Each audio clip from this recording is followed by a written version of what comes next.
the Iranians were trying to talk. This is just a countdown. So that's my assessment based on what I'm seeing at the moment. If you'd like a copy. Hello and welcome back. This is an experimental live stream where we're going to start making an attempt to live stream my life as a content consumer. Right now we're going to jump into listening to Blackstone Intelligence here on YouTube. Link will be... Can we throw a link in the description? Let me see if I can pull up the chat.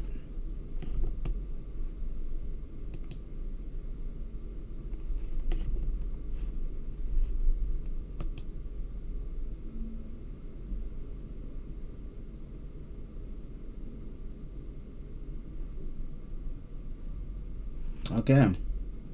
Of all of this information, this strike assessment or other Blackstone reports, you can either subscribe to my work for $5 or more at Patreon, patreon.com/BlackstoneIntel. You can also subscribe to my reports at Substack, blackstoneintel.substack.com. So thank you all for watching. Stay tuned for a lot more because things are about to get ugly. For Blackstone Intelligence, I'm Jake Blackstone. Oh, I totally thought this was going to be a live stream. That's hilarious. Okay, so we can, I got my, what's it called here? My streaming. I have my streaming tab opened. And, yeah, we could just jump into whatever. But based on the timing, I was, primarily consuming... Whoa, we could do meta. Hello. My streaming tab opened.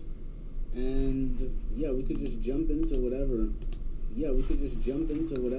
Yeah, this is what it looks like when you're streaming inside of a streaming. Double streaming and triple streaming. Whoa, we could do meta. Hello. Oh, and then there's a delay. I wonder if that's okay. Looks like when you're streaming inside of a streaming. Okay, let's back out of that.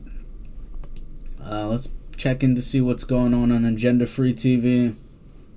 Kiwi NZ says, didn't they use a bunker buster to eliminate... Let me know if you think that if I should include desktop audio or if the microphone is enough. But Israel does not have something as powerful as the GU-57, I believe it is, that U.S. Nothing Israel has is powerful. Here, let's crack into something on YouTube. Powerful enough penetration capacity to penetrate Fordo.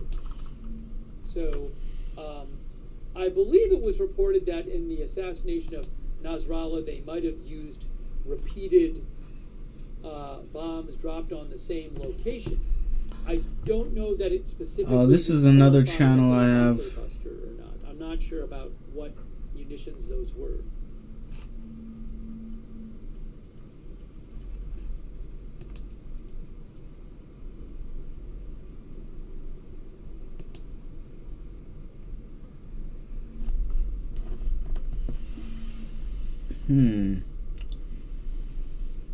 I don't think it's being 30 years ago, I graduated from accounting of that by Israel. On Wikipedia, it said 2 officials said in the Nasrallah assassination, over 80 bombs were dropped within minutes.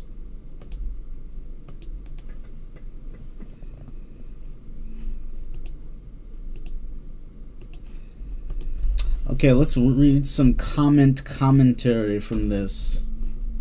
Let's start from the beginning. There's about 250 comments.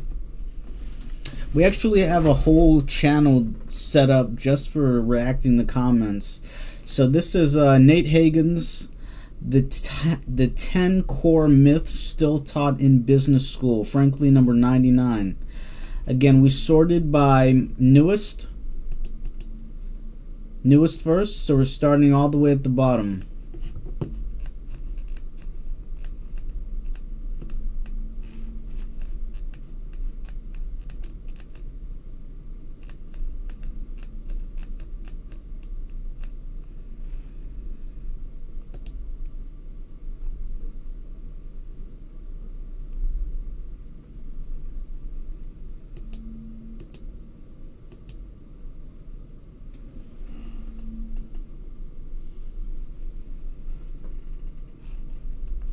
Okay. When my son went to get his MBA, what the hell? When my son went to get his MBA about 5 years ago, I told him before he started. Okay, let me see if I can keep this on in the background. Excuse me.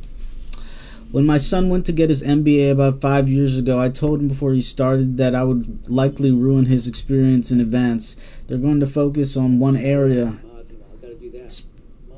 one specific area, measurable results that create the gap he will see continuously when interacting with other MBAs.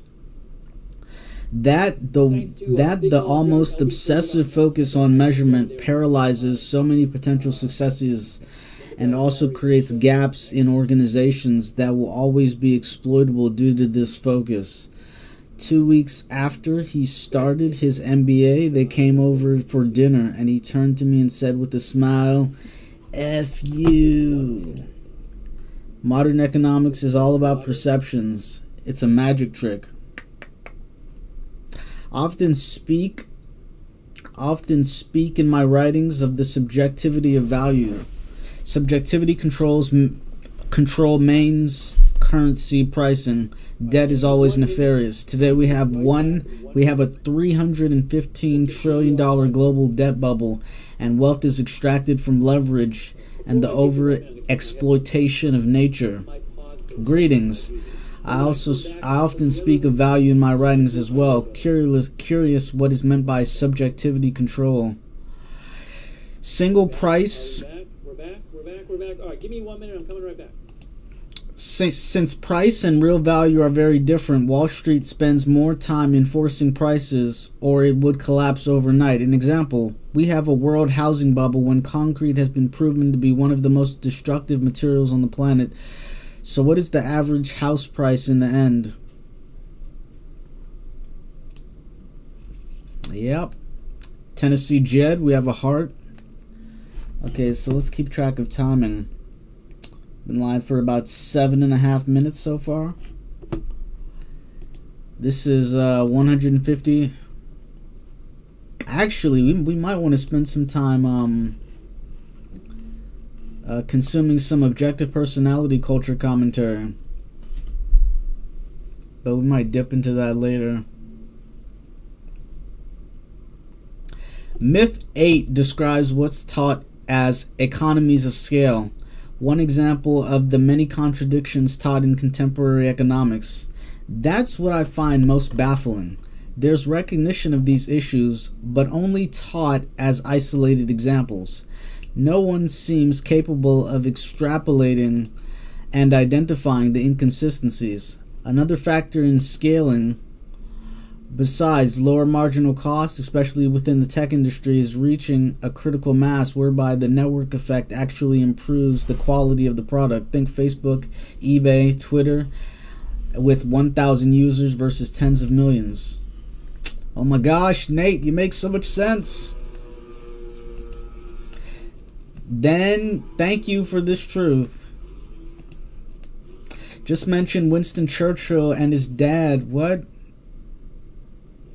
Yeah, who knows? What is energy? Number 7. Buckminster Fuller opined that energy is the superstructure upon which modernity is built. Mike Rupert stated that until the way money works is changed, nothing will change. For me, this is the ultimate crux of the predicament.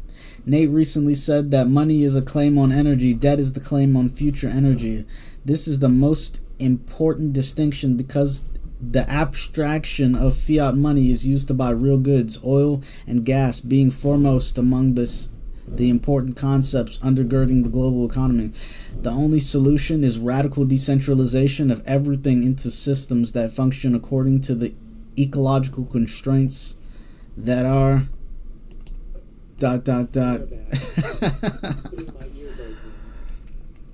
These were in order of micro to macro. No ranking of importance was implied. I thought this order told a better story than starting with energy. But yeah, energy/money nexus is a biggie. Number 7 is what this entire podcast is built on. Within the context of the Great Simplification, it's arguably number 1 when ranked in relevance. Yeah. Got it. I wonder. Got it. I wonder how to broaden your audience. I've read your work all the way back to the oil drum days. I have some experience with renewables and gained a perspective on the energy transition that might be of interest to you. Over the last 3 years, I've been battling with my building department over my effort to renovate our house into an urban lifeboat, as Miles Rupert would describe it. My experience reinforces the idea that society has no idea of any of the ideas in this. Frankly, my story might be of interest to you.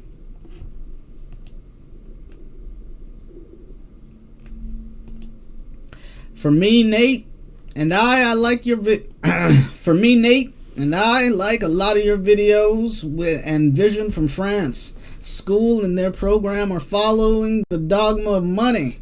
That is why in USA school are expensive. That is why in France school are coming to be expensive, and why good teachers are coming to be fed up to teach stupid sense, vision, idea, view. We should teach how to protect people, biodiversity, and respect rules, and instead we are teaching how to use humans, biodiversity, and money to abuse of everything. For sure, the next school will be totally different than the school we have today, otherwise we're going to hit the wall. Normally in school we teach education, but God, what they do teach today. The Wall Street Journal had a story. Yesterday I was serving for. Okay, well let's pause this while we're getting into it. Yesterday I was serving for a meeting of a new building in Angers. The mayor from Angers, who is Christophe Belchu, he was minister last year of France for the transition ecologic. He talked about company who are investing in Angers. He talked about one guy who was opening a lot of bakeries around Angers, France. But he has opened maybe 25 shops around Angers. The mayor has not had a word on the other bakeries, even if we had some guys who are meilleurs ouvriers de France, les copains in French. With this example, you can feel the spirit we are following, which is a U.S. spirit. Before, in France, it was all about artisan craft making. That is some good alert to see that we are not moving yet on the right direction. Okay, brilliant yet again. We can print money, but we can't print topsoil. Supply curve is shaped by network effects.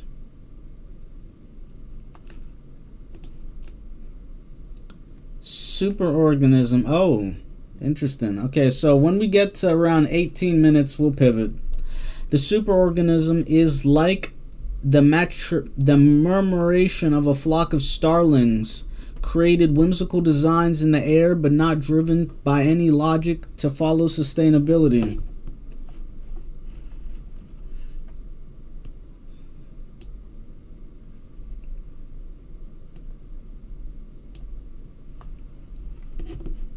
Yeah. The superorganism is like the murmuration of a flock of starlings, created in whimsical designs in the air, but not driven by any logic or to follow sustainability. The superorganism is thus just a flash. Nate, you are like one of the starlings trying to point out to the whole flock that we can actually direct the murmuration's path. What percentage of aware starlings would it take to break that trance's dance? Really? Interesting. I wonder if it's just 3.5%. Truth, Economics, Reality 101. Thanks for the clarity. The flawed framework being taught and perpetuated by mainstream institutions can only be corrected by the dissemination of a more rational and true narrative that reframes our collective condition correctly. I am extremely grateful to you for making this your mission, Nate. Your content has a profoundly positive impact on my understanding of reality over the years. I try to share these insights with others when appropriate. The truth does ripple outward through though imperceptible at times. I hope you can find it within you to stay strong and committed to this path of wisdom. There is no more important work in these times. Thanks for this. I really need it. Oh, whoo. Seconded. Very valuable work. And third, agree and appreciate this content you offer. Fourth, your top-class work has proved invaluable to me, so I'm very grateful, and thank you very much. May it long continue.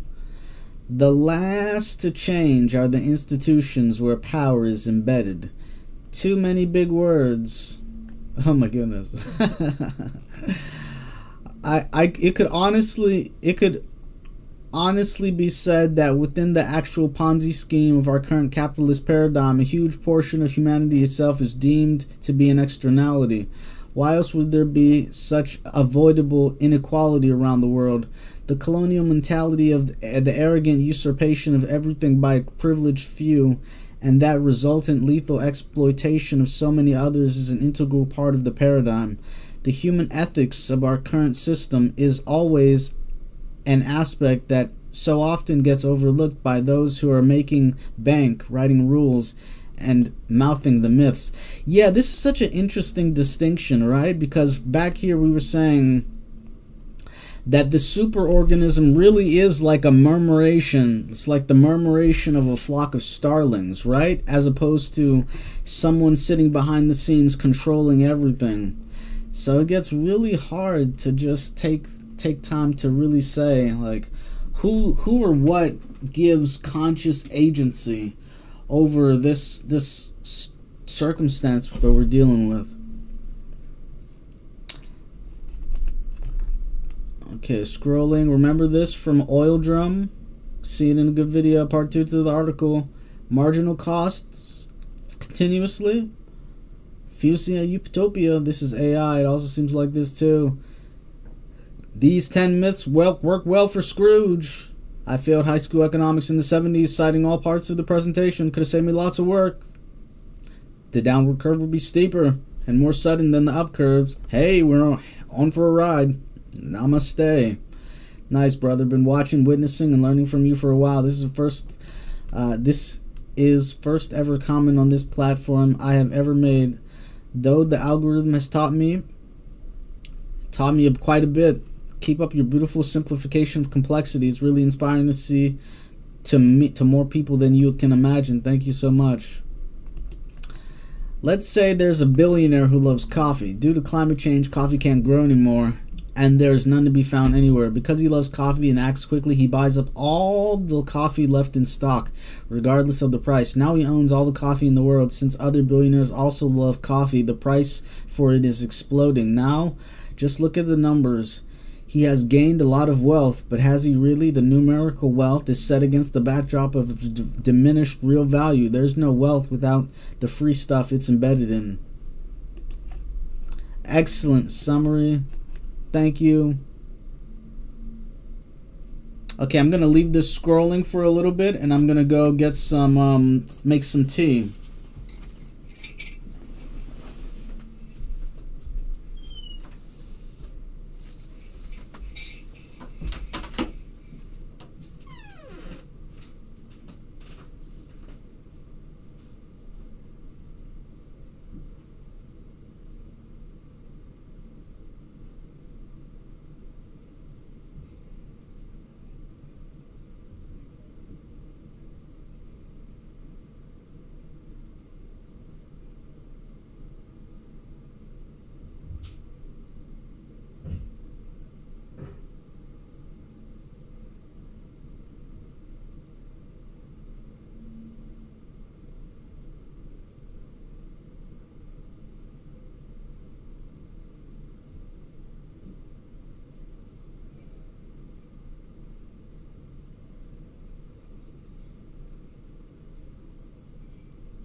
Okay, welcome back.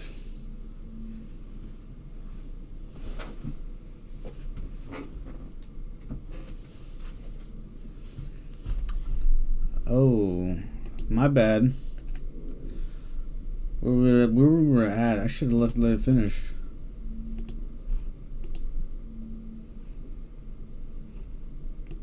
Option to pursue nuclear weapons is seriously being contemplated by American allies, such as South Korea, Japan, Poland, Germany, and Turkey, who worry that they can no longer rely on Washington's protection.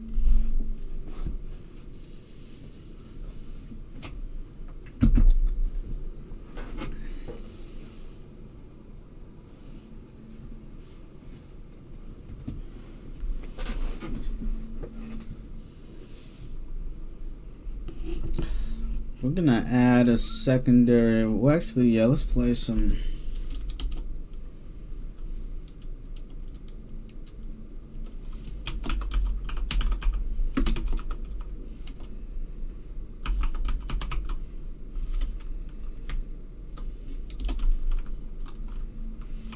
Content consumer. Okay, so maybe this is one the. One of our viewers asked about Erdogan.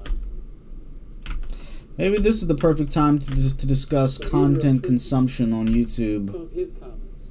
Turkey's What do I think about Israel content attacked consumption on to YouTube? Sabotage Iran nuclear talks. Turkish President Erdogan said Saturday that Israel Timestamp 25 minutes in. for a new round of nuclear talks aimed to sabotage the negotiations, and it showed that Israel did not want to resolve issues through diplomacy, he said. He urged countries with influence over Israel not to listen to its poison and to seek a solution to the fighting via dialogue without allowing a wider conflict. He also called on Muslim countries to increase their efforts to impose punitive measures against Israel on the basis of international law and UN resolutions.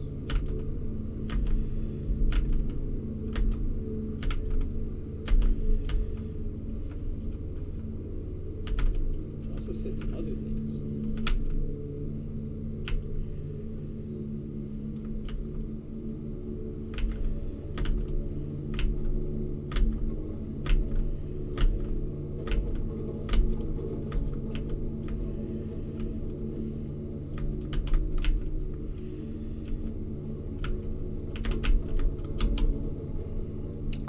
I should add that. He also said, if you want to see me play Powerline better, add a there should be a donation link for our Patreon in the description so that you can help me get better gear.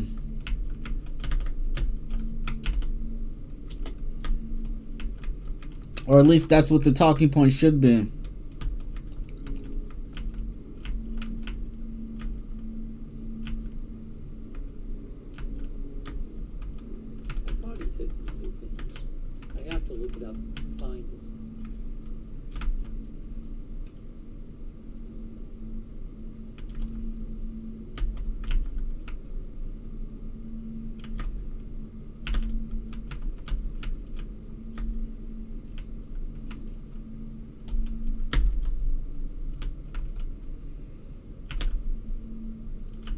Axios reported that, this is an Axios report, I don't know if it's true.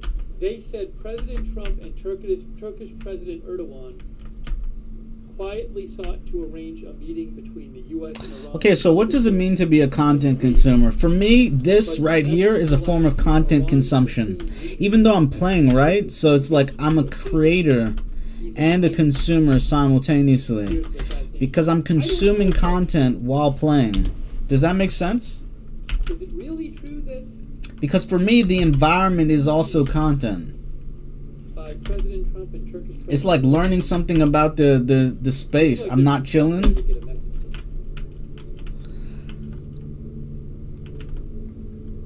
About that. But I don't know.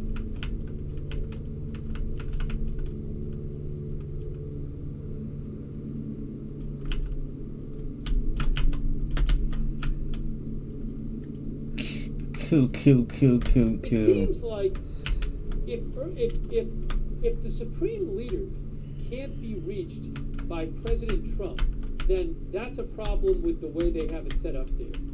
Because you'd want him to be able to, no matter where he's hiding, you'd want to be able to reach him, tell him something that President Trump, give him a message from President Trump.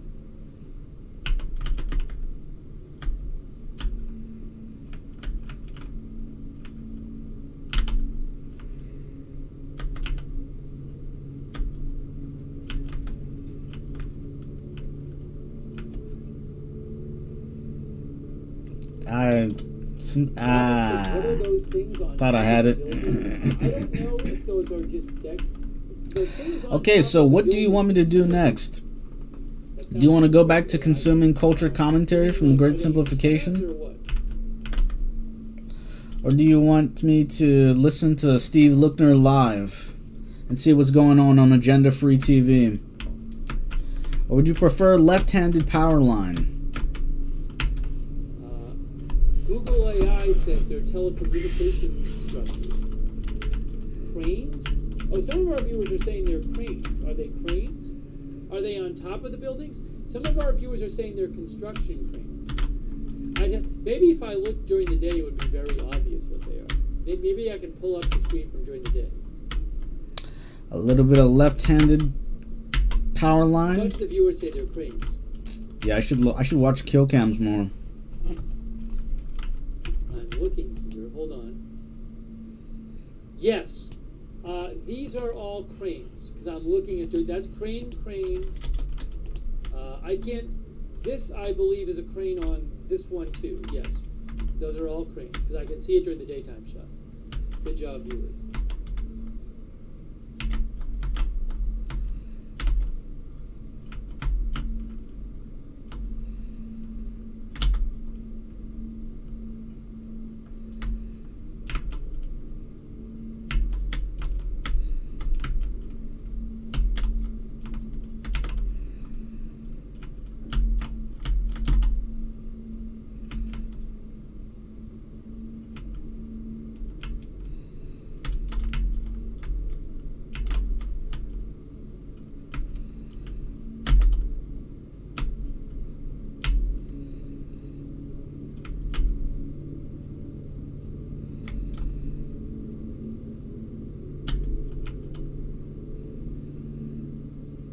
Chad, you have no idea how hard I'm focusing right now.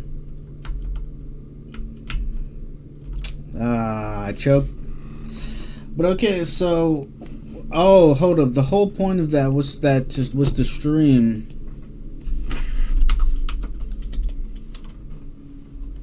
Thanks, Andrew Crispin, for watching.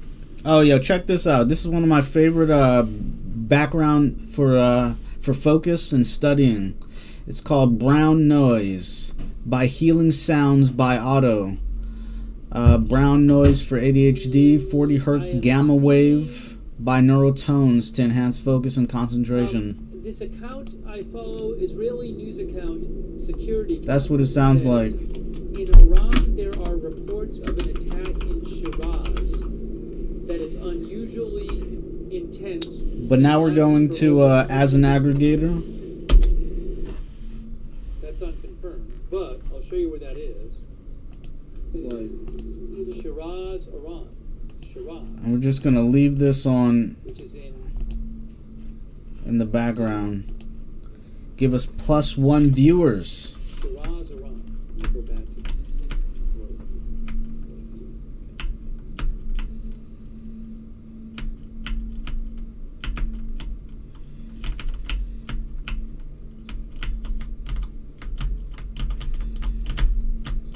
I don't know what might be being attacked there.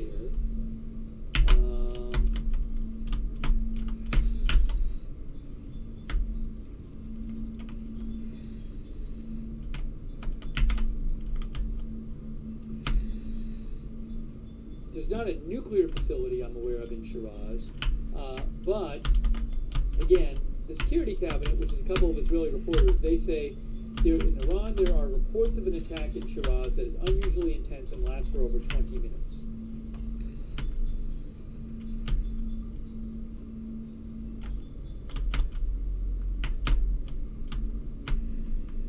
Fars News, Iran State Media just.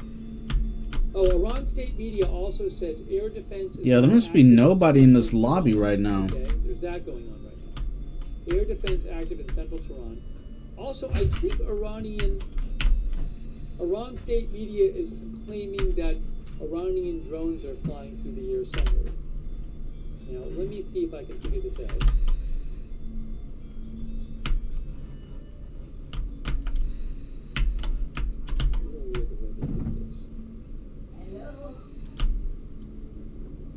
Syria. So, Iranian state media is claiming that drones sent by Iran are now passing through Syria, I guess on their way to Israel. Is that true? I don't know.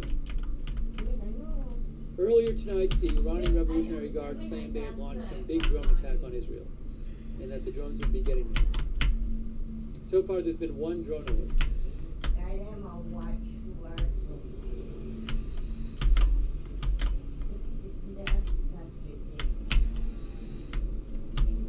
Here is the announcement from a few minutes ago.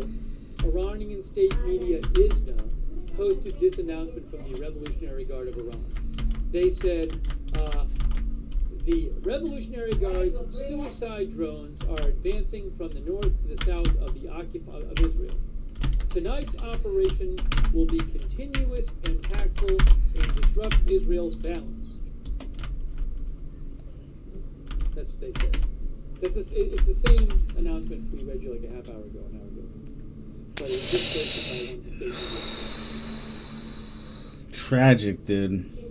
Okay, should we keep on going? I don't know. Oh yeah, let me know actually. Drones fly like in the low 100. Okay, so what are we doing here? I am currently speaking to myself.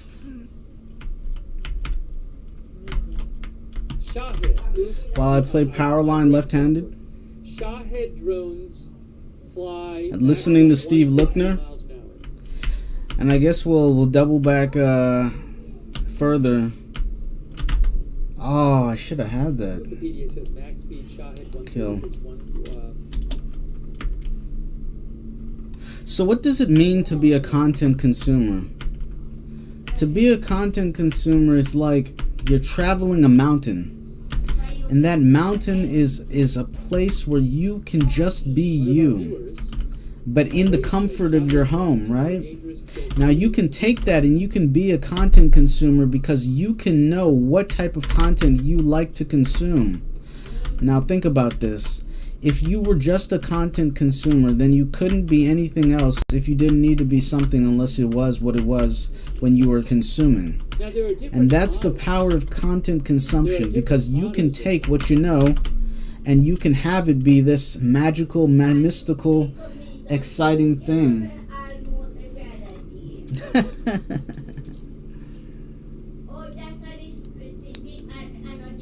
Yo, I didn't realize it was going to be showing in here. There's a larger one that goes faster, but that's not that triangular one you're used to seeing.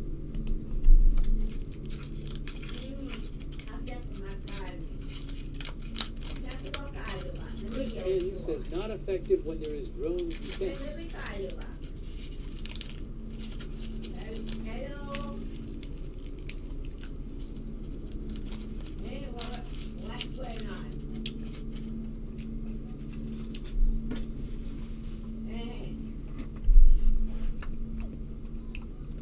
What to do? Okay, so content consumption. What is content consumption? I might be pronouncing that wrong.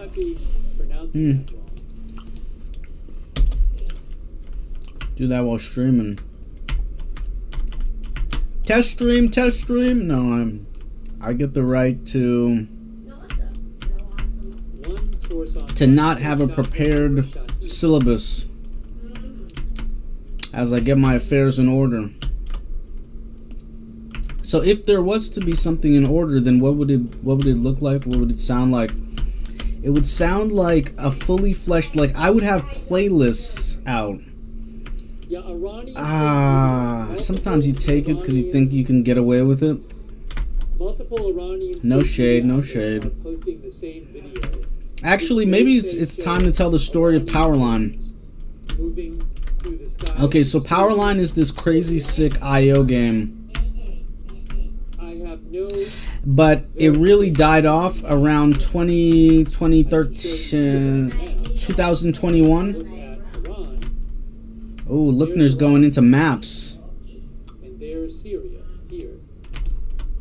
Oh, Possible yay. drones from Iran would go through Syria on the way to Israel, but I cannot verify the video. Okay, where was I at? Oh yeah, map. Lookner. Okay, so do we want to go for? See, I can't get invested in Powerline because of two reasons. One, I know what it's like when Powerline has hit its stride, Haifa is in Israel. and that's when you get 60 players in a lobby, and people are going at it.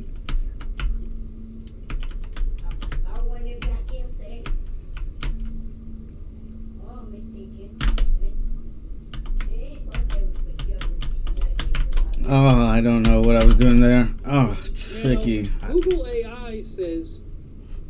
What do you mean Google AI says? In Persian, Shahed translate to witness. It can be interpreted as beloved. The term is derived from Shahid in Arabic, which means martyr.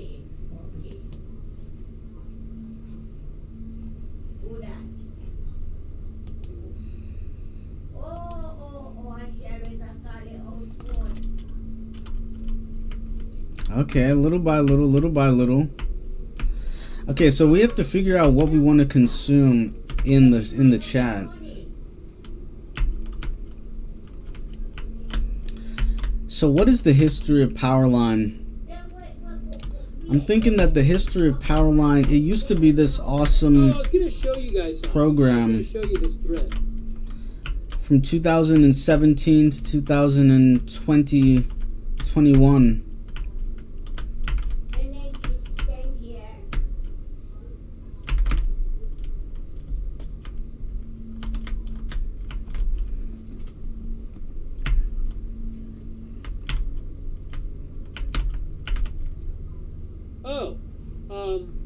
Al-Mayadi says local Syrian media claim Iranian drones spotted in the Daraa countryside heading towards towards Israel.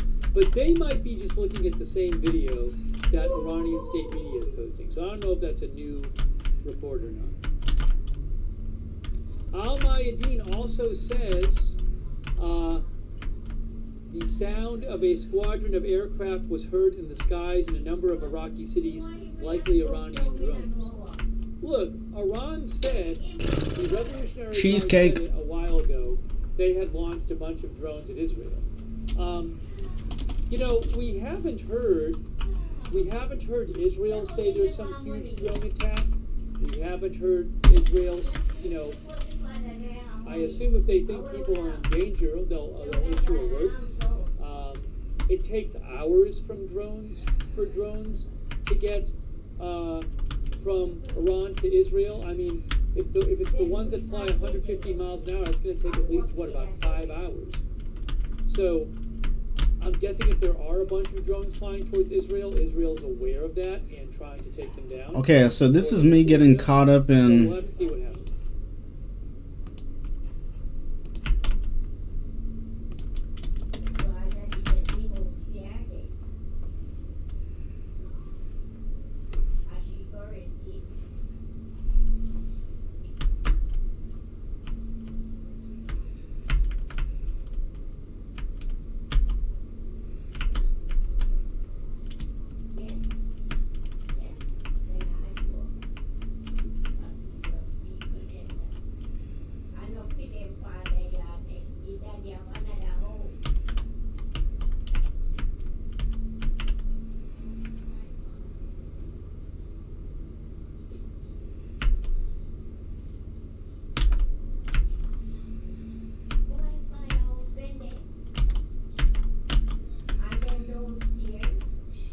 Says that in Shiraz Okay. there is a large missile naval base, which has been Can't do it.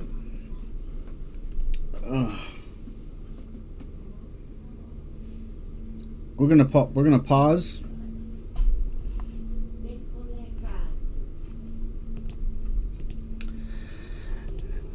There was reportedly an attack tonight. Okay, we're gonna scroll back down for the 10 core myths still taught in business school. Enjoy. Read silently.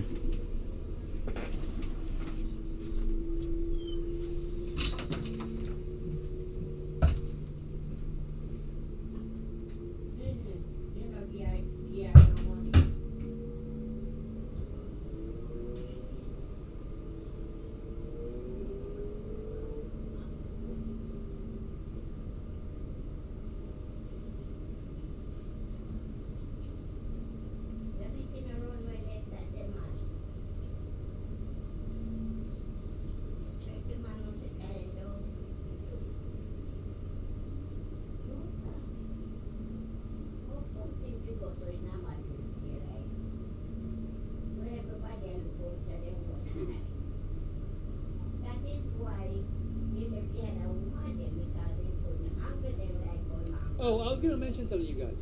I saw an interesting thread today because we've been talking some about these the B-2 bombers that reportedly are being moved to Guam from the U.S.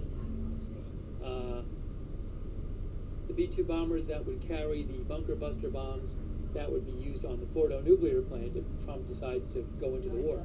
So I read a thread that I thought was interesting that I wanted to share with you. I don't really know the specifics about this stuff, so I can't really intelligently comment on it. But Oliver Alexander posted a thread, and I just wanted to show it to you as an example of somebody who does OSINT stuff, who's theorizing about the V2s. And I asked him if I could share it with you, and he said I could, so I'm sharing it with you. So he posted a thread where he believes there's significant evidence that the B-2s currently airborne, or that were airborne hours ago, are part of a strike package heading directly for Iran. Directly for Iran. So why does he say that?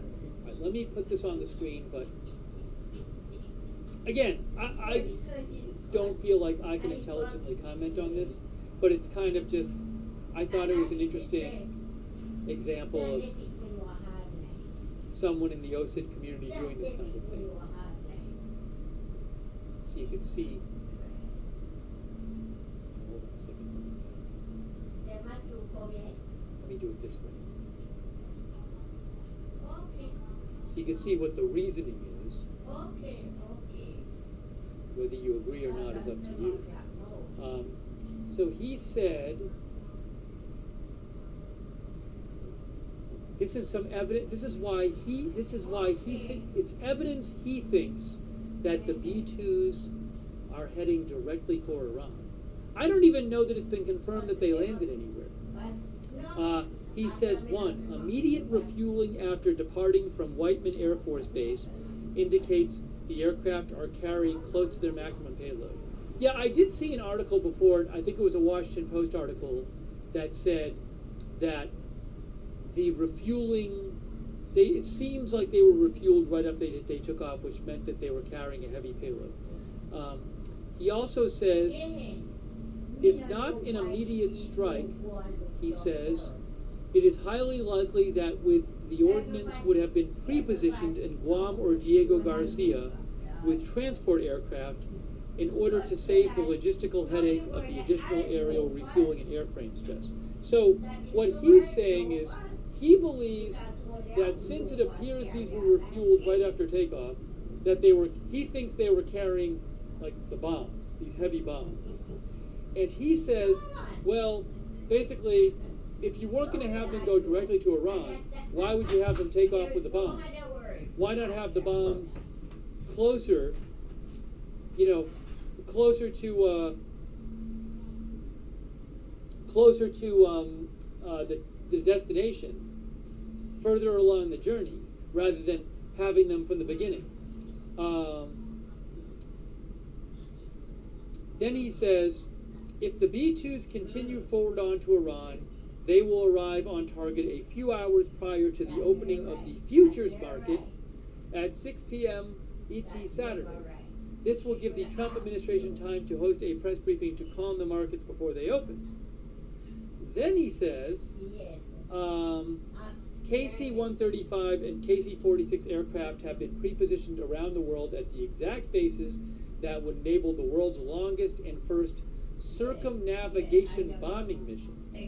Circumnavigation is going all the way around the world. He says, I fully suspect this record would be something that would appeal to Trump. Then he says, not launching from Diego Garcia, that island in the Indian Ocean, would mean that the U.S. is not legally required to inform Mauritius, who the island belongs to, of the strike as part of their lease agreement. So look, he's not saying he's positive this is happening, but he's saying, hey, here are some things, here are some reasons to think that these aircraft, they took off from Missouri and they're just going to go straight to Iran, which would take a while, and they're going to be refueled on the way. So I thought it was an interesting thread. I can't really intelligently comment on this, because I'm sure people can come up with other arguments that they're not going there. But if you want to see his account, you can go to at OAlexanderDK. At OAlexanderDK. I appreciate him letting me show you the thread. Some people are saying speculation. I guess the thing is though, like, it's speculation in the sense that he's not sure, but he has a OSINT background. Okay, I just got something to drink. Would presumably allow him to sift through better and worse evidence. Like, he feels that these are good reasons. It's not just any old reasons. He's not saying he knows he's right, but I mean, I would think that you could appreciate the difference between someone who doesn't know something for sure, but has a lot of experience and can look at a situation and say, hey, these things going on in this situation seem like good evidence here. The difference between that kind of person and somebody who has no experience whatsoever, just citing whatever reason, that a more experienced person would say, well, those aren't good reasons. So, I want to be clear here. I guess under one definition of speculation, you could call both of those cases speculation. But if you're literally saying, well, any theorizing about something without 100% surety and certainty in advance is just speculation, and it's all equally credible or incredible or lacking credibility, I don't think you really would think that. I think there's all kinds of cases in your life where you would trust certain people's judgment on something as much more reliable than others, even if neither of them had absolute certainty and had absolute certain evidence that would be, knocked down 100% evidence. So, again, I'm not that familiar with Oliver, but if I thought it was somebody with no background whatsoever who was incapable of discerning good from bad reasons, I wouldn't show you the thread. Again, I don't know if it's true, and also I'm not familiar with the debate in that world, so there might be all kinds of debates going on with people throwing out different considerations. I'm guessing there's a healthy debate going on in that world, but I thought it might be interesting for you to see. Good summary. These myths should be self-evident but perverse. Wait, did I add a marker? Marker added. These myths should be self-evident, but perverse incentives embedded in culture like GDP growth as a proxy for prosperity are incredibly entrenched. Everything I studied in sustainability was built on these myths. incorporating the environment and social equity into economies that already swallowed them completely. Now, the economy has nowhere to go but to eat itself like travesties, to eat itself with travesties like NFTs, cryptocurrencies, and carbon futures. I don't know how they're equating carbon futures with cryptocurrencies and NFTs, but From Fox News says that to each their own instrument. is now standing outside the West Wing. Depends on the utility. President Trump is The likely business approach is to monetize natural systems like incorporating PR campaigns about social equity into economies that have long since swallowed them up. We were taught to commoditize natural resources, e.g. carbon offsets, and to focus on technical innovation and growth in the hopes that technology will one day save us. But in the business playbook, increasing consumption is the only metric. Economics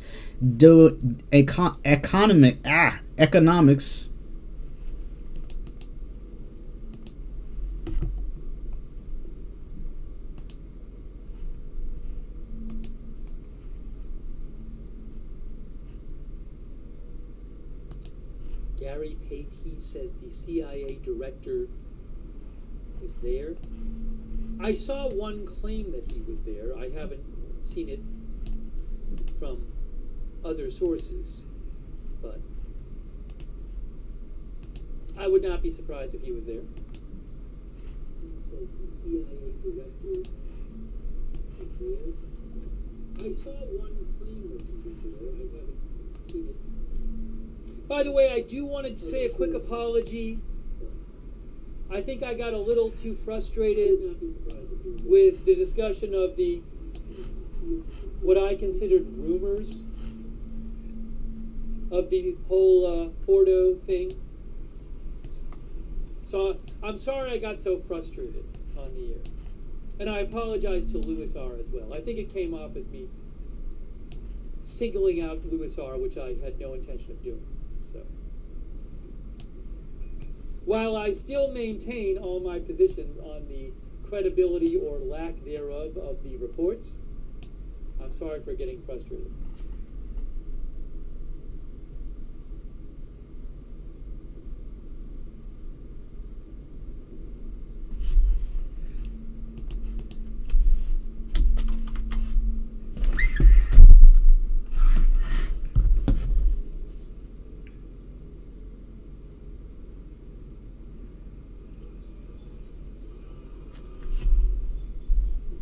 One of the viewers said, apology not accepted. Wow.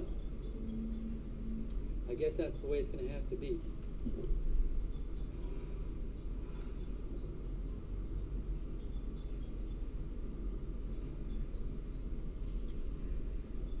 Okay, so right now we're just busy drinking tea In the White House. and asking ourselves the question, Reporter Elaine what is said next? he just spotted him entering the West Wing. Well, there you go. That's good. That's good enough evidence for me.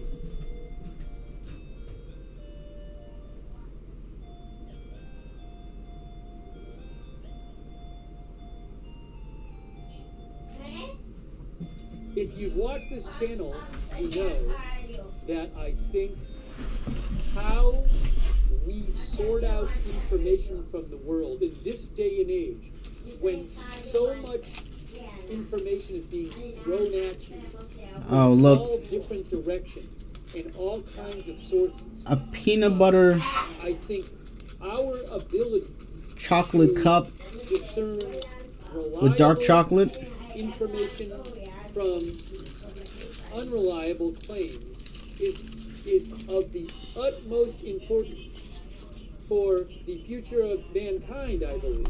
So I just consider it a very important thing. I get frustrated when I feel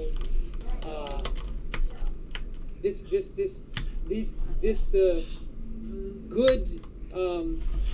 good procedures of belief forming are not being followed.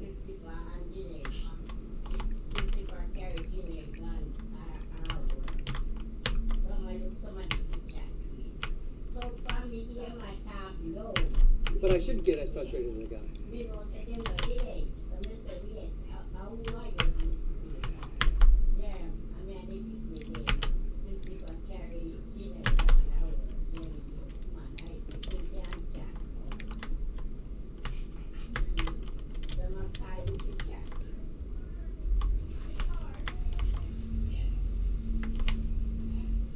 Are we at 24 hours yet on the missile alert? Are we got to be close. We got to be very close. It's not 24 yet. We're about a half hour away.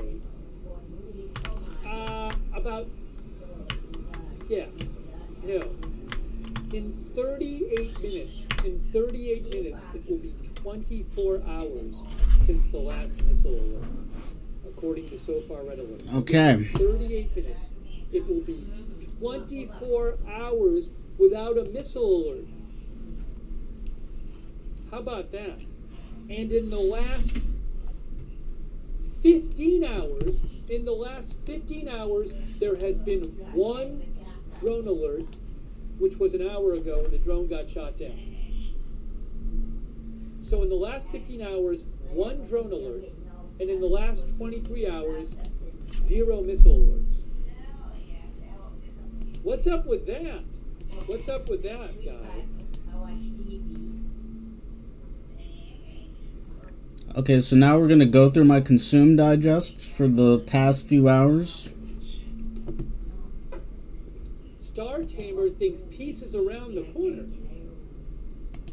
Hollow Point says Iran has nothing left. Mika says they made a deal. Adolfo says maybe they found peace. Oh, I think it's great. I would much rather have no fighting than fighting. But I'm focused on the monitor right now, just looking.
I haven't seen. And this one could be both. Please send it to me if you see it. I have not seen yet any confirmation.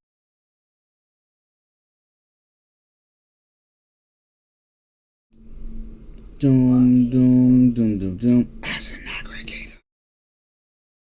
Doom, doom, doom, doom, doom, doom.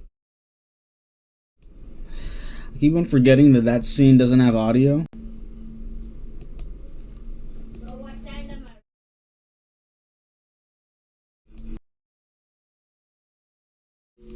It's different from 5.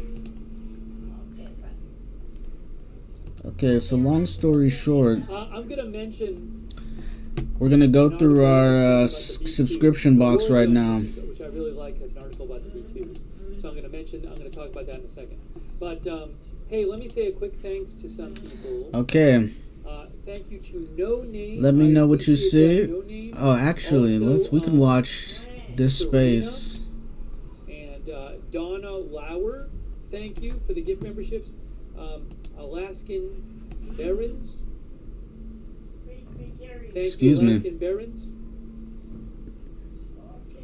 Callista. Och Katzel Schwof from Munich, thank you. Their religion is very Joe deeply K. anti-communal. Absolutely. And so I believe there are a My bunch man, of existing you religions himself. going around. Y'all are- I don't really know what they all are. We are going to bring in a special guest. Here we go. But not since... The one and only Pastor Benjamin Dixon is going to be joining us. Yes, my man, the man himself. Y'all are cooking on here, man. I just jumped in and I heard just an analysis at a level. I said I got to get in on this. Yeah, I emailed you yesterday because we got to have a discussion, man. I come from a place that you can absolutely speak to, with my mother being a Southern evangelical white WASP. Don't forget the WASP label, man. Now, you familiar with that acronym? White Anglo-Saxon Protestant. You got it. You got it. You got it. The ruling class of America, my man. Wow. See, this is something I want, because I love hearing minorities talk about white people. I find it very insightful. My only suggestion is that when you do talk about white people, make sure you separate the Catholics from the Protestants, because the Catholics have a legitimate sense of community, whereas the Protestants do not. The Protestants are about individualism and privacy and leave me alone and don't get in my way and don't tell me anything I don't want to hear. That's the WASP. This is getting interesting. Listen, you said that with your whole chest, man. Like that's but there. So I'm not one to make any, what do they say? You never have to give it to a Nazi. Oh, right? no captions on this. Tucker Carlson for taking Ted Cruz to task. Come on, we don't. And part of me is like, I have to know some evangelical communities that are communal. But now I'm thinking about it, and I'm thinking really deep. They might have dinner together, but they still preach individualism, right? They might have congregations that go out and do a potluck and go out and do, things that look like community. But at the end of the day, their religion is very deeply anti-communal. Absolutely. And so I have to honestly just pause and give it to you. And I'm thinking just broader. I heard someone else say the democratization of faith through Protestantism. That's one of the hardest words for me to say. Is really what has led to so much of the traumatic world that we live in right now. And I say that as a Protestant myself, right? But it's kind of, I will throw this back to you. Has faith to you anti-communal. Absolutely. And so I have to honestly just pause and give deeply things that look like community, but at the end of the day, their religion is very deeply anti-communal. Absolutely. And so I have to honestly just pause and give it to you. And I'm thinking just broader. I heard someone else say the democratization of faith through Protestantism. That's one of the hardest words for me to say. Is really what has led to so much of the traumatic world that we live in. Dixon is going to be joining us. My mission is individualism, whereas the Protestants do not. Legitimate sense from the Protestants, because the Catholics have a legitimate sense of community, whereas the Protestants do not. The Protestants are about individualism and privacy and leave me alone and don't get in my way and don't tell me anything I don't want to hear. That's the WASP way. You said that with your whole chest, man. Like that's there. So I'm not one to make any, what do they say? You never have to give it to a Nazi, right? You don't never have to give credit We to a don't have Nazi. to give it to Tucker Carlson for taking Ted Cruz to task. Come on, we don't. And a part of me is like, I have to know some evangelical communities that are communal. But now I'm thinking about it, and I'm thinking really deep. They might have dinner together, but they still preach individualism, right? They might have congregations that go out and do a potluck and go out and do, things that look like community. But at the end of the day, their religion is very deeply anti-communal. Absolutely. And so I have to honestly just pause and give it to you. And I'm thinking just broader. I heard someone else say the democratization of faith through Protestantism. That's one of the hardest words for me to say. Is really what has led to so much of the traumatic world that we live in right now. And I say that as a Protestant myself, right? But it's kind of, I will throw this back to you. Do you agree that we have to go through those types of birthing pains of democratization, like even with the democratization of media, right? We see that brought forth all of the misinformation and the disinformation that we currently have. But do you feel like that's a natural evolutionary step towards something better? like we have to go through that to get to some, or Yes. yeah. Yes, I do. I think it's adolescence. I think it's a puberty, and puberty is painful. And I think that the media landscape since the internet came along in the late 90s. I would love to throw it back to my viewers. We all kind of had to go through What do you this think pain Pastor of Benjamin porn taking over the internet Dixon, and propaganda really Dieter dominating internet media McBusiness, for a decade. and You know, Devil's you see all the Advocate stuff that Productions it was just a catalyst. It was a gold mine. It was a, I call it a grocery store for ignorance. contextualizing this You information? go into the grocery store. Let's check back in on Steve Lookner, see what's going on. Not in the last week, not new ones that I'm aware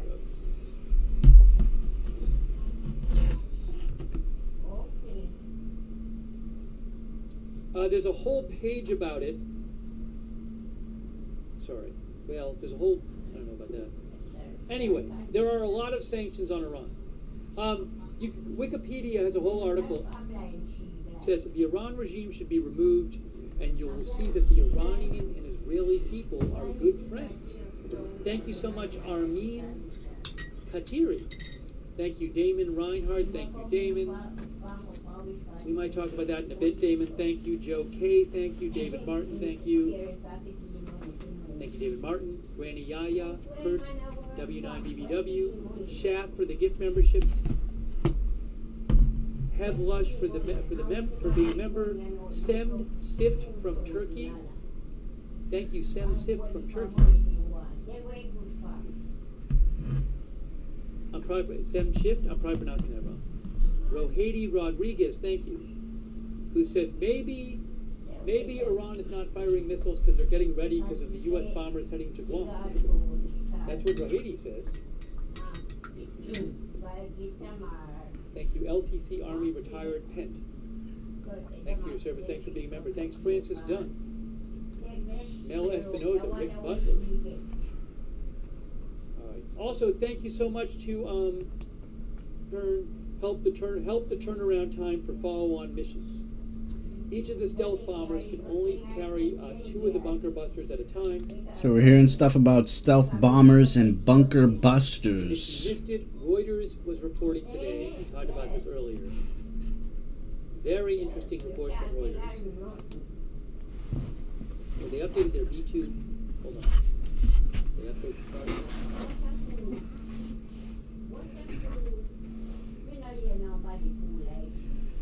What is this? Oh, hey guys, we have a little video on the B-2 bomber story I can show you. I love that. Reuters had this article. Okay, wait. And pick out the carrots that tell them that this is a white Christian nation. You know what I mean? Yeah. Like you can go, if you search long enough on the internet, you can find anything you want to hear. That's Anything right. you want to hear. So I do think that in terms of, I liken America to an alcoholic or a drug addict, where our drug of choice is baby boomer conservative capitalism, and we're going through a relapse right now. We got it, and everybody knows that's studied Alcoholics Anonymous psychology. You got to hit rock bottom. You got to go through pain, right? You got to go through that withdrawal process where your biochemistry is correcting. But the only catalyst for that right now in America, I believe, is someone that steps up and says shit like I say, which is WTF doesn't stand for what you think it does anymore. It stands for white trash fascism. Because that's what we got. And someone needs to step up. Now, here's my question for you. Okay. What makes a better rhetorical impact? You or someone like you saying WTF stands for white trash fascism, or me, someone who comes from a conservative background, saying, I used to be, in fact, I am still one of you motherfuckers, and I'm calling you white trash fascists. What do you think makes a bigger difference? No, I think you absolutely have to be the one to say it, right? Because I get dismissed as a racist for saying that. Right. But then also it's a level of inversion. I'm sure you know what the power of inversion. And so you take and you.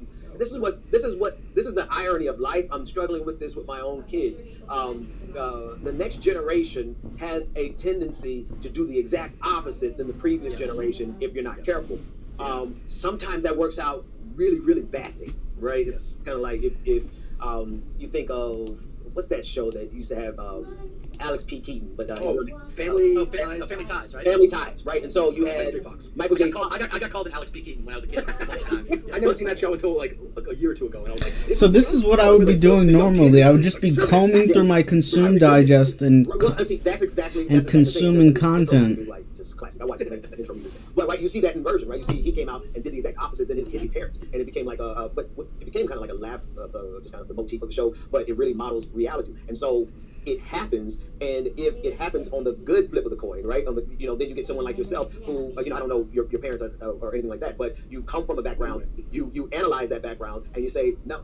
And then you invert it and you speak up based on your personal experience with it. So beyond me just being called racist if I say something like that, which is itself an inversion of civil rights language, but I digress. Beyond that, it's representative of the inversion that happens with almost every generation. Unless you find a way to have a generation that comes after you that can value what you're doing, you're going to see them flip. And in your case, I think it's very powerful and very necessary.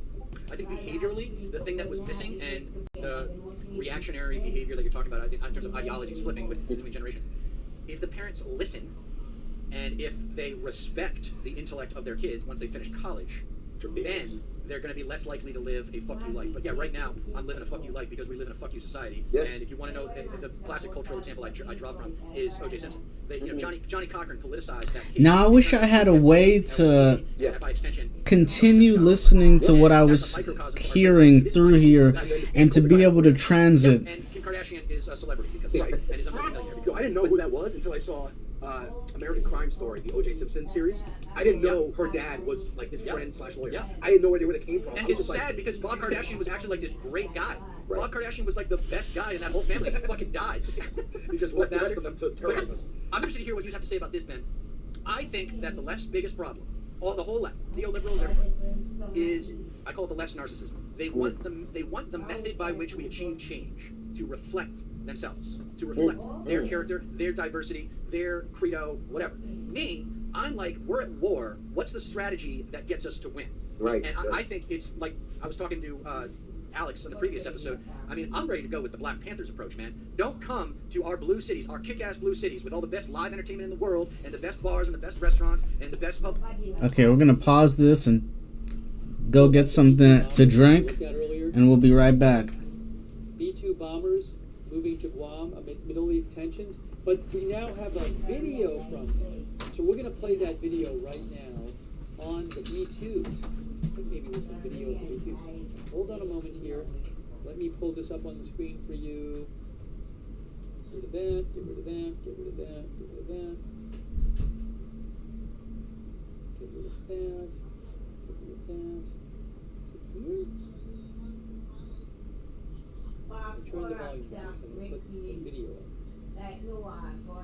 Here it is. Oh, nice. Nice. The sound might be only in your left ear for narration.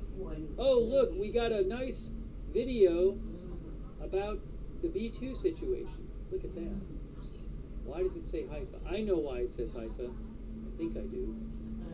It shouldn't say Haifa. Hold on, let me do it this way.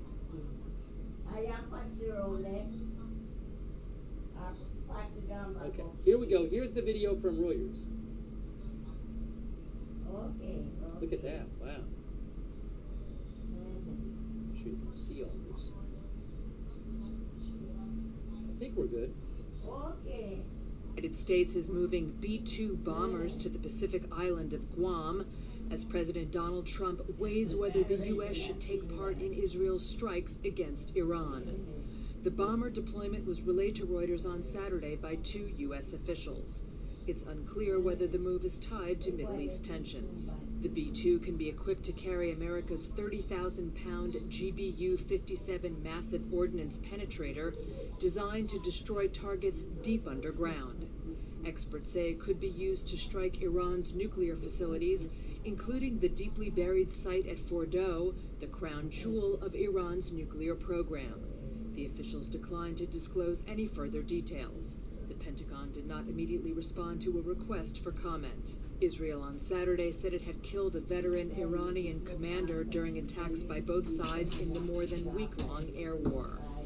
Israel says Iran was on the verge of developing nuclear weapons, while Iran says its atomic program is only for peaceful purposes. Tehran said it would not negotiate over its nuclear program while under threat. Trump has said he would take up to 2 weeks to decide whether the U.S. should enter the conflict on Israel's side. I have ideas as to what to do, but I haven't made a final. I like to make the final decision 1 second before it's due. But Israeli officials have told the Trump administration they do not want to wait 2 weeks for Iran to reach a deal to dismantle key parts of its nuclear program, and that Israel could act alone before the deadline is up.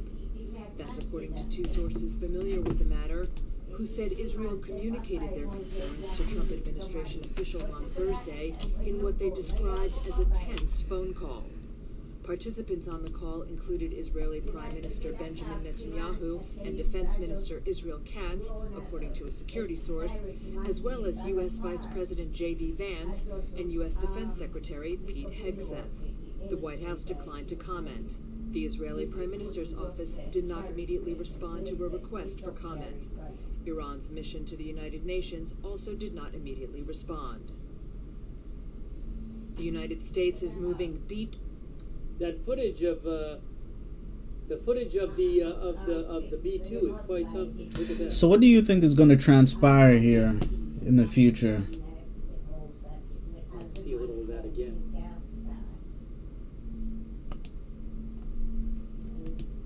I'm just replaying some of that. Look at that.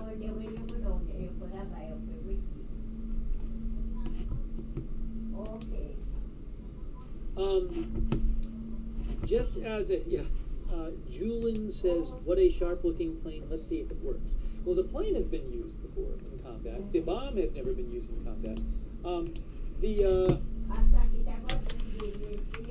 Thomas Darwin says, wild-looking airplane. I wanted to add, Reuters is also reporting that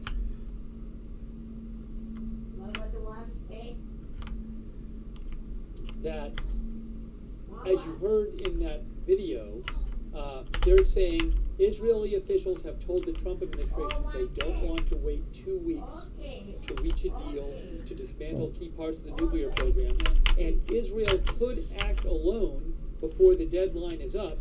And Reuters also says it is now increasingly likely that Israel will launch a solo military operation on the Fordo nuclear complex. They say it's not clear whether such an operation would involve bombing ground forces or both. 2 sources said instead, rather than attempting to destroy the entire Fordo site, Israel could instead do significant damage to it. That could mean focusing on destroying what is in the site, inside the site, rather than the site itself. So will Israel try to go it alone?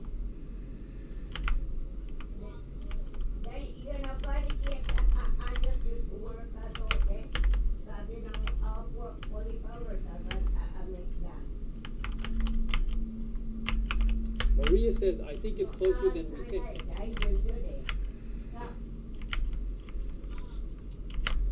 The B-2 bomber Spirit bomber flies at 628 miles an hour.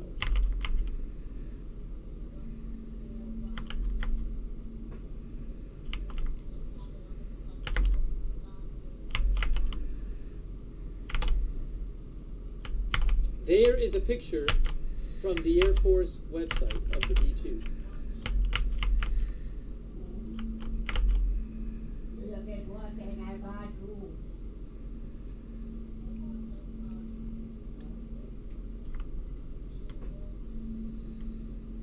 Here is another picture of the B-2 from the Air Force website.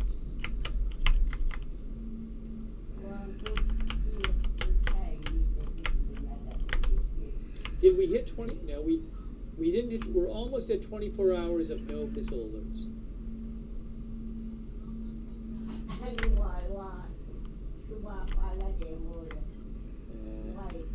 Velo says pretty cool things. Dr. Batman says awesome bird.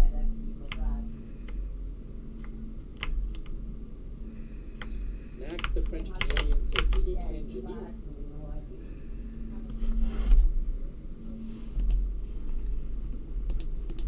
public spaces. Don't come to our blue cities wearing a MAGA hat, or I can't guarantee your safety. Try that in a big town, right? Yeah. Look, Yeah, try no, go ahead. I'm done with the show. No. We were watching. Me and my lady were watching a Waco documentary on Netflix, and I've always been fascinated with because I didn't know what Waco was. We also watched a Timothy McVeigh documentary, and a while ago we watched one about the Bundy Ranch, which I don't know if you remember this in like 2014, I think. Yep. It was almost another Waco, and the whole response to Waco was, that sparked this big conservative movement. Rush Limbaugh covered a lot. The pastors covered a lot. Joel Osteen and whatnot. The government's coming to take the guns. And I just thought, if that was a house full of black people, Right. wouldn't have made the news. It'd have been the move bombing. Like, right. we just wouldn't have heard about it until Just another statistic. someone Just makes a another TV stat. show about it now. Yep. And I didn't hear about the Tulsa massacre until I watched the Watchmen TV show.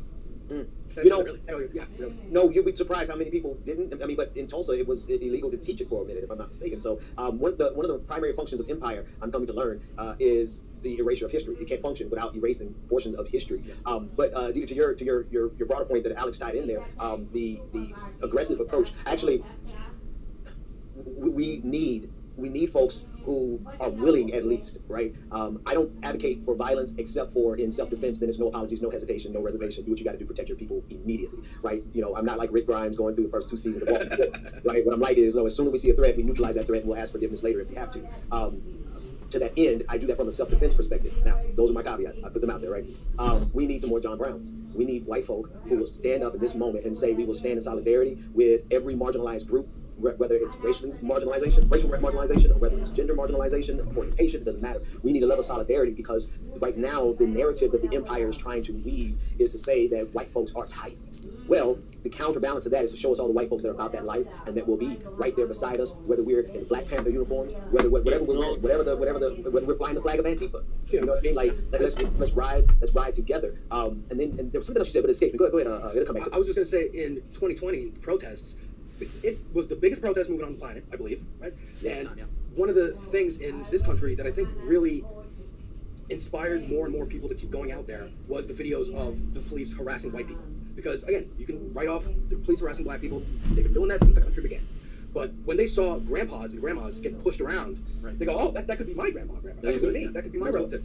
I'm going to go out there and support. And we're seeing this now with these ICE protests. People being like, I got detained because I'm visiting from France. Right. Like, what's going on here? They asked me if I like Trump, like support Israel. Like, what the fuck? And then they go, well, I have to go to a protest now because this is insane. Yeah, it came back to me while you were talking, Alex. Here's the other part of what I heard you were saying in this conversation so far. One of the biggest failings of the left, of humanity, right? Now, this what I'm going to say transcends politics, but it's having to center yourself, having to be centered at all times. And one of the biggest things that we can do on the left is to pass the ball, pass the baton, pass the potato, the hot thing, whoever is the person for this moment, let them rise, let them shine. Nobody has to stay out there and be the hero, the leader at all times. If we have, and this is what we don't practice on the left, which we really should.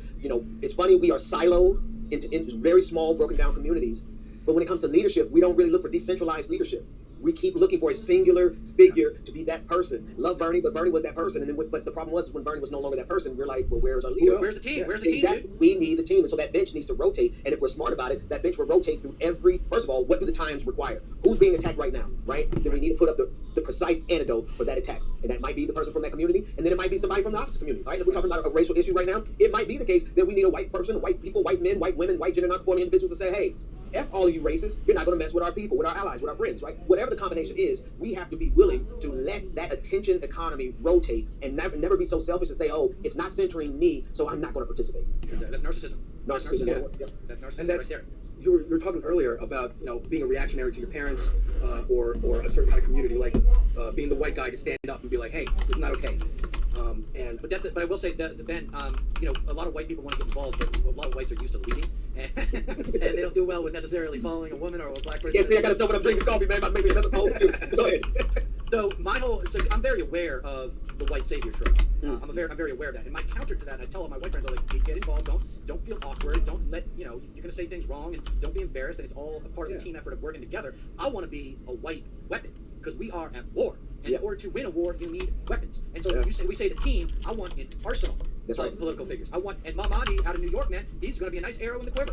He's going to be a nice big old silver arrow in the quiver, baby. But yeah, it's got to keep growing. It's got to keep growing. And yes, I do think that Bernie has fallen short of building that leadership team. Well, I and wouldn't- setting people up. I wouldn't. Well, setting people up, that part I have to agree with you on. I was going to say I wouldn't lay that at Bernie so much because I don't really think many of us, I think many of our communities have the decentralization of leadership on our mind, right? And we don't have, like, what does that even look like? Where's the theoretical model for us to map? How do we have this diverse leadership, not even diversity, but the rotation of leadership? But then setting up the team, well, everybody should have that on their mind, right? Everybody should have a successor. Everybody should have like a group. So that part I have to, bite my tongue and say, yeah, no, you're right. I think he dropped the ball on that. But to that end, I look at it this way, and it's one of the most uncomfortable things for me is the very clear calling that I have to fight the patriarchy, but having to constantly sit in the hole and recognize my own patriarchy as it jumps out. And I say that because my wife love her to pieces, obviously, but it's like I messed up on that too. I was doing my best. Man, I was trying so hard not to. And so it's a constant refining process because we do need men who recognize the bigger So devils this, out here. I would consider this to be social science culture commentary right now. The ability to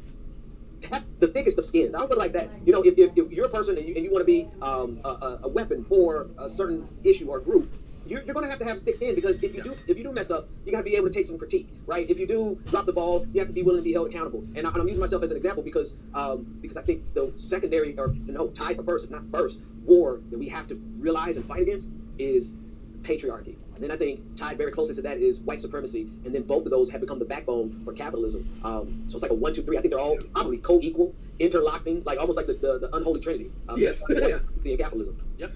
And I feel like my role is to all these white trash bullies, right? Like that cop down in Florida who was saying, if you mess with us, we'll basically kill you. That cop. I mean, like my role is to get in that motherfucker's face and dare him to hit me. Because I win either way. You see, if he hits you, it's not as big of a deal. But if he hits me, then he You're looks ready to get in the fight, aren't you? You're ready to fight. Oh, dude, I got a chip on my shoulder. I got a chip on my shoulder the size of New England, man. Like my two brothers. Are you from Yeah, I'm from Boston. Yeah. Oh, you're from Boston? Yeah. Oh man, I lived in Boston for some years. Okay, I recognize the energy. I recognize the spirit. That's why they call. Yeah. And this is an affectionate term. When I say it, everybody watching, this is a term of endearment. Mass holes. Yeah. Mass holes. I feel that vibe, man. No, keep That's going. that no burn Yeah, vibe. no, I gotta. No, I mean, I just my brain never shuts off. Like I've got one of those things. Like when I'm going to sleep, I'm thinking about what I did that day, and what I'm gonna do tomorrow, and like this stuff that I read in the news, it bothers me. And when you come from privilege like I do, I'm not just from Boston. I'm from Boston privilege. You are programmed to think that you can do something about it. See, African Americans like you're said, society, culture, not your family, but culture tells you find your role and play your role and stay there. And Stick to it. Don't poke your head don't fucking too far out, or it's gonna get lopped off. For me, I was told to take the reins and lead because I'm intelligent, well-educated, and well-traveled, and can get along with. My private high school was very different. I talk about that in my essay. How it was the most affordable private school in New England, and it also had over half the kids on financial aid. So we actually had diversity, and it was only 50 guys a class. So we had to get along with each other. The school was so damn hard. You'd lean on your classmates to get through the work. And so that's why I have a lot of minority friends who come from different backgrounds, and I've always had a passion for finding people that are different from me because it's a way to learn. And I say the best thing about Hollywood, which I've worked in for 10 years, the best thing about Hollywood isn't the parties, even though the parties are awesome. It's actually that Hollywood is a magnet for people that are genuinely interested in folks that are different from them. And so Because when I say like my purpose is to that's creativity, exactly, it's the domain of empathy. My purpose when I see that bully with a badge in Florida basically issuing threats of physical violence to the general public, it's like get out of the way, Ben, get out of the way, Alex, this one's mine. Yeah. This motherfucker is mine. So let me do some follow-up questions on that if you don't mind. Yeah, absolutely. So I'm going to assume that you have all the legal resources you need, and like you're not, when you do that, you have the infrastructure necessary to, go to court, have attorneys and all that kind of stuff. Okay, now let me say, like, one of the reasons we don't run up in people's faces like that is simply because, we'll be not only killed, but, if we're lucky enough to just be arrested, we'll probably be sitting in Rikers for pretrial detention for 10 years. But that said, I do believe that there's a place, Dieter, I think there's definitely a place for that kind of energy. And I want to, I see you don't need anybody to push you on. So I want to be careful with my words because I have a tendency to This is content from this space, June the 19th. Yeah, I mean let's be real. And there's a model for this. Here's 1v1 bro. Both he said in the chat. Okay, let me use the model from my scenario as well as a biblical model. This is what it looks like. There's a character in the Old Testament by the name of Deborah. She was one of the only Thursday leaders of Israel, not. So this is this space, working class independent media collective in solidarity. So we're watching an overlap between the Benjamin P. Dixon Show, Wasp, American Wasp, and Devil's Advocate Productions. But Barak was one of the generals of Israel's army, and what did he do? He took his power He took his energy. He took his authority and said, I'm at your service, Deborah. I'm not going to battle unless you're going to lead us. And so there has to be a layer of people with power, with privilege, and with the capacity, right, to wage physical combat and all that. I mean, we're living in that kind of world. And so we would be foolish to look at people who have that kind of power and say, nah, that's too much for us. No. They want to hurt us. Yes. They want to kill us. And so my thinking is not to reject the kind of energy that you're representing. Mine is to say, hey, like Barack was to Deborah, like I think men need to be for women. I think that there has to be also for black people, for the LGBTQIA community. That's what I try to be for the LGBTQIA community. In these religious spaces, I take it really personal. Like I get like I almost got into it with a council of pastors over the LGBTQIA community. Why? Because they're not there to represent themselves. They're not there, and you're going to use your energy to hurt somebody who is least, you know what I mean, who is the least of these, somebody who is oppressed. You're going to punch down, then watch me punch up, right? So I think if we can balance that equation, it's exactly the right model. Because unless we have some white dudes who are willing to put their bodies on the line, when the time comes, we're out of gas, man. Yeah, that's right. And I think it's very important we were talking about you being there to talk about patriarchy. Whoa, we got to take a look at what's going on in the gray zone.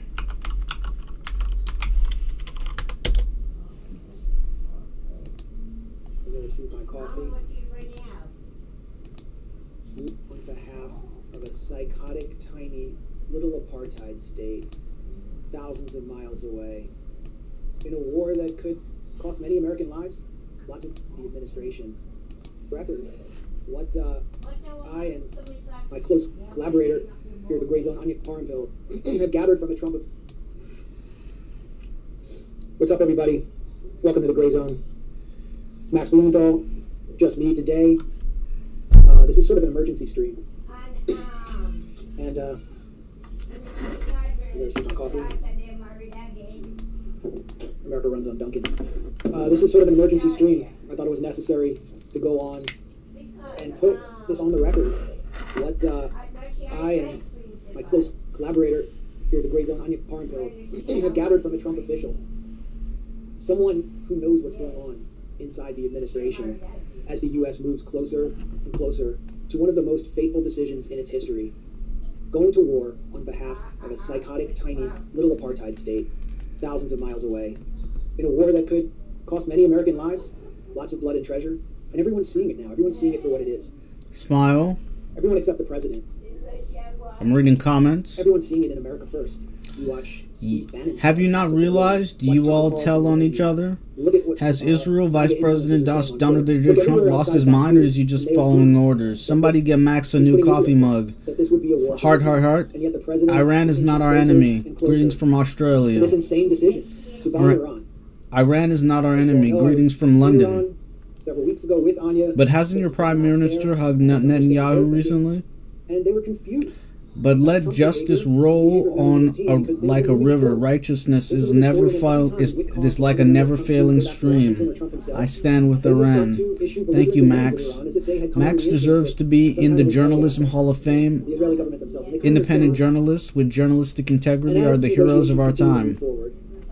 On Friday the 13th, Israel initiated Operation Rising Lion, a surprise, unprovoked attack on Iran, decapitation strikes, the beginning of a regime change war, which blew up, certainly suspended indefinitely, negotiations with the U.S. Negotiations between Iran and the U.S. were in the crosshairs of that attack. I've never really seen anything like that. I can't think of any instance where we've seen anything like that, although perhaps Ukraine's attack right ahead of the Istanbul talks between Ukraine and Russia, inside Russia, using very similar tactics as Israel used with Mossad agents attacking inside Iran using drones, was very similar. And there's another common thread between those attacks. It seems like CIA Director John Ratcliffe knew about both of them. I don't know if Trump knew about the Ukrainian SBU planned attack to blow up negotiations between Ukraine and Russia. Trump seemed to know about Israel's planned attack, though, on Friday the 13th.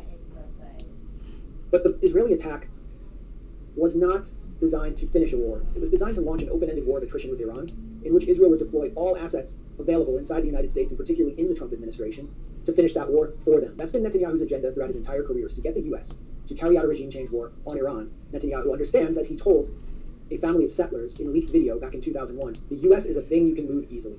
The U.S. is a thing you can move easily, and we're seeing the U.S. be moved very easily. And it's through the figure of that CIA Director John Ratcliffe that the Trump administration has been moved. This is what we, Anya and I, have gotten from a Trump official. So I'm going to do something a little different. Usually it's me and Aaron here. We're pouring over lots of video and news clips and analyzing that. But I think it's really important to read this article we just dropped at the Gray Zone. We just published at the Gray Zone. because it tells you what's going on inside the Trump administration. I feel very going on, and dovetails with a lot of the reporting that we're starting to see come out, even in mainstream media, except with what I think is more detail. Sort of like reading. This is sort of like reading it into the congressional record. I want to get this on record on video. I want everyone to know this, because it's never been more clear that it is Israel taking the United States to war and putting Americans in harm's way for its demented sectarian interests. And this isn't coming from some arch anti-Zionist. It's coming from inside the Trump administration. Everybody knows that this is what's taking place, and hardly anyone's even denying it. Trump isn't even trying to explain what the American interest is in this war to the American people. The mask is completely off. And so here are the details in the gray zone. An exclusive piece. Trump official to the gray zone. CIA's Ratcliffe acts as Mossad stenographer on Iran. By me and Anya Parnfill. A Trump official tells the gray zone that, well, I don't need to read the subtitle, I already kind of gave that to you. An official in the administration of President Donald Trump has told the gray zone that CIA Director John Ratcliffe and U.S. CENTCOM Commander General Michael Kurilla have become vehicles for Israel's Mossad and military as they seek to manipulate the U.S. into attacking Iran. The official referred to Ratcliffe as Mossad stenographer. According to the official, Ratcliffe and Kurilla have pressured Trump to join Israel's war more directly by regurgitating overblown briefings they received from the Israeli military and directly from Mossad Director David Barnea, but without informing the president. The intelligence without informing the intelligence derived from a foreign third party. Military pressured Trump to join Israel's war more direct Mossad stenographer. According to the official, Ratcliffe and Kurilla have pressured Trump to join Israel's war more directly by regurgitating overblown briefings they received from the Israeli military and directly from Mossad Director David Barnea, but without informing the president. The intelligence without informing that the intelligence derived from a foreign third party. During the Trump administration's meetings with Israeli intelligence officials, including Barnea, the Trump official told us, the Israelis have demonstrated a single-minded focus on regime change, clamoring for authorization to assassinate Iran's leader, Ayatollah Ali Khamenei. The Israeli officials have emphasized that the moment to take out Khamenei is now. The issue of Iran's nuclear enrichment capacity is of secondary concern in the Israelis' presentations, which the official characterized to us as tactless, hyper-aggressive exercises in fear-mongering. At one point, the Trump official recalled, an Israeli intelligence briefer declared that Iran could transfer a nuclear weapon to Yemen's Houthi militia in less than a week. I mean, this is the WMD lie. These are the WMD lies that the Trump. And it's coming through the CIA director. According to the Trump official, Trump's lead negotiator with Iran, Steve Witkoff. However, an Israeli assassination of Khamenei would almost certainly be the nail in the coffin of nuclear negotiations, which is precisely why the Israelis seem so determined to do it. If the U.S. enters the war by attacking Iran, the official fears that Iran will activate IRGC-backed popular mobilisation, and it will characterize to us as tactless, hyper-aggressive exercises in fear-mongering. At one point, the Trump official recalled, an Israeli intelligence briefer declared that Iran could transfer a nuclear weapon to Yemen's Houthi militia in less than a week. I mean, this is the WMD lie. These are the WMD lies that the Trump administration is getting from Israel. This is what Trump is believing. And it's coming through the CIA director. According to the Trump official, Trump's lead negotiator with Iran, Steve Witkoff, has been pushing the president to preserve the diplomatic track. However, an Israeli assassination of Khamenei would almost certainly be the nail in the coffin of nuclear negotiations, which is precisely why the Israelis seem so determined to do it.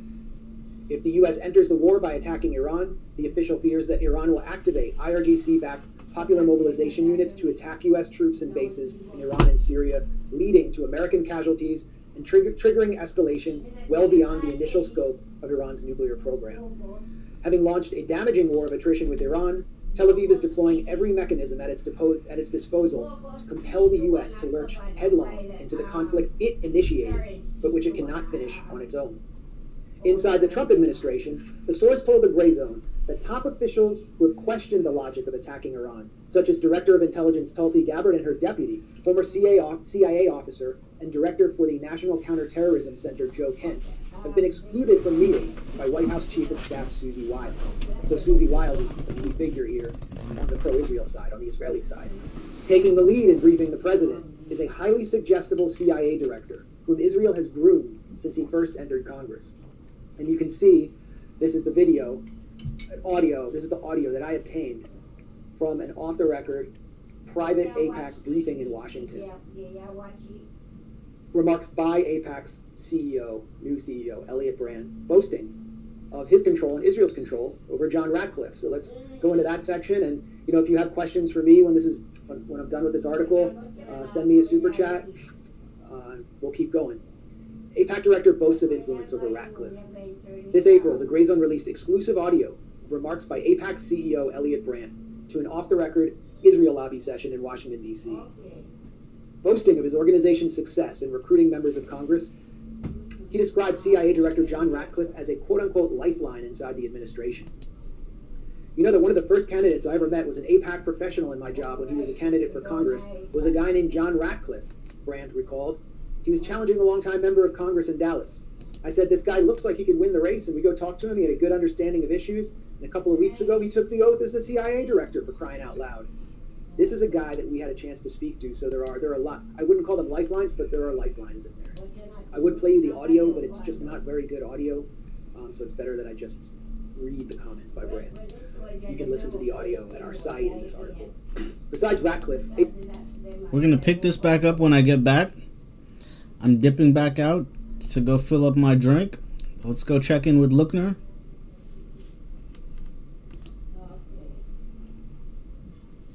See what's happening live.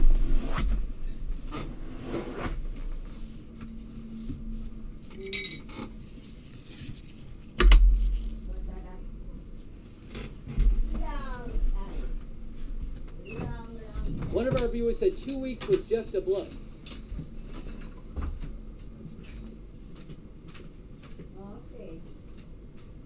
Oh, Konstantin Toropin, who is a Pentagon reporter, he's with CNN. He says there is silence right now so far for the Pentagon. No comment from the Pentagon yet.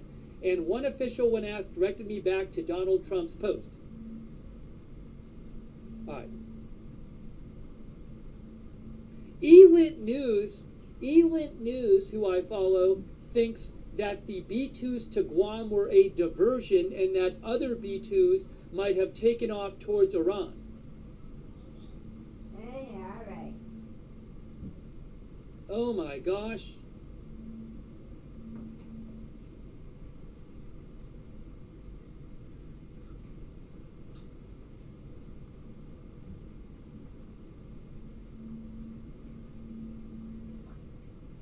Hold on.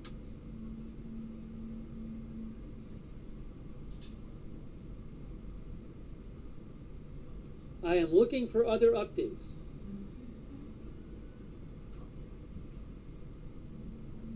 Yes, this is real. This is real.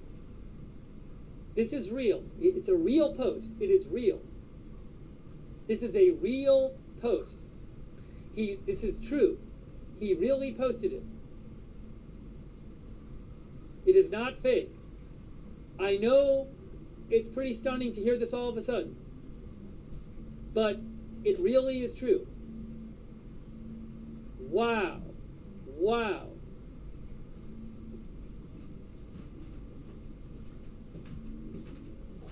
Guys, wow.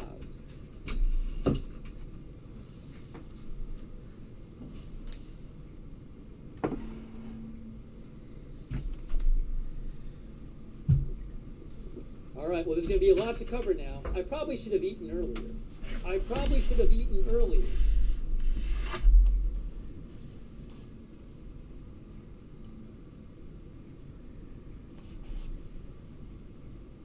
Well, there's one more thing I'd like to do.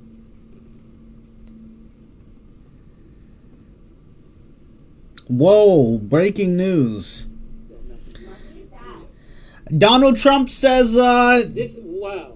They completed successful strikes on the nuclear sites. Let's go watching news. Yeah, you got to check it out. Yeah, not eating now. Whoa. Whoa, whoa.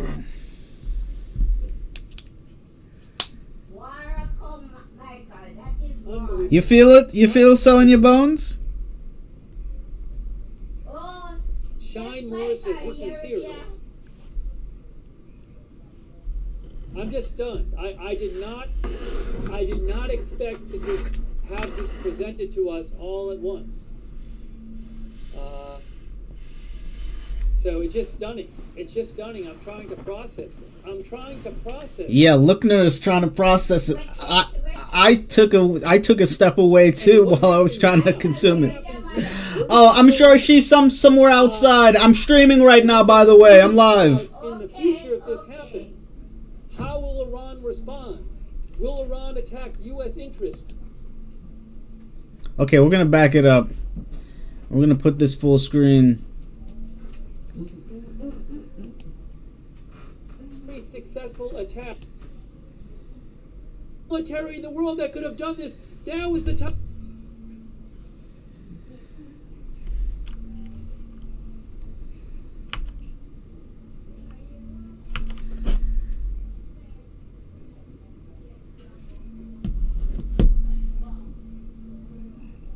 Excuse me. Al Mayadeen, Middle Eastern outlet, said there are renewed Israeli strikes on Isfahan, Kashan, and Gom.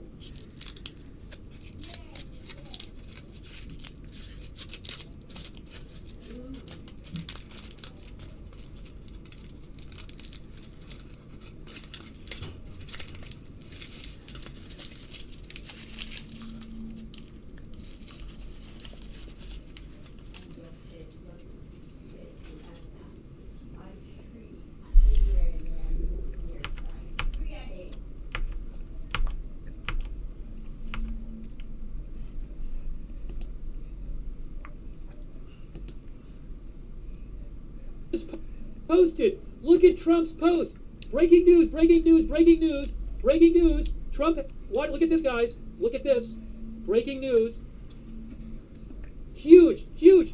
Look at this. Oh my gosh. We have completed our very successful attack on the 3 nuclear sites in Iran, including Fordo, Natanz, and Esfahan. All planes are now outside of Iranian airspace. Breaking news. A full payload of bombs was dropped on the primary Site Fordo, oh my gosh, oh my gosh, all planes are safely on their way home. Oh my gosh, huge. Congratulations to our great American warriors. There is not another military in the world that could have done this. Now is the time for peace. Thank you for your attention to this matter. Oh my gosh, huge, huge news. You gotta love how Lookner reacts Huge to the news. Huge news. Breaking! U.S. bombs. U.S. enters war. Wow. Bombs.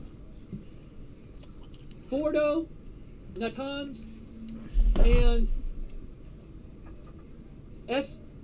bombs Fordo and other nuclear sites in Iran. Oh my gosh. Oh my gosh. Oh my gosh. Wow. Breaking news. Huge news. Well, I think I'm going to have to change the title of the broadcast.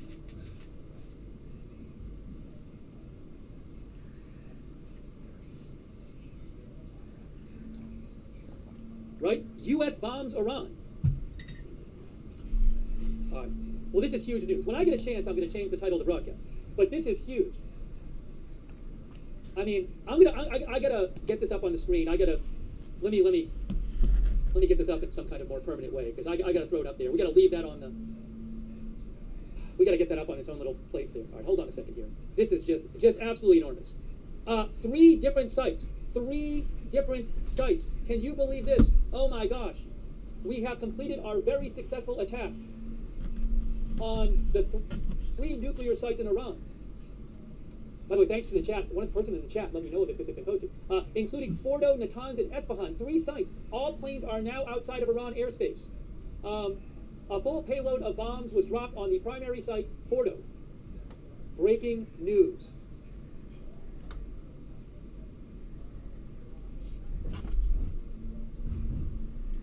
Congratulations to our great American warriors. There is not another military in the world that could have done this. Now is the time for peace. Now is the time for peace. U.S. bombs Iran, joins Israel in war. That's the new title I'm putting up. Give me 2 seconds. U.S. has bombed 3 different nuclear sites in Iran, including Fordo, and has entered the war. They actually entered the war. Well, we're gonna have to see what Iran's response is. Israel.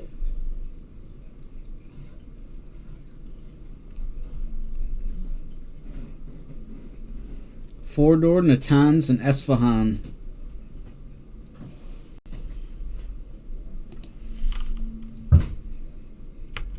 Fordo, Natanz, Esfahan.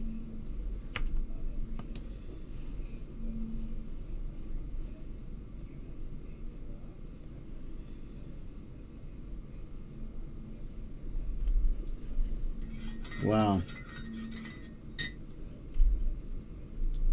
Hold on a second here. Did Pete Hegseth post? Hold on, did Hegseth post?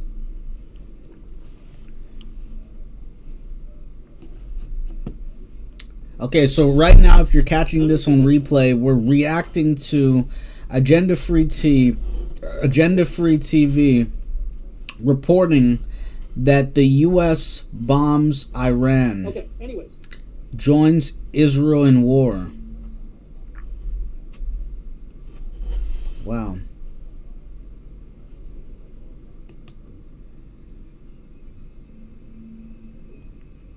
Attack on the 3 nuclear sites in Iran, including Fordo, Natanz, and Esfahan. All planes are now outside of Iran airspace. A full payload of bombs was dropped on the primary site, Fordo. Bunker busters, all planes are safely on their way home. Congratulations to our great American warriors. Now, there is not another military in the world that could have done this. Now is the time for peace.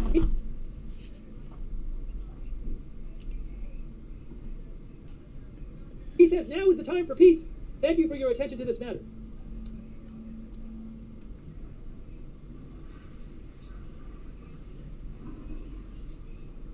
One of our viewers said 2 weeks was just a bluff. Oh, Konstantin Toropin, who is a Pentagon reporter, he's from CNN. He says there is silence right now so far from the no comment from the Pentagon yet, and one official, when asked, directed me back to Donald Trump's post. All right. Elint News, who I follow, thinks that the B-2s to Guam were a diversion and that other B-2s might have taken off towards Iran. Oh my gosh.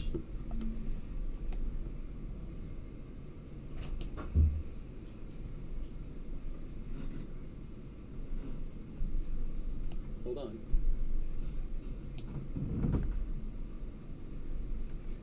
I am looking for other updates.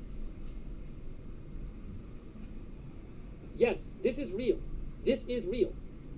This is real. It's a real post. It is real. This is a real post. This is true. He really posted it. It is not fake. I know it's pretty stunning to hear this all of a sudden, but it really is true. Wow. Wow. Guys, wow.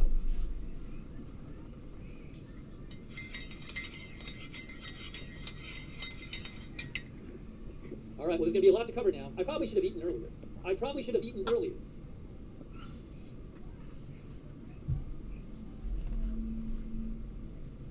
There's one more thing I'd like to do.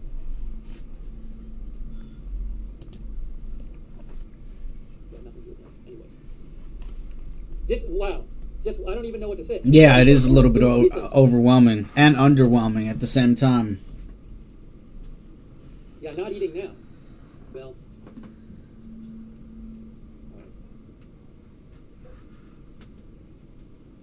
Unbelievable. Unbelievable. Shine more.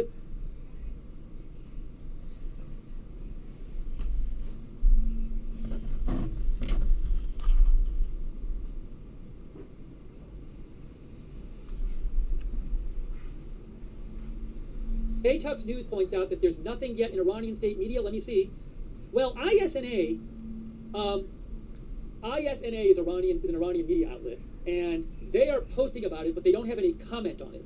Tasneem, yes, Tasneem is Iranian state media. They are reporting it. They're saying U.S. aggressive attack on 3 Iranian nuclear sites. I'm not hearing any commentary from the Iranian state media, but Iranian state media has started to report on it.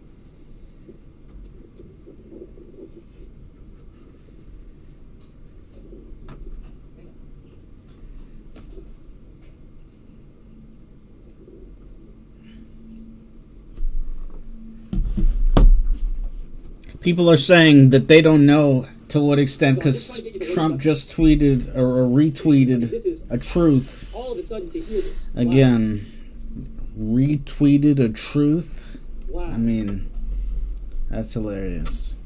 I'll move this up a little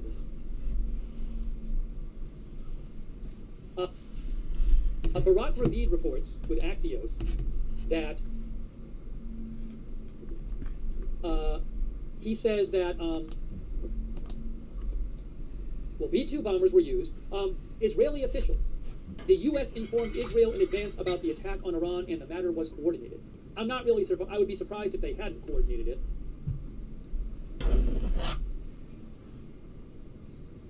Wow. Is Truth Social still not working?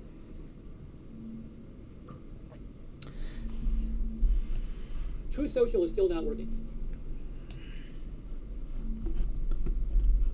This is getting interesting. People are saying that it actually hasn't occurred, the strike.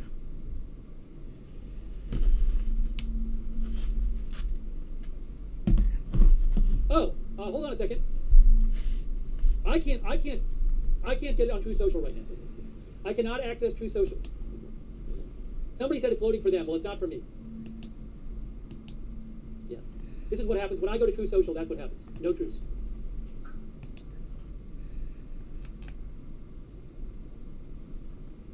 Anyways.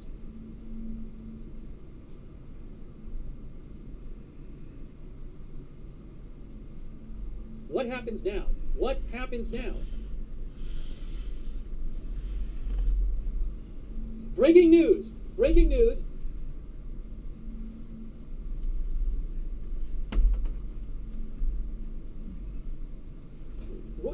Reuters says White.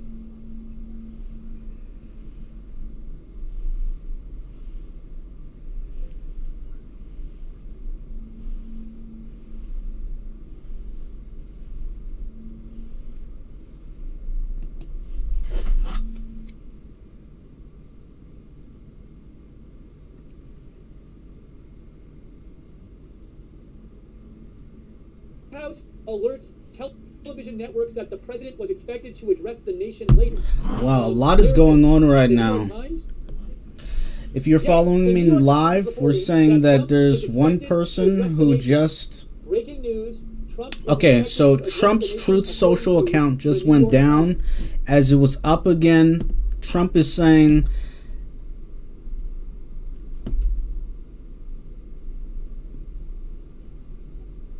Okay. So many people are checking out the feed of Trump's live feed on Donald J. Trump on Truth Social that it brought down. Breaking news. Wait, Lookner's calling breaking news. Wait. 8:15 p.m. Eastern Time. Wait. President Trump, Full screen. To Fox's Lucas Tomlinson, will address the nation at 10 p.m. Eastern Time.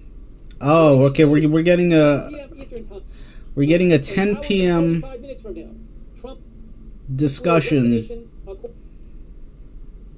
According to Lucas Tomlinson of Fox News. Breaking news.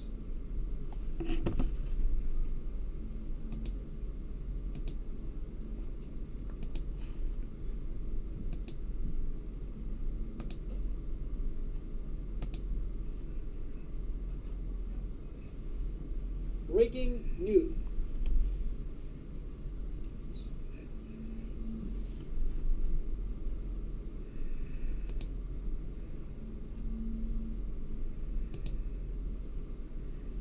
All right.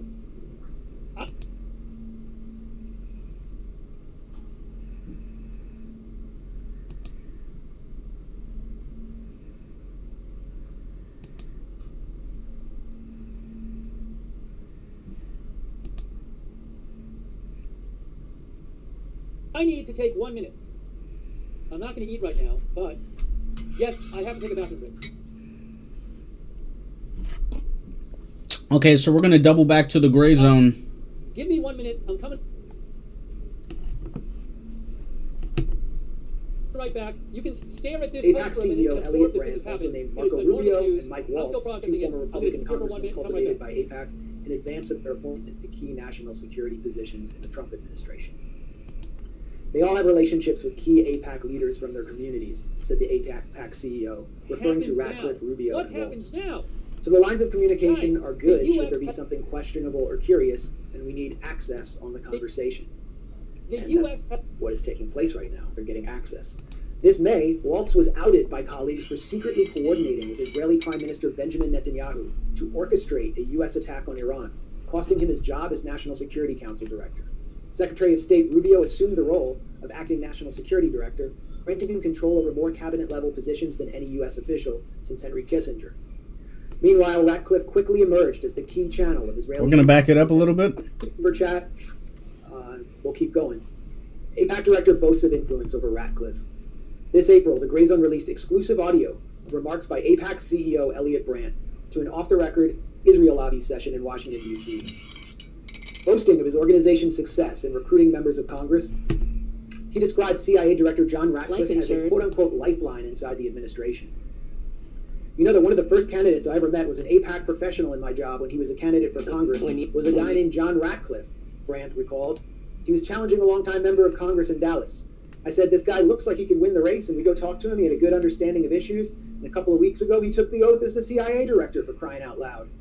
This is a guy that we had a chance to speak to, so there are a lot. I wouldn't call them lifelines, but there are lifelines in there.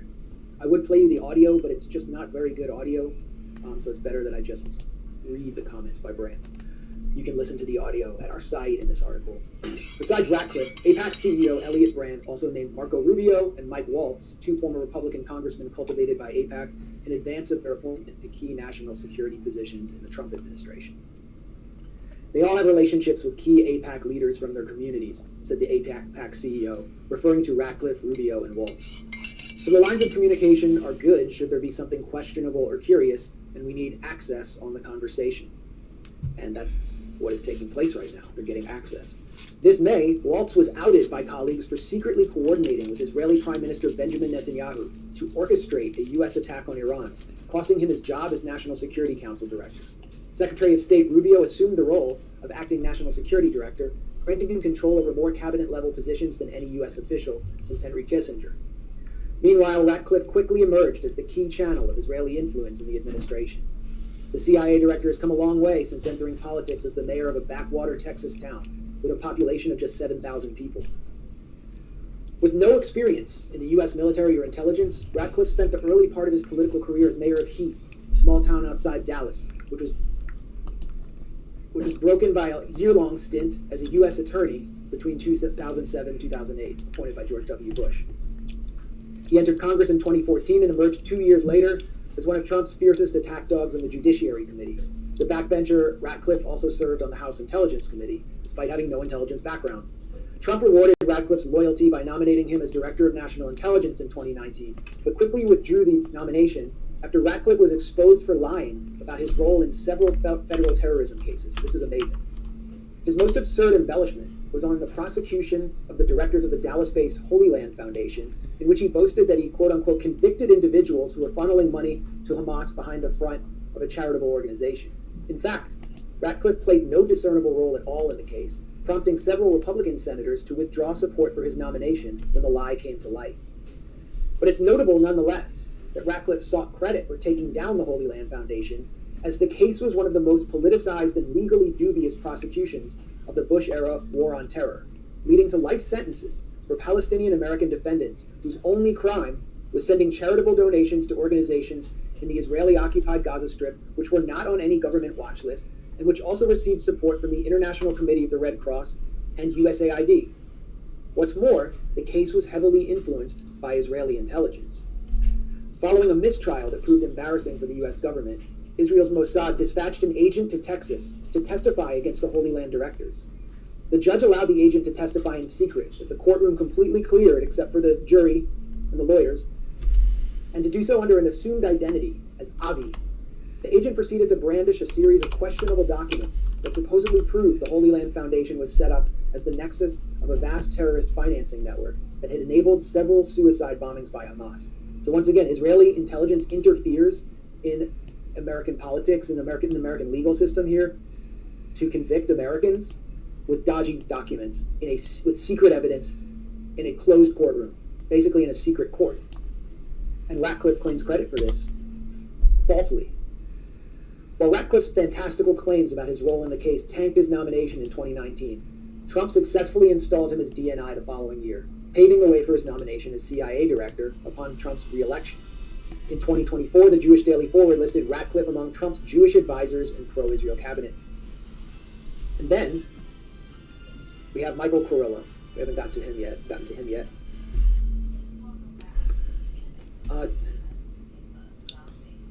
The Trump official that we spoke to told us that White House Chief of Staff Susie Wiles has ensured that the president remains surrounded by Ratcliffe and General Michael Kurilla in briefings related to Okay, we're checking out Aeon Bytes from the Mossad and read the documents they've prepared to the president without any sense of critical detachment, or disclose that the assessments came from a foreign liaison rather than U.S. intelligence, which is a breach of protocol.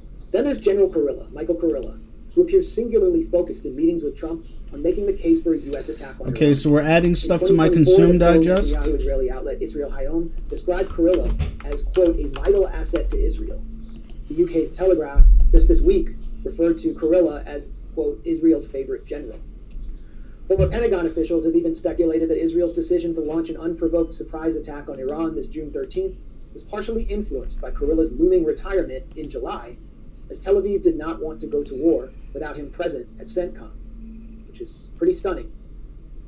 Trump official told the Gray Zone that Wiles has excluded Trump's director of national intelligence, Tulsi Gabbard, from crucial meetings where U.S. intervention in Iran was discussed.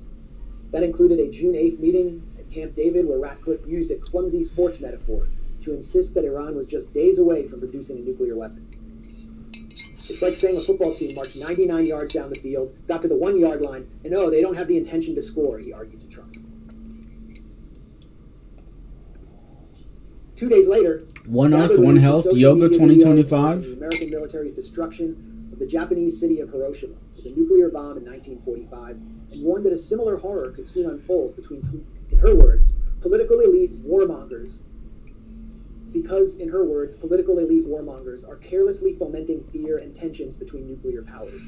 Trump was reportedly infuriated by her comments. Asked by a reporter about Gabbard's testimony this March that Iran had not restarted its nuclear weapons program, Trump grumbled, "I don't care what she said," then echoed Ratcliffe's view, which was, by extension, the view of the Israelis. This is what Trump said: "I think they were very close to having a nuclear weapon." This whole episode might explain why Gabbard released a statement yesterday on June 20th on Twitter X, insisting her views on Iran's nuclear enrichment were faithfully aligned with Trump's and had been distorted by a, quote, dishonest media seeking, in her words, to manufacture division. Though the statement reaffirmed her commitment to President Trump, her assessment of Iran's nuclear program did not differ from the evaluation she delivered in March, which determined Iran was not currently pursuing a nuclear bomb. Gabbard claimed on Twitter X, "America has intelligence that Iran is at the point that it can produce a nuclear weapon within weeks to months, if they decide to finalize the assembly." So she was getting demolished on Twitter, people comparing her to Colin Powell. But if you parse her words and understand the context of the situation, and how much pressure she's under, it's clear that she wasn't selling out her testimony this March, but was trying to fulfill her obligation to demonstrate loyalty to Trump. According to the Trump official, Chief of Staff Wiles has also excluded Secretary of Defense Pete Hegseth from meetings on Iran, relying instead on Kurilla to represent the U.S. military. Vice President J.D. Vance has held a parallel series of meetings on Iran, the official said. In contrast to those controlled by Wiles, Vance has encouraged robust debate and included diverse perspectives. In public, however, Vance is constrained by the obligation, like Gabbard, to demonstrate his loyalty to Trump. For his part, Trump's views are said to be shaped by constant exposure to Fox News. Okay, so right now we're just scrolling through our YouTube subscriptions, into a 24/7 commercial, taking a look at titles and thumbnails, trying to figure out if any of these videos belong in our Consume Digest. The mechanism that Steve Bannon, the former White House Chief of Staff and intellectual So from one perspective, the entirety of my subscription box is already in my Consume Digest.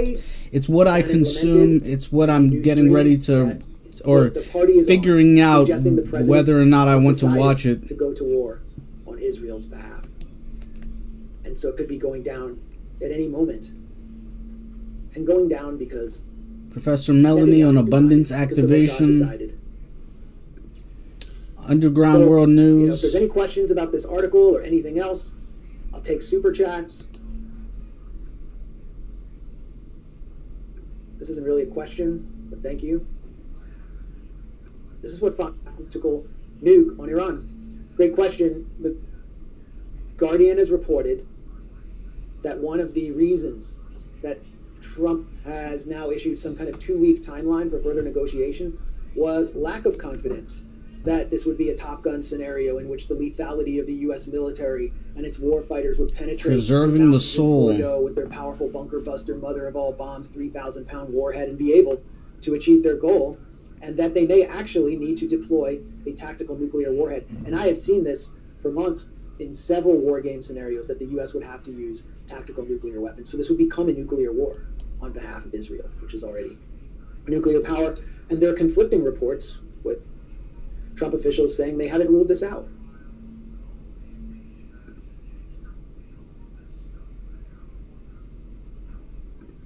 Someone loves me. Thank you, TT 8005. Elise Stefanik, so full of the brown stuff. If she ever took an enema, Battlefield 6 is in a unique position. Trace. Well, Elise Stefanik was one of the breaking Putin warns of World War III. Figures named by AIPAC CEO Jason A. As key AIPAC yeah, we're gonna have to do write-ups on a lot of these different content creators that we see here. Some of them is Matthew Lesko, who will help you with grant writing. So, Mike Waltz, Andrew Bardis, aka Galactic Historian. Mike Waltz, the other lifeline the Lush Report for Israel, is now UN ambassador.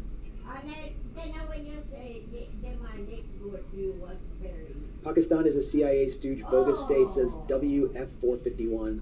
India sold out to Mossad for 2 rupees and a japati. Turkey is a multifaceted turncoat. So I can't wait to hit the refresh on this. Iran.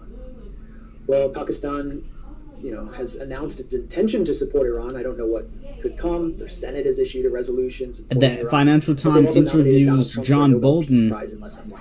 Human brains glow with very faint light. I actually kind of can't believe that. Our brains emit visible light when we think. Yeah, I mean, what the hell? Praising his stellar statesmanship. It's kind of like when Obama was nominated for a Nobel Prize, or granted it before he had even served, and then he dedicated his Nobel Prize speech to the need for war, the need for U.S. force projection, and then proceeded to expand U.S. drone wars across the globe and destroy Libya, nearly destroy Syria, surge Iraq and Afghanistan, and so on. The Nobel Prize is a joke. I don't know why Pakistan did that. China and Russia Russia's been issuing stronger statements in recent days and warnings about the U.S. joining the war. I don't know how they will retaliate, but Iran has reportedly rejected any offer of assistance and said that it can handle this on their own. And I believe that they still have considerable strategic depth. If the U.S. intervenes, though, it's going to open up a lot of opportunities for China and Russia to weaken U.S. influence. U.S. influence will weaken economically for sure, and militarily. We are going to see how overstretched the U.S. is. Nuclear sites in Iran, and politically, including a Donald whole Trump's payload of bombs on Fordo, which is the most important nuclear site. How is Iran going to respond to this? President Trump is going to reportedly address the nation at 10 Eastern time. Yes, multiple outlets now saying 10 Eastern time. Oh, he just posted about it, I believe. I believe Trump just posted about it. Of course, my Truth Social, I'm still having issues with. Let's try this again. Let's try my Truth Social again. Some people's Truth Socials are working.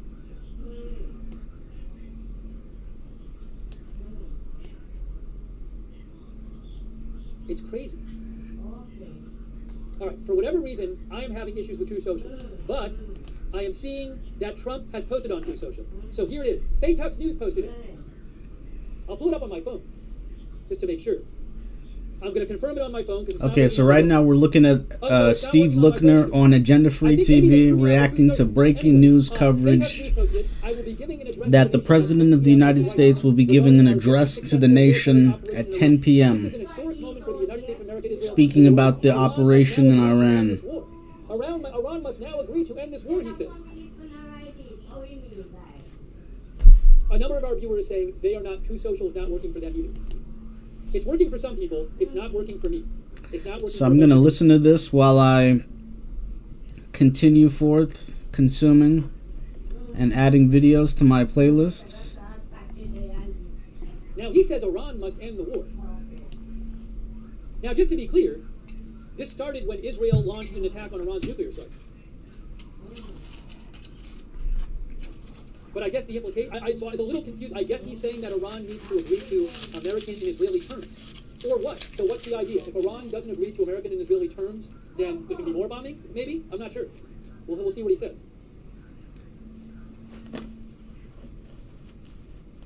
One of our viewers thinks Iran is blocking True Social.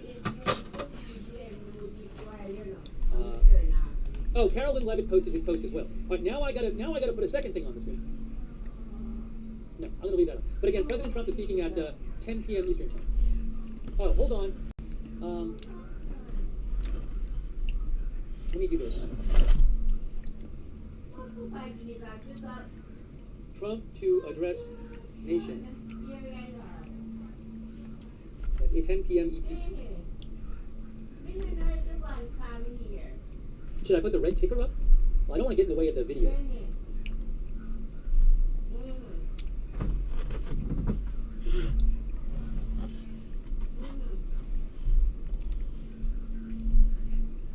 Wow. Wow.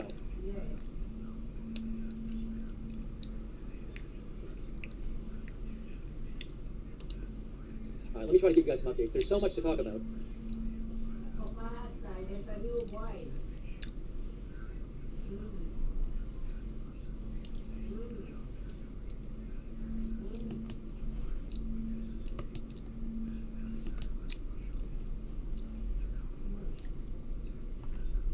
Okay, breaking news. New York Times says Iranian officials, several Iranian officials, say they think American forces had bombed Fordo and Natanz around 2:30 a.m.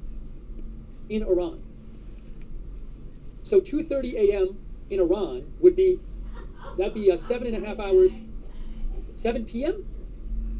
What time? Right now it is 3:53. Iran time now is 3:53. So that would be 1:23. That'd be 7 p.m. Eastern time. That would be in 7 p.m. Eastern time. Wow. New York Times.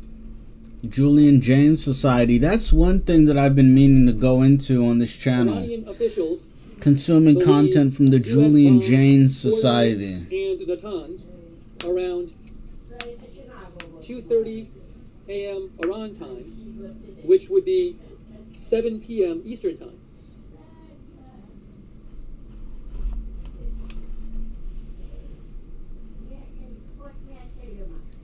Okay, we've been streaming for 2 hours and 21 minutes so far. Trying to figure out how much more time I have left in the tank. But it just got interesting. Breaking news. So now we're here trying to figure out, well, what's the best course of action to take? Maybe we could do an OTLD. Okay. Offloading technical linguistic debt. So again, today we spent a little bit of time. Say that again. Wait. The New York Times is reporting that several Iranian officials think that Fordo and Natanz were bombed around 2:30 a.m. in Iran, which would be 7 p.m. Eastern time, which would be about an hour and a half ago. About an hour and a half ago. Hey, thanks so much to our moderators. I really appreciate all of our moderators who are here. Let me just shout them out real quick. Beth Mythical is here. RJ. Wow. All of our other YouTube moderators. Sorry if I'm missing people. Yeah, sorry for starting and stopping and cutting it off, but my thought process is not well conditioned in terms of streaming and providing real-term feedback without any questions. I legit need some play energy in order to get through this. But I think I'm going to continue to stream for at least 5 hours. I'm going to try to do 5-hour stretches. Chicago Jewish activists hunger strike for Gaza. What is the Iranian response going to be to this?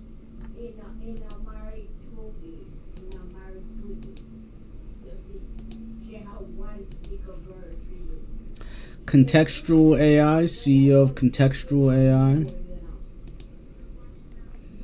I still can't get True Social to work. You know what I should do? I should put up the red ticker. That's what I should do. I should put up the red ticker. I think it's red ticker time, guys. I think it's red ticker time. President Trump said the U.S. bombed 3 nuclear sites in Iran. Fordo, Natanz, and this one. He said Esfahan, so I'll say that Esfahan. He will be addressing the nation at 10 p.m. ET. The big lie you've been told about ED, erectile dysfunction. He said all planes are safely Yeah, shout out to Dr. Nazanin Moali. They're a legit sexologist in the space.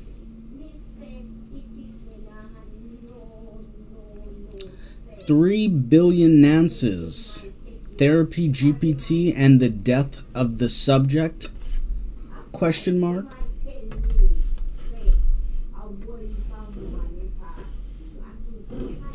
Nothing is an illogical hypothesis. Nothingness. Is death not the end? I tend to be curious about these things, but when it comes to content, I don't really focus on consuming content around near death and outside of death spaces. Let me know if you think that that's a terrible oversight for me. Whoa.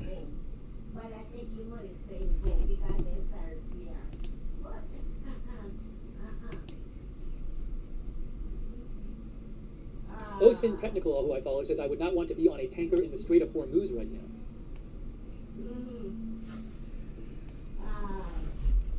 I want to check Iranian media too and see what they're seeing over there. There's just so much. I mean, this is just about as huge as it gets. The headline on the New York Times right now is U.S. enters war with Iran. That's the headline.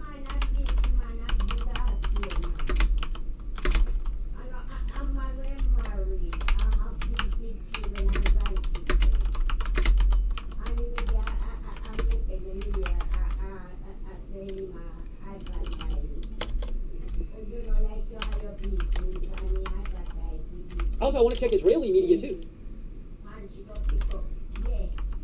By the way, for those who weren't around earlier, it has been over 24 hours since the last missile attack from Iran on Israel. Over 24 hours. Now, I don't know if that's because maybe they knew something was up with this. I don't know. One of our viewers thought that earlier. But I can say that Iranian state media has posted Trump's post. I just saw it on Iranian state media, Mehr News. They have posted Trump's post.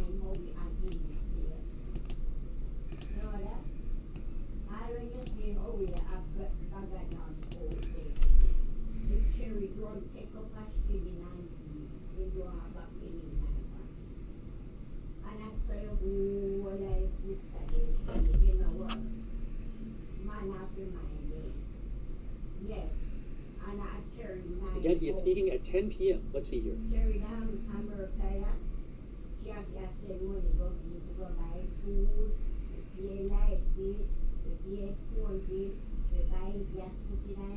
So that's going to be a technical grade agency discussion. I'm literally just looking around trying to find updates for you guys right now. I mean, obviously, this is just enormous. And technical grade agency discussion. What does Iran do now? What does Iran do now? What does Iran do now?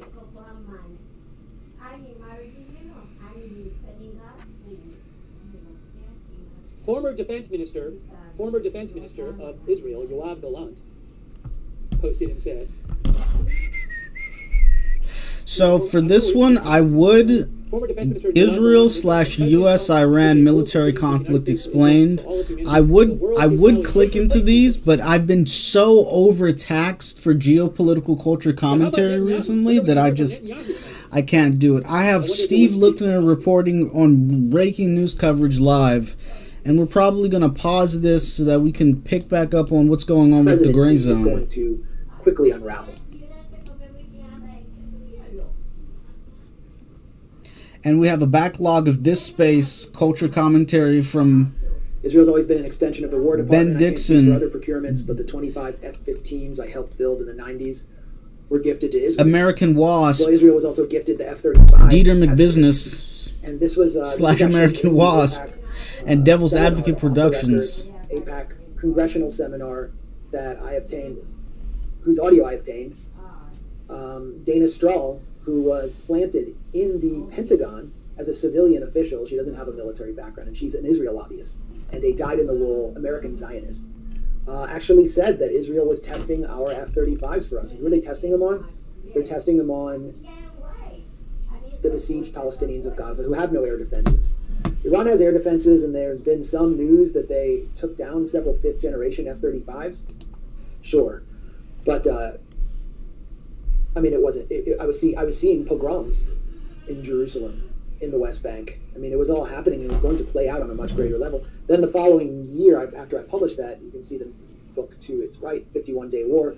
That was my book about the 2014 war in Gaza, which was sort of unfinished. But, you know, I was in Gaza for a small part of that war, and afterwards.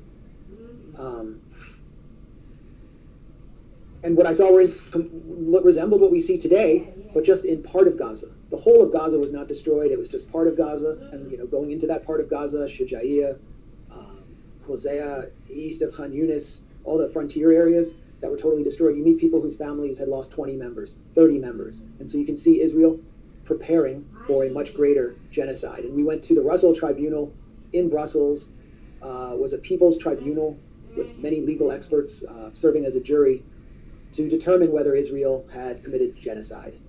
And, you know, the jury was sort of split. Now it's so obviously clear. So I think those two books set the stage for what's taking place. I think they're a really strong backdrop. And Goliath is also, I think, a useful book for just understanding contemporary Jewish-Israeli society. So we're still processing the live breaking news. We're trying to figure out what does it mean for the global geopolitical predicament that we're in. Evil chants come over here.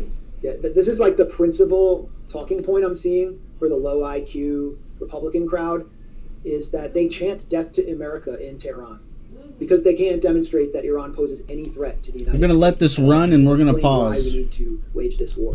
So they just say that they chant that. I've seen some really low IQ accounts claim that Iran's official slogan, national slogan, is death to America. And that's just like nothing that you see in Iran at all. There are rallies every Friday against U.S. and Israeli imperialism in Qom and after Friday prayers in some places. And those rallies have gotten so much larger this week. They're unprecedented. One contact in Iran told me that the rally went on for 3 hours in a small town. And so, I mean, it's sort of a self-fulfilling prophecy. The U.S. supporting these decapitation strikes, the killing of Iran's leadership, the threatening its spiritual top authority, bombing their cities, slaughtering civilians, doing what they're doing in Gaza to Tehran. And you don't think they're going to chant death to America now? But why would that make us want to go to war? How does that threaten America in any way? I can tell you, as an American, everywhere I went in Iran, people asked me where I was from. When I said I was from the U.S., no matter what their perspective was, I was received with complete hospitality, even in the former U.S. Embassy, which is now called the Den of Spies. It was one of the key espionage centers of the U.S. in West Asia, the key U.S. espionage center. And now it's a museum to that Den of Spies with all the espionage equipment. I did a Twitter thread on it. You can see all my photos from there. But the docent who was overseeing the museum, I told him I was from the U.S., he gave me some postcards and a plaque of Qasem Soleimani, who was killed by the U.S., to basically just show gratitude that I was there to see their perspective. So no, Iran doesn't pose a threat to the United States. Iran is not our enemy. Iran is not our enemy. The neocons are our enemy. Israel's assets in the Trump administration are our enemy. The corporate media is our enemy. And Israel is our enemy. Our enemies are right here. How can Iran be our enemy when it can't convince us to do things against our will? The American people, by massive margins of over 80%, do not want to go to war, and Americans will die in this war, and Israel is manipulating our bought-off government into going to this war. That's what an enemy does. The worst enemy that you can have as a frenemy is one that's close.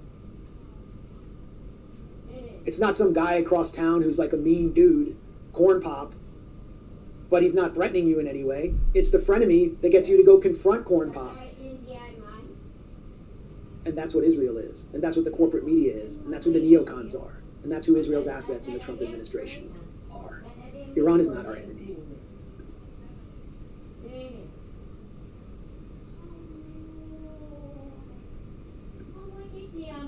Just wait till the Islamophobes hear the name of Pakistan's N-bomb program.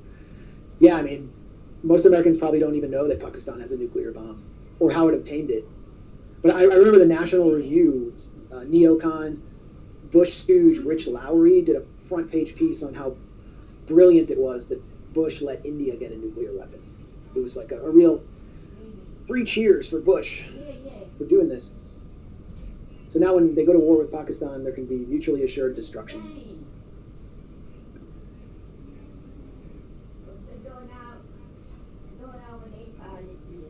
Iran is warning that sending aid to Israel means you're part of the conflict. Implications for the U.S. or Germany. An official says they will defend with their lives. Well, I don't think Iran is stupid enough to activate assets in third-party countries. But Iran certainly holds the U.S. responsible for this war, and there could be a price to pay down the road. It's just that Iran is, while being accused of this being like the kingdom of terrorism, has behaved like the adult in the room all along, maybe too adult. And everyone in Iran that I spoke to felt like True Promise 3, which is being enacted now, phase 18 of True Promise 3 was just initiated reportedly, that they waited way too long to demonstrate deterrence, which allowed Israel to continue attacking it. And they were doing that because they're constantly working the diplomatic track. They want diplomacy to secure their economic existence, to get sanctions relief. And so why would they engage in such provocative behavior as doing what Israel and the U.S. do, which is to kill and kidnap people in third-party countries or wildly attack supposed enemy assets around the globe? It's just, it doesn't fit with Iranian doctrine, but Iran has a lot of cards to play. I should mention there are something like 4 Iranian citizens who have been effectively kidnapped by France, including one woman who was arrested and jailed in France, an Iranian woman, for posting in support of Palestinian resistance on Telegram. I mean, these are kidnappings and it's hostage taking, and the West is using them as collateral against Iran, along with waves and waves of Israeli assassinations. Cannot trust Turkey, India, Pakistan as they play both sides. There was supposed to be a meeting between Trump and Turkey on Iran, and Iran refused to participate, possibly because of Turkey's role. Turkey is participating in this war in its own way. It has an early warning listening station planted near its border with Iran that is being used to detect Iranian ballistic missile launches and to surveil Iran, and it is supplied by NATO. So they play both sides for sure.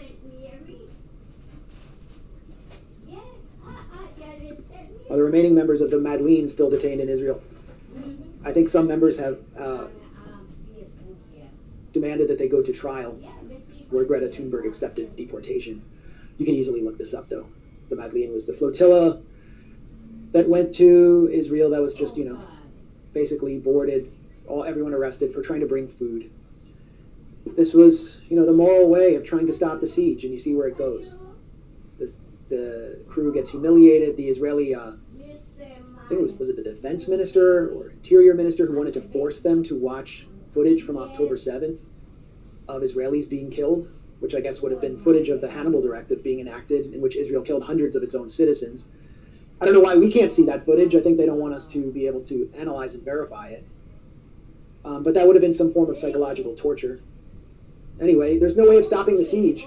It was great what they did. It was a great PR move. It focused the media's attention back onto Gaza, which it wanted to ignore. But there's no way of stopping the siege. Nothing's going to happen. Israel's not going to change without force. That's the lesson that we're seeing right now. Israel only understands force, sadly. And it cannot complete its wars without the U.S.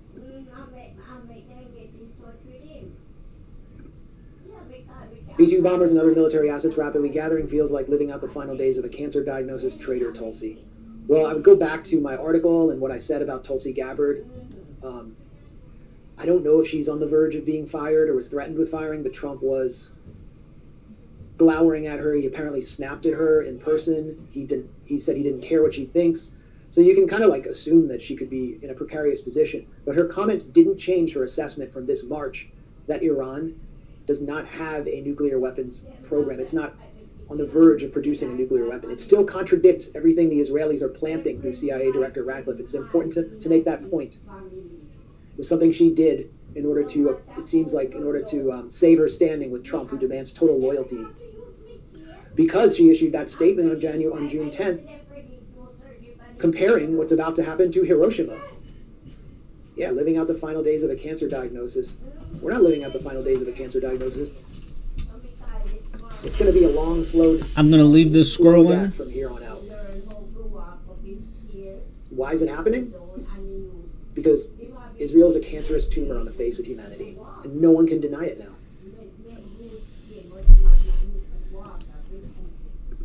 What are the Gulf states doing right now? Didn't they promise Trump a load of cash? Well, that's what happens when you give Trump a load of cash and you don't get any guarantee in return, and you just trust.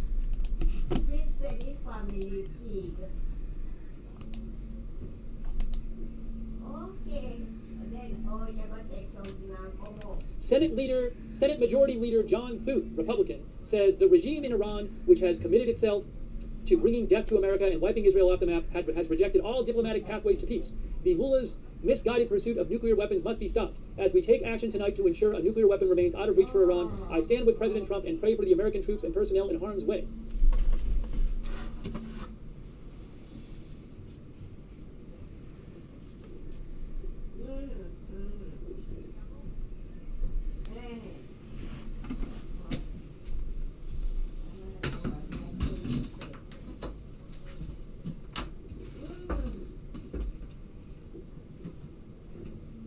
Again, 10 p.m. Eastern Time, an hour and 25 minutes, we will be hearing from President Trump.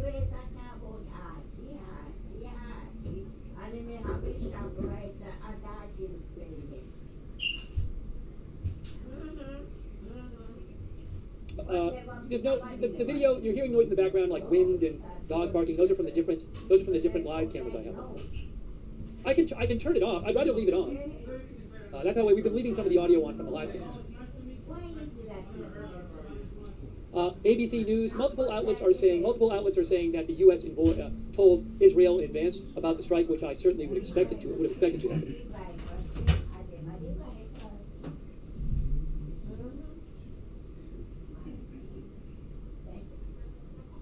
And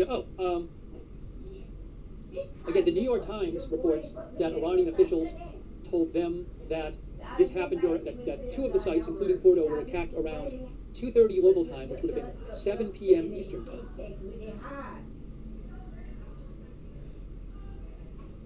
Sarah Ferris with CNN said House Speaker Johnson was briefed prior to tonight's strikes, according to a person familiar.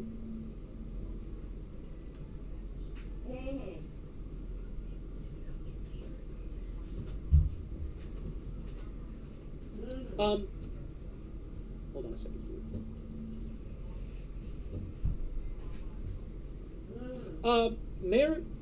State media, Iranian state media reports, I don't know if this is true, Iranian state media reports that Iran had evacuated the 3 nuclear sites some time ago. I don't know if that's true. That's what state media is saying in Iran.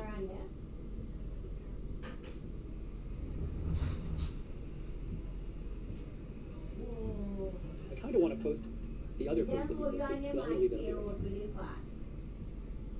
Maybe I'll leave it up there. Unbelievable. What's going to happen next? Senator Tom Cotton, Republican, posted. Here is what Senator Tom Cotton had to say.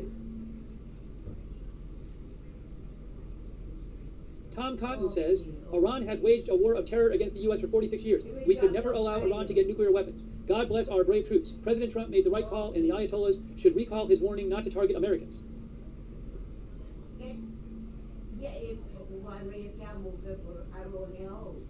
Jake says, nobody even knows what to say. The whole world is shook.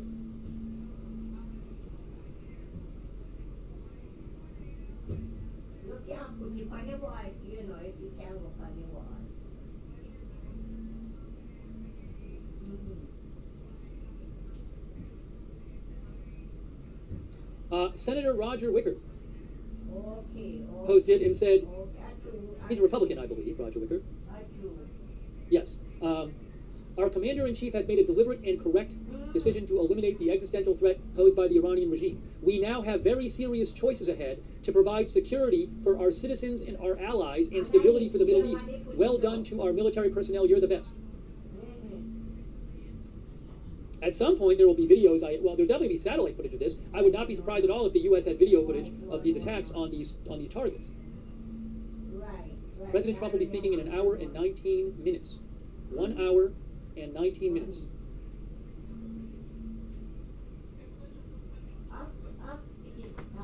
Yeah, one of our viewers, how's Russia going to react? How's everybody going to react?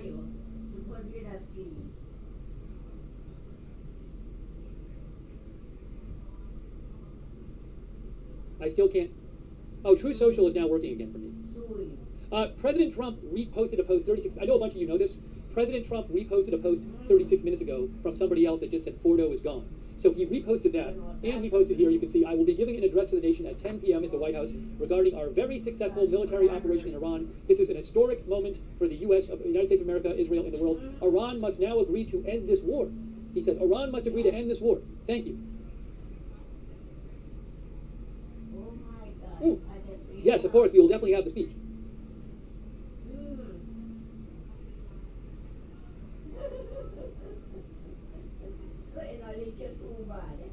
Yeah, one of our viewers said if they don't, yeah, it's not clear to me what happens next. If Iran, I guess, doesn't, I don't know what they need to do to end the war specifically. That hasn't been said.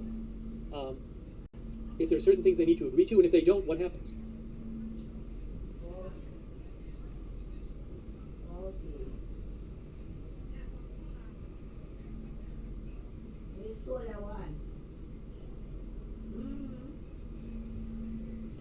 Wow, what's going to happen now? I have no idea where this is all going. I have no idea where this is all going.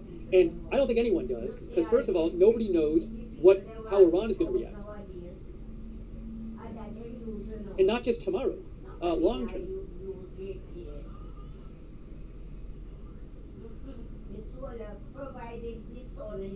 Let me say a couple quick thank yous, really quick, because I want to get back to the news. I'm not going to be able to thank everybody, I don't think, but really quick.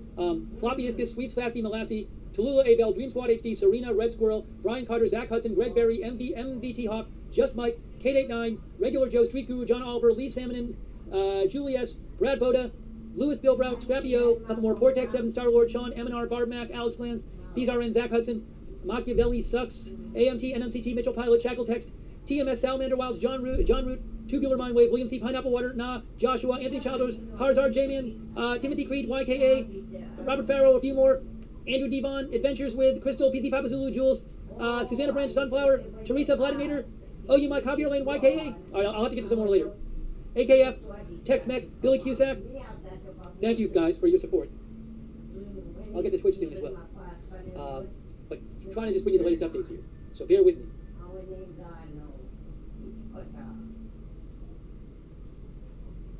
Nothing from the Pentagon at the moment. So Dan Lamont, who is with the Washington Post, military affairs correspondent, says, no statement yet from the Pentagon, nothing. The only thing from the Pentagon is that Pete Hegseth reposted Donald Trump's post. But we have no announcement yet. I don't know that there's been any other statement in the government except for Trump's 2 posts on True Social. No official government statement, Trump administration statement. Wow.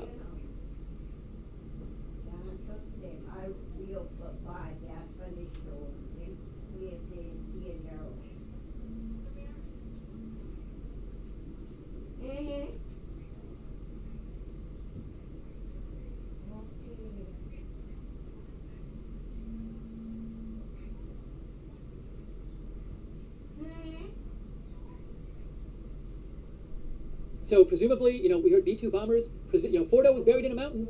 So presumably there were a bunch of these bunker buster bombs that had never been used in combat, used on Fordo, the most important nuclear site of Iran. And they also attacked Natanz and Isfahan. Now Natanz had been attacked by, both Natanz and Isfahan had been attacked by Israel previously in the last week, but I know Natanz has a significant underground component, and it wasn't clear how much damage had been done in Natanz. Various buildings had been attacked at the Isfahan complex, but I mean, it seems like maybe I would assume that that the attacks by the U.S. on Natanz and Isfahan were much greater than what Israel has done. That'd be my assumption, but I don't know right now. Thanks, by the way, on Twitch to Devil Doc, CC Suburban, I Do Kill, Tribal Convictions, Wargun, Pragmatic Realist, C-Stan, Lilac Heart DM, Justin D. Winters, Texas Obuck, Guy from 207, Chi-Town Deke, Jan T, couple more here, Big Dog Gaming, Gonzalez, thank you, Fun Size Smurf, Slang and Rock, thanks over there on Twitch. We're bringing you the latest updates here. Very little has really come out about this so far. Just all of a sudden, this post just came out. See that they always cook. They always come by all the food from me. Yeah. So no. If Now, another thing to think about is Iran. How quickly or not quickly might Iran's response be? I mean, in Iran, they didn't know what was going to happen for sure, so they might want to I'm guessing there's going to be some discussion of what to do. Did they have things in place? Are they worried if they respond right away that Israel and the U.S. will be ready to attack them or something? I don't know. So does Iran have some sort of plan in place to respond if Fordo got attacked? I mean, they've known for a while that Fordo could get attacked. Keep an eye on the Strait of Hormuz, shipping. Epon says maybe they need to assess the damage. East Cesaris says, I still damn can't believe this. But this is again, it's not what happens in the next hour. For all I know, Iran will respond to this in some way in a week or 2 weeks. And also, how does this change how other countries think about the U.S., other countries in the Middle East? What impact does it have on the Iranian regime? We just don't know. If the Iranian, some experts have thought that this whole thing, if the regime survived, would make the regime, after it's done, secretly go as fast as they can to get a nuclear weapon. So, in 5-10 years, could we be sitting here and then we hear that now Iran has a nuclear weapon? We don't know that they won't. So all these questions, I don't think you can assess this in terms of its consequences, obviously, now, because there's so many consequences to come. And not just in the next day or two.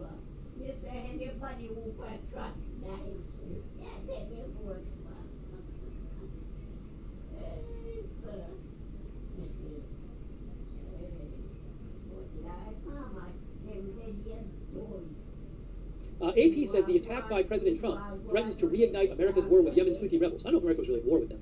But the Houthis, Saturday, warned they would resume attacking American ships in the Red Sea corridor if the U.S. joined the Israeli campaign. But I don't know how many American ships they attacked. They were attacking a bunch of ships. But does Hezbollah, which is right next to Israel, and has been greatly diminished by Israel's war on Hezbollah last year, does Hezbollah, which is supported by Iran, start firing missiles into Israel? They so far have stayed out this past week. How about the Houthis?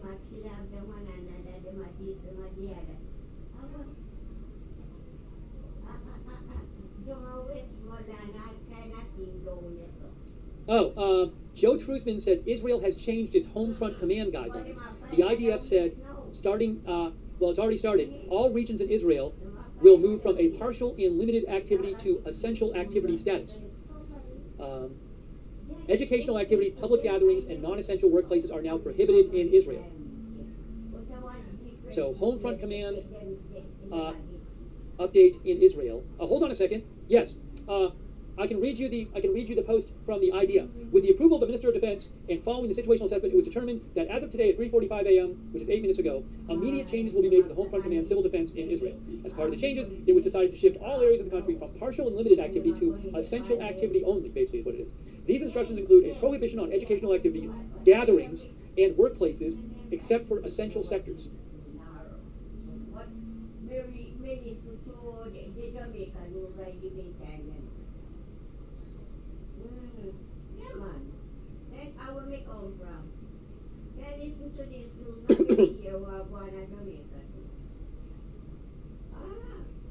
CNN says Trump hopes strikes prompt new diplomacy and isn't currently planning additional U.S. strikes.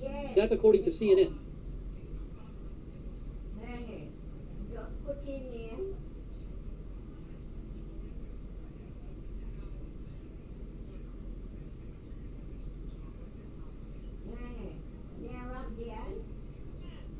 So again, that's a CNN report.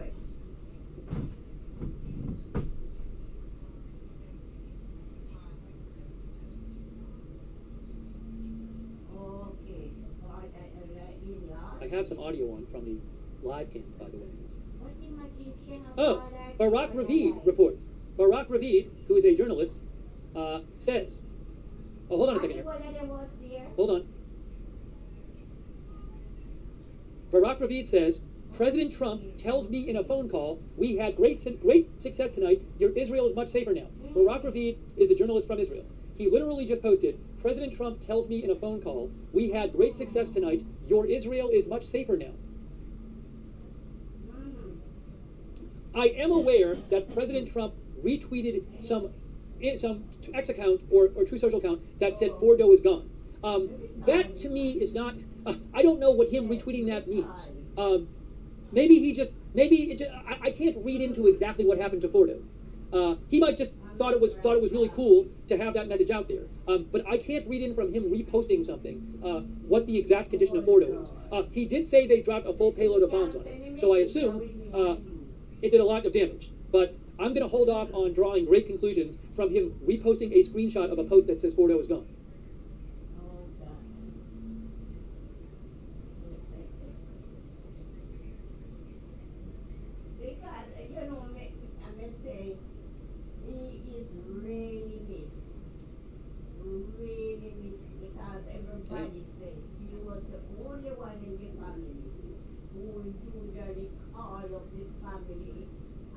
The president just posted, I think, an American flag. Oh, President Trump posted an American flag. Look, there it is.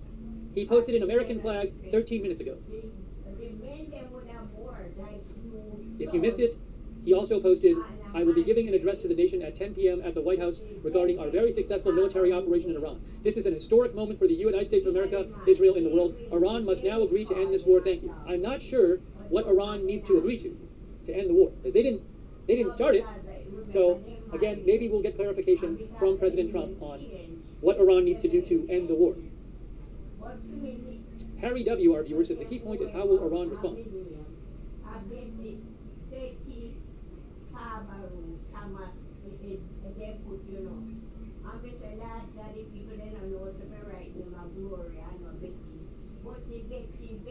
Breaking news, this is from the NYPD. The NYPD says, we're tracking the situation unfolding in Iran. Out of an abundance of caution, we're deploying additional resources to religious, cultural, and diplomatic sites across NYC and coordinating with our federal partners. We'll continue to monitor any potential impact to NYC. I don't know that they have any specific threats or anything.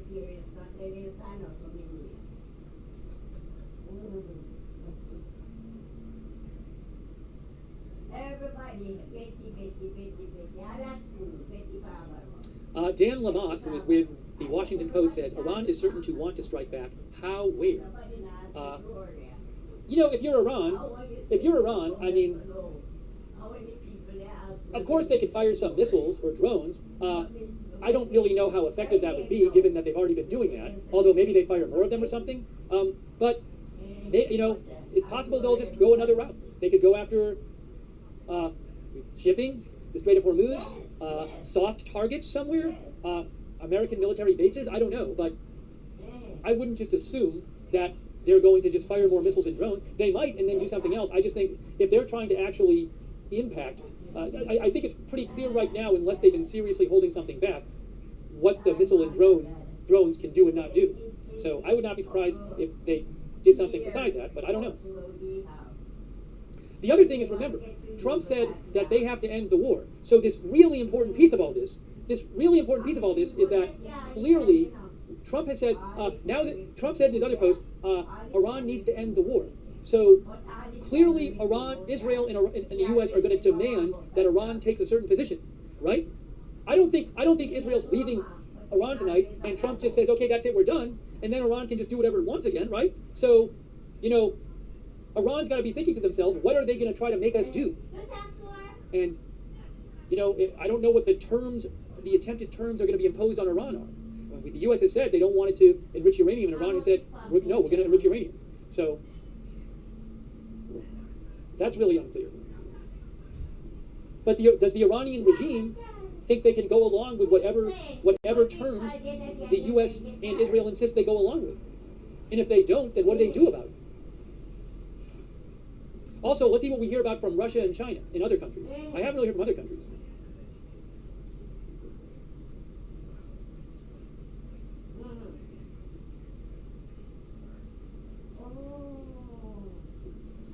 Intel Doge, sorry, and Fox and Lucas Tomlinson both said the same thing.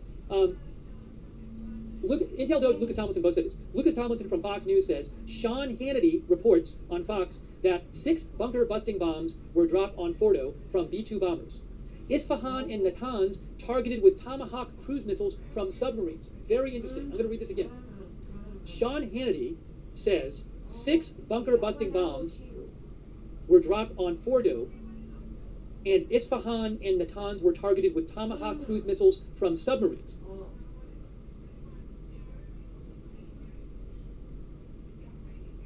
Maybe I can listen to that myself. Go over there.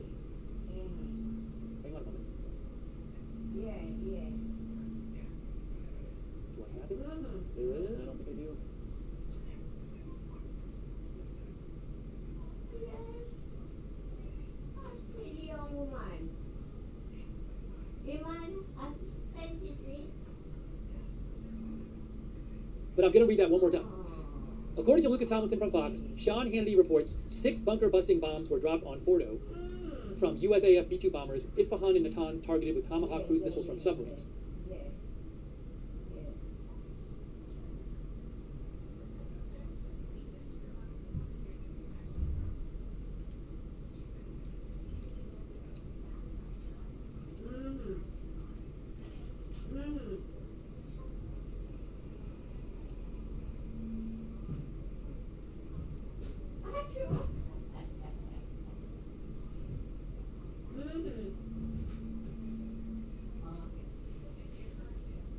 Putting that in the ticker.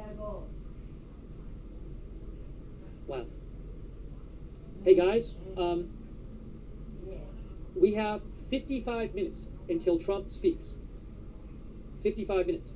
Oh, Faytux News pointed out, the New York Times reports,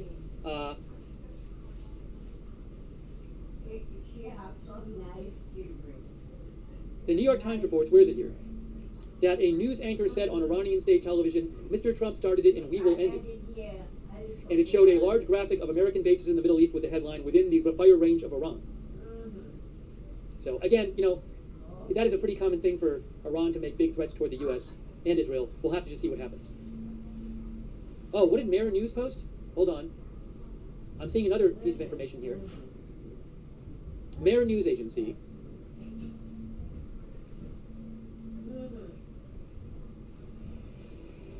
Oh, so Mirror News Agency, which is state media, posted a clip from Iranian TV it says TV expert, from now on every American citizen and expert in the region will be a legitimate target. Also, it looks like this expert said the Iranian nation knows how dishonorable you are, and it looks like the expert said no specific explosion was heard and Trump is probably bluffing. Those last two things I can't tell if it's the expert or Mirror News, but this was a post on state media. Just to be clear, that's not an official announcement from Iran that every American citizen is an expert in the region will be a legitimate target, but it's state media reposting that clip of an expert saying that on TV. Mirror News state media reports that the entrance and exit of the Fordo site have been damaged. I wouldn't expect necessarily complete openness from Iranian state media about the exact level of damage at these sites.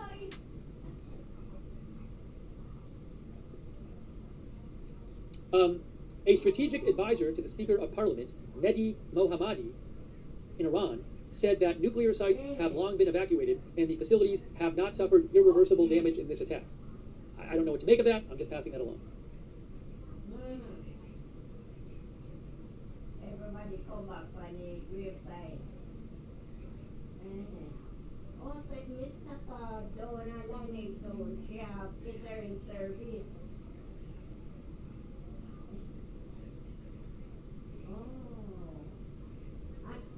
They make a sell out in place.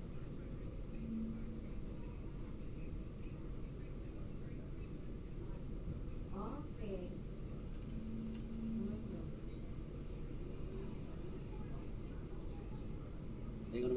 Hang on a moment, everyone. A U.S. official told ABC News B-2 bombers were used in the attack. Okay. About 51 minutes until Trump speaks. About 51 minutes.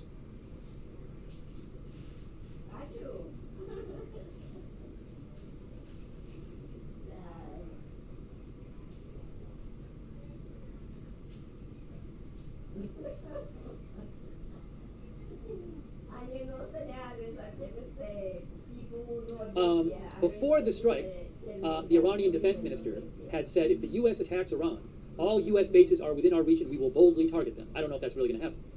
Tens of thousands of soldiers of the U.S. are stationed across Iraq, Syria, and the Gulf states and elsewhere, says the Washington Post.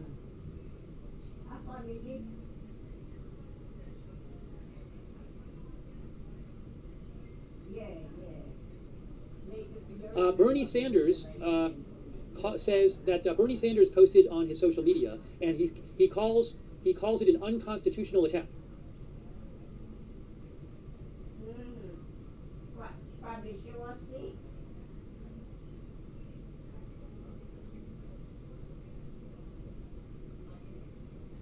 Multiple outlets like CBS's Jennifer Jacobs are saying that Trump administration gave Israel a heads up, which I'm not at all surprised about, before the strikes, and Trump and Netanyahu spoke after the U.S. bombings were completed. Wow, what is going to happen next? I have no idea. I do not know where this is all going. I have no idea. I would be careful with videos floating around claiming to show the bombings. My guess is that some of those videos are not legit. Darko Veres, our viewer, thinks World War III started.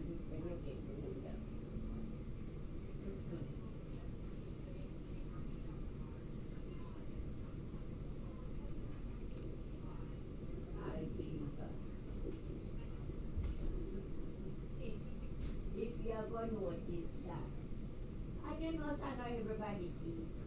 You will get somebody and they work with you and they don't steal. No? Oh, I'm looking at Fox News report. They say, is this from tonight? U.S. stealth bombers targeted and destroyed 3 of Iran's most fortified underground nuclear sites, says Fox News.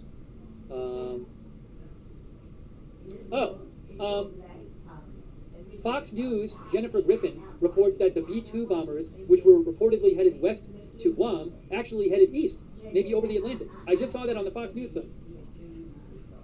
Hold on a second. Did she post about this?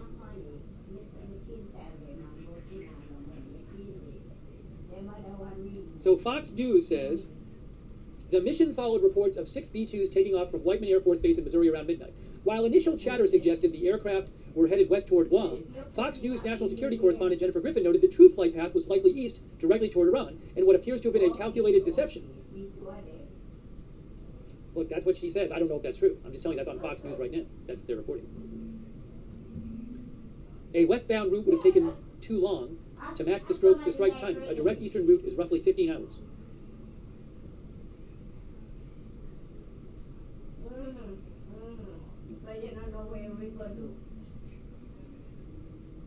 I don't know if it's true. I'm just telling you it's a Fox News report. I'm literally just quoting you from the story.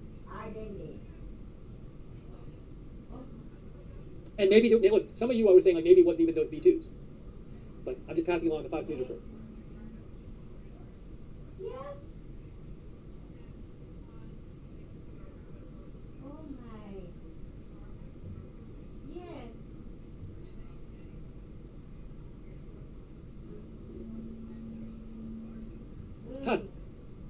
Cheyenne Sardizadeh, who is he's with BBC. I want to show you his post. He specializes in like misinformation online and stuff that's posted as true but is actually false. He says, let me make it easy for everyone. Every single video and image that is currently going viral online, claiming to show the aftermath of the U.S. strikes on Iran's Fordo, Natanz, and Isfahan nuclear sites, is false. They all show airstrikes or explosions from days, weeks, or months ago.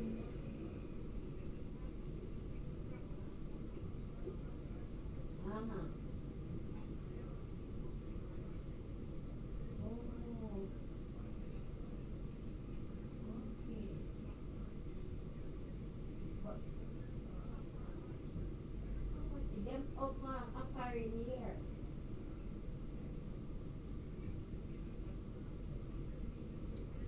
43 minutes until President Trump speaks. He is supposed to speak in 43 minutes, guys. 43 minutes. We will have live coverage of Trump speaking in 43 minutes. Oh, hold on a second. Phil Stewart from Reuters says Fox News says U.S. used 30 Tomahawk missiles on other Iranian nuclear sites. I guess that would be the 2 non-Fordo ones. Let's see here.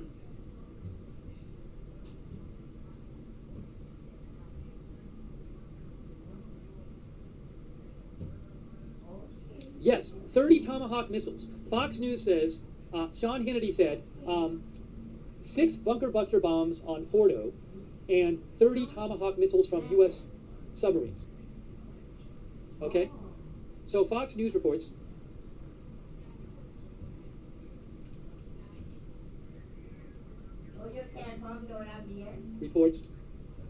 that 6 bunker buster bombs were used on Fordo and 30 Tomahawk missiles were launched from submarines at the other 2 facilities.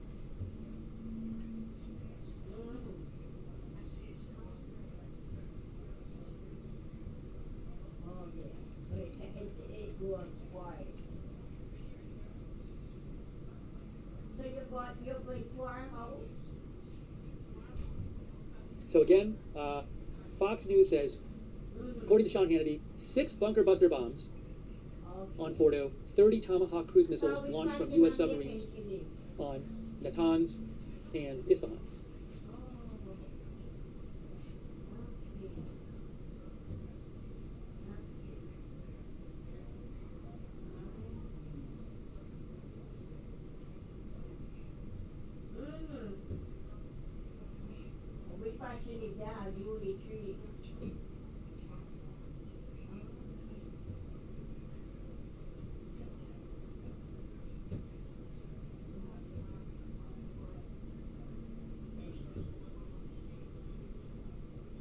Jennifer Griffin says that President Trump told Sean Hannity that all 3 nuclear facilities were destroyed completely.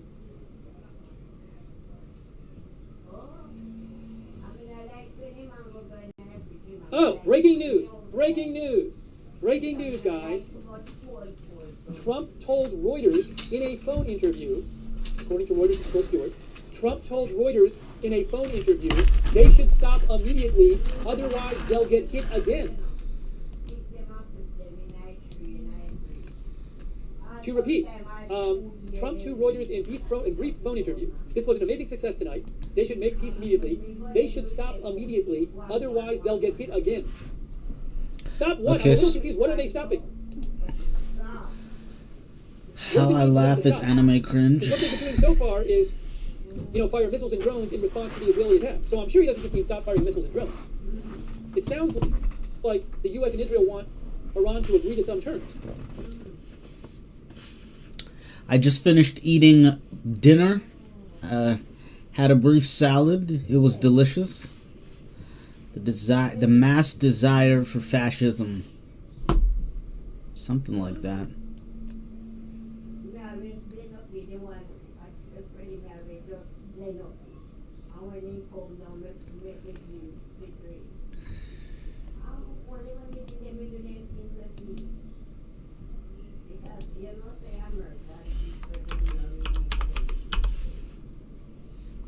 Oh my God. Gosh, only 37 minutes until Trump speaks from the White House. Oh.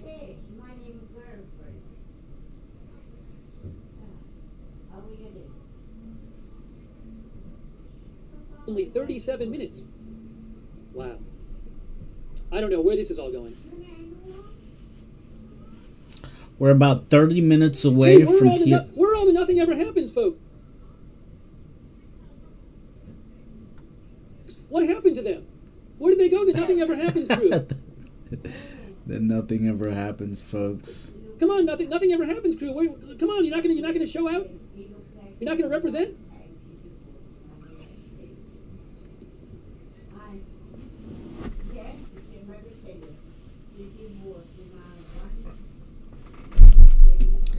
So we got about 2 more hours to go.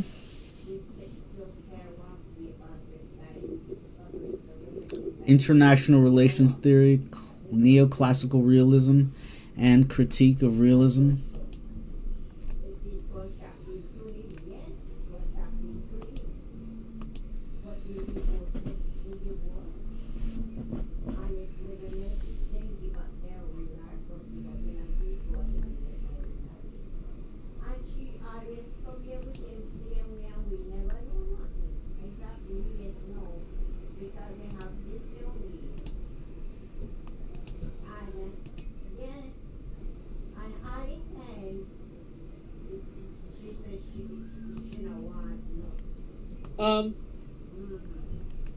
Jonathan Karl. It sounds like Trump is on the phone a bunch.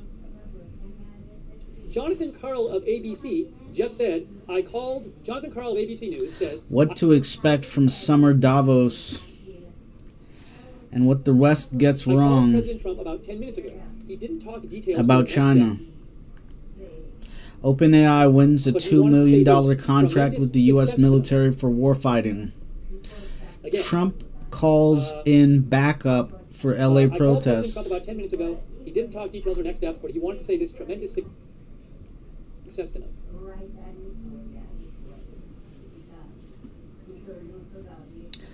The social life of things.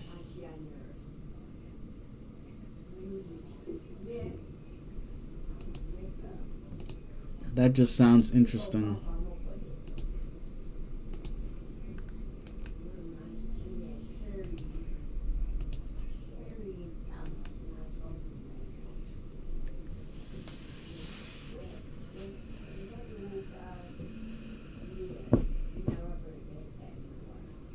Patrick McGee, Apple in China.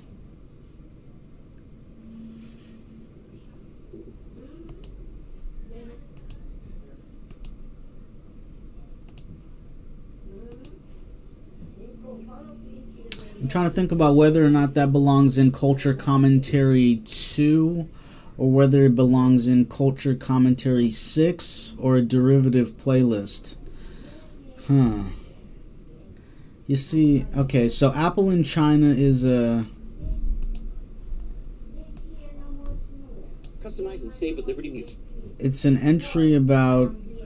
Okay, we have an FT business reporter with extensive experience. Okay, so we have timestamps.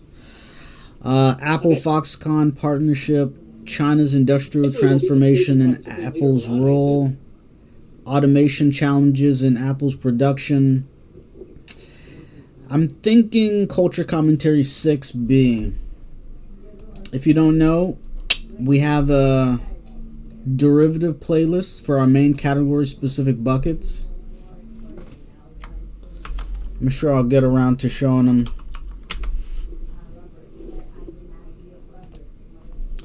So we'll have to find some time to go over some of this information. Oh man, it's been a while since we just went through playlists. I don't know, should we finish this or should we keep on going?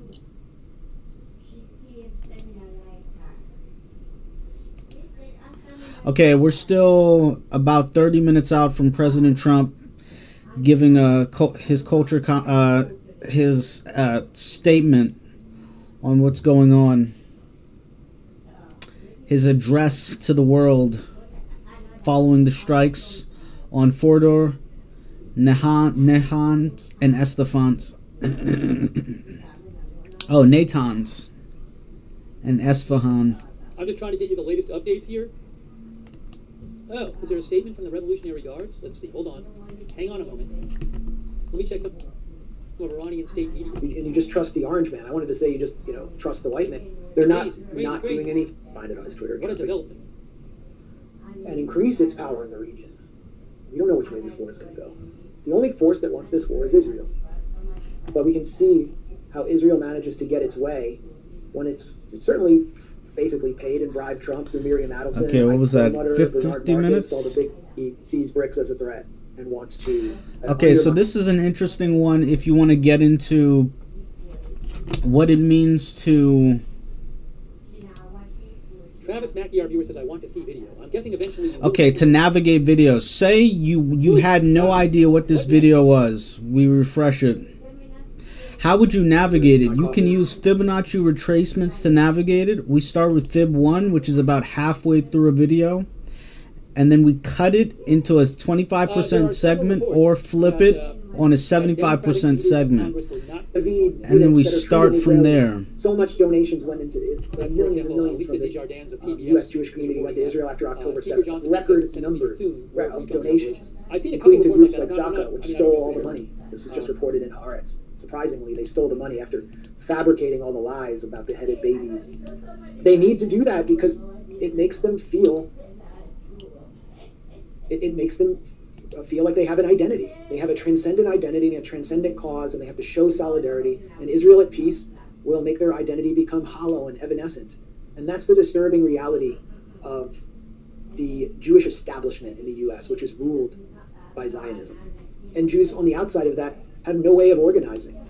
It's very difficult to participate in Jewish communal life if you're an anti-Zionist or if you just aren't interested in these wars, but so many Jews are. Yeah, so that must be a struggle. That's my explanation. There's also the religious explanation. And, religious nationalism is rising in Israel, so you see a ricochet effect or an echo effect in places like the Five Towns and Long Island, and these hermetic Jewish communities that don't really, where they're holding auctions for properties in the occupied West Bank.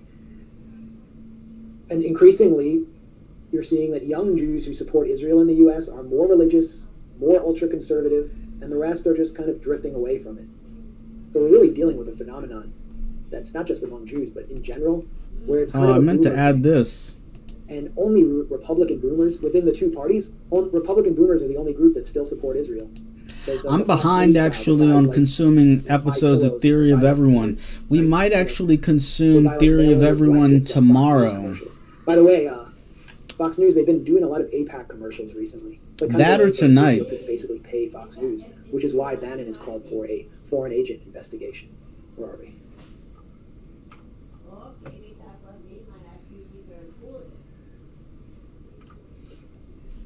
KDK, Max, I'm terrified. I know you don't tend to talk about this, but what do you think is the best way ordinary citizens can organize against this war, which is threatening? Oh, wait, I was going into Fibonacci retracements. Why are we not protesting? Where are the protests?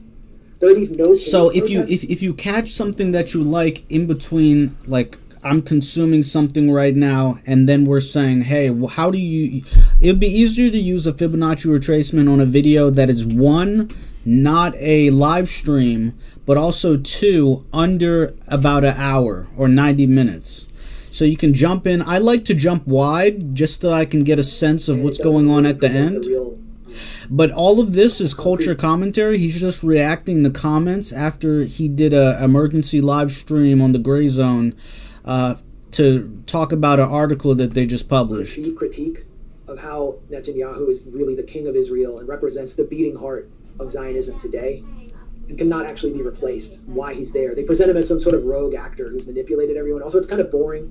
Relies heavily on allegations from people who testified in his corruption trials, which are like about him getting lots of bottles of wine from Arnon Milchan, the Mossad asset and Hollywood director, these kinds of things. That's the least of what Netanyahu did, and actually some of those allegations seem a little bit unfair. But it's interesting to, it's unfair compared to like what our leadership does, what Trump just did in the Gulf. It's just like straightforward bribery. He's not just getting bottles of wine and cigars.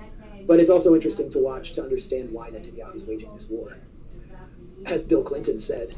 Okay, this is Culture Commentary 6B. Culture Commentary 6B. You just saw it on your screen. Keeps him in power, and he's at the end. He's at the end of his political career. He's also he's nearing the end of his lifespan. And we'll scroll up from here. Thank you, Elliot. Thank you. And we're gonna bounce out of just discussing and using fibbed retracements. We made it up to about 50. Viewers to Khamenei's comments after the attacks in France on the satirical. But at this point, this seems a little bit out of date.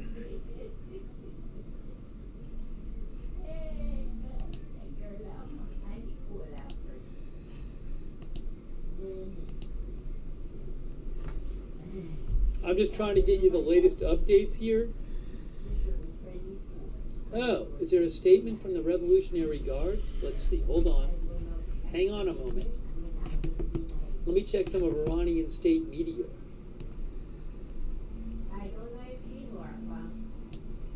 Crazy, crazy, crazy. What a development.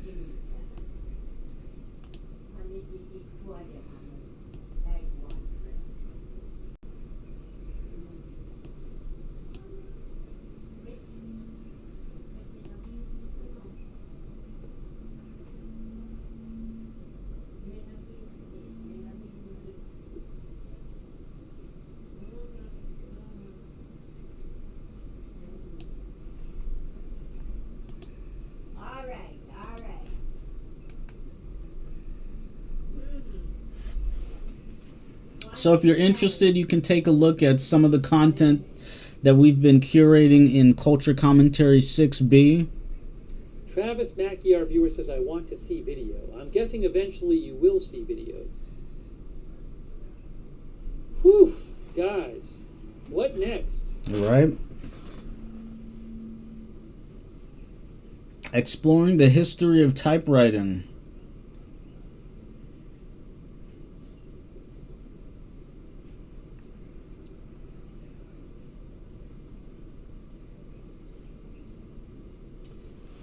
There are several reports that that Democratic leaders of Congress were not briefed on this.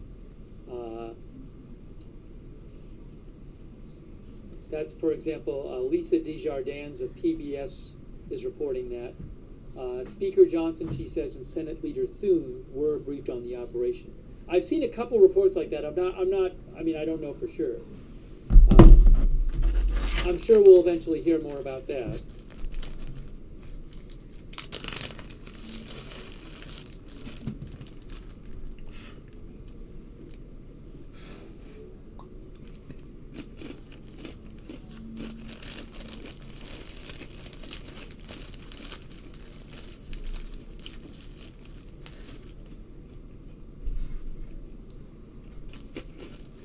One of our viewers, Strikers Fishing TV, says our problem will be with Russia and China.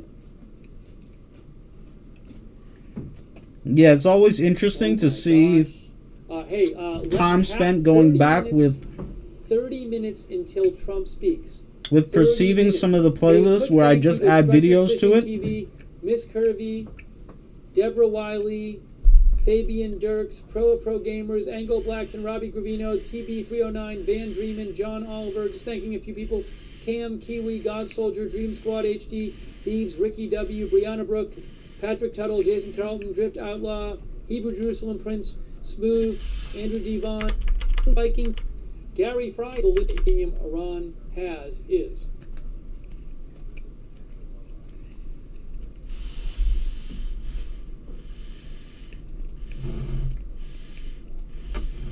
Still no statement from the Pentagon yet that I'm aware of. No statement from the Pentagon on this that I am aware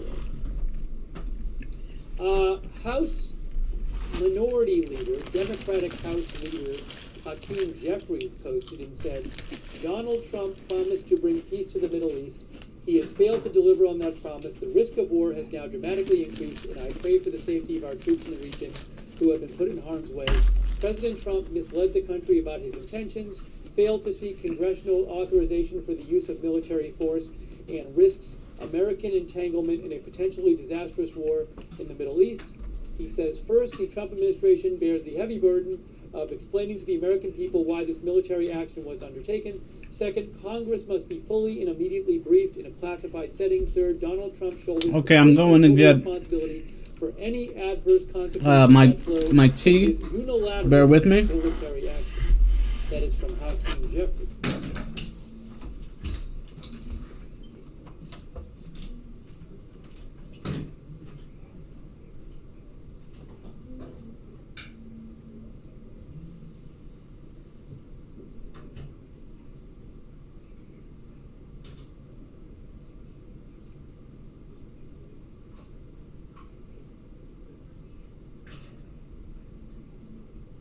Oh, did Marjorie Taylor Greene? A lot of Republicans have come out in support of this. Thomas Massey came out against it. I haven't seen a post from her on this yet.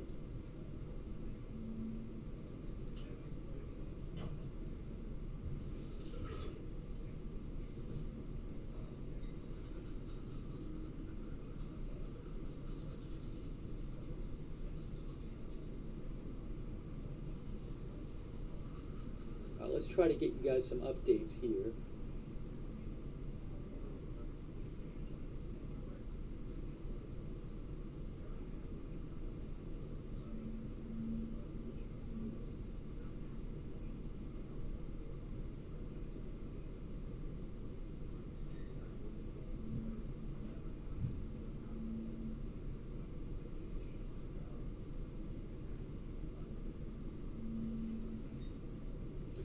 AP says it remained to be seen whether these attacks by the U.S. marked the totality of direct American involvement in strikes against Iran or the opening salvo of a larger campaign.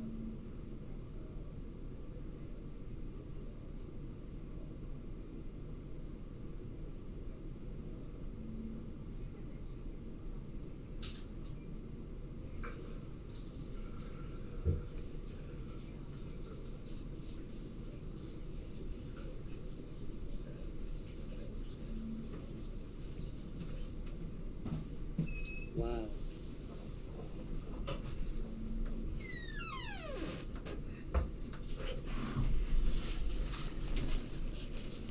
"26 minutes until President Trump speaks. 10 Eastern time." That's officially 15 minutes for our time.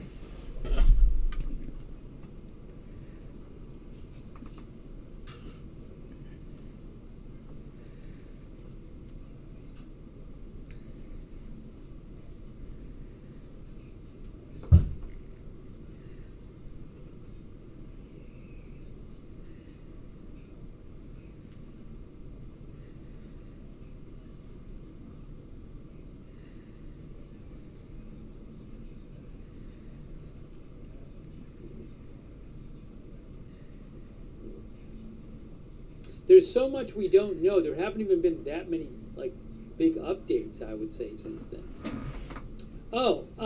Trump expected to say that he is not currently planning additional strikes inside Iran. The officials, according to White House officials, they tell NBC News, during his address tonight, Trump is expected to say that he is not currently planning additional strikes inside Iran. So we're getting a little bit of telegraphing beforehand. And we're also observing, this is Culture Commentary 6B, in case you're looking for content to consume. Check it out. White House officials said Trump hopes the strikes propel Iran back to negotiations as he presses its leaders to an agreement that will end the war. Why climate policies failed. It's so interesting because this playlist is sorted by most popular, so you're seeing all of these videos. Can you see on the, you can't see where the cursor is at on the far right, but we're about 30% through the duration length of this page.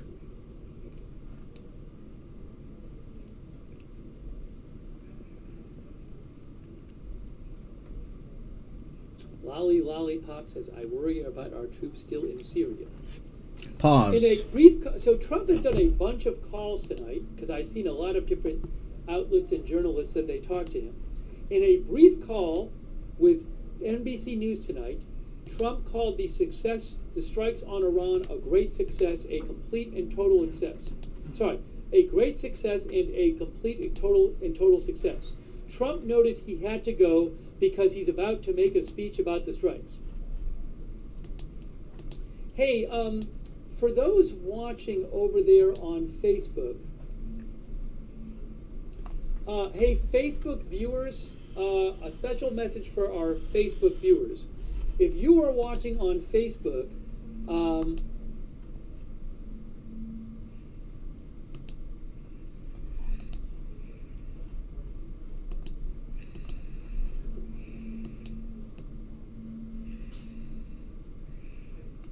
don't know if they do and that they'll be activated. I don't know that they do.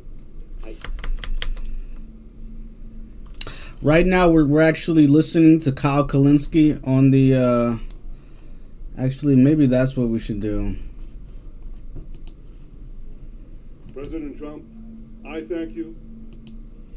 The people of Israel thank you. The forces of civilization. Oh, we published this today. God bless America. In case you're interested. God bless Israel. As an aggregator, P90 calibration, we might leave this on in the background. So had some words of high praise for President Trump. I think I might play that one more time. Hold on a second here. Let's play that one more time. Let's hear what Netanyahu had to say one more time. Again, here he is. It's a minute long, basically. Here is Prime Minister Netanyahu. Congratulations, President Trump. Right now, we're consuming a little bit of Kyle Kalinske. Target Iran's nuclear facilities with the awesome and righteous might of the United States. Trying to get our... Oh, wow. In Operation Rising Lion, Israel has done truly amazing things. But in tonight's action against Iran's nuclear facilities, America has been truly unsurpassed. It has done what no other country on earth could do. History will record that President Trump acted to deny the world's most dangerous regime the world's most dangerous weapons. His leadership today has created a pivot of history that can help lead the Middle East and beyond to a future of prosperity and peace. President Trump and I often say, peace through strength. First comes strength, then comes peace. And tonight, President Trump and the United States acted with... Next up, we're going to be listening to Dabu 7. President Trump, I thank you. The people of Israel thank you. The forces of civilization thank you. God bless America.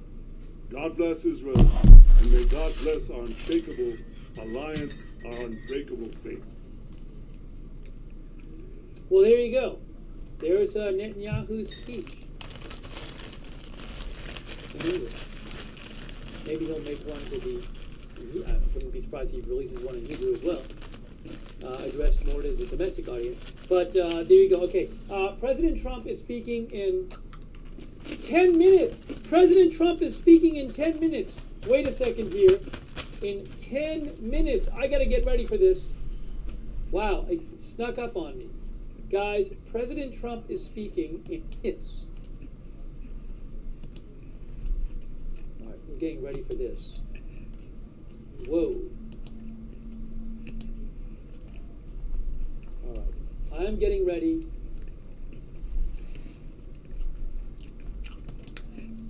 That America is something to see. They'll be calling you a radical.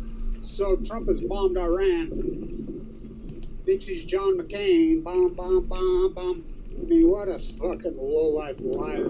He's as bad as fucking Butcher Biden. Oh, bummer dumber. Now, think about this. I believe it was today or yesterday, Pakistan nominated Trump for a Nobel Prize. Think I'm joking about that? I'm not. Think about this. Nobody ever provoked anything to the United States from Iran. Saddam Hussein is that weapons of mass destruction. These are all lies. By the way, I don't think people realize this. You do know that Iran has a nuclear energy reactor with spent fuel on site. So, the whole fallacy of centrifuge, and look, I'm the world's foremost expert on this. That has already been centrifuged. Nuclear energy fuel, uranium-238, has already been refined and centrifuged to 235. They have nuclear waste. Nuclear waste is centrifuged. It's weapons grade. Every nuclear energy reactor in the world, 5. They have nuclear waste.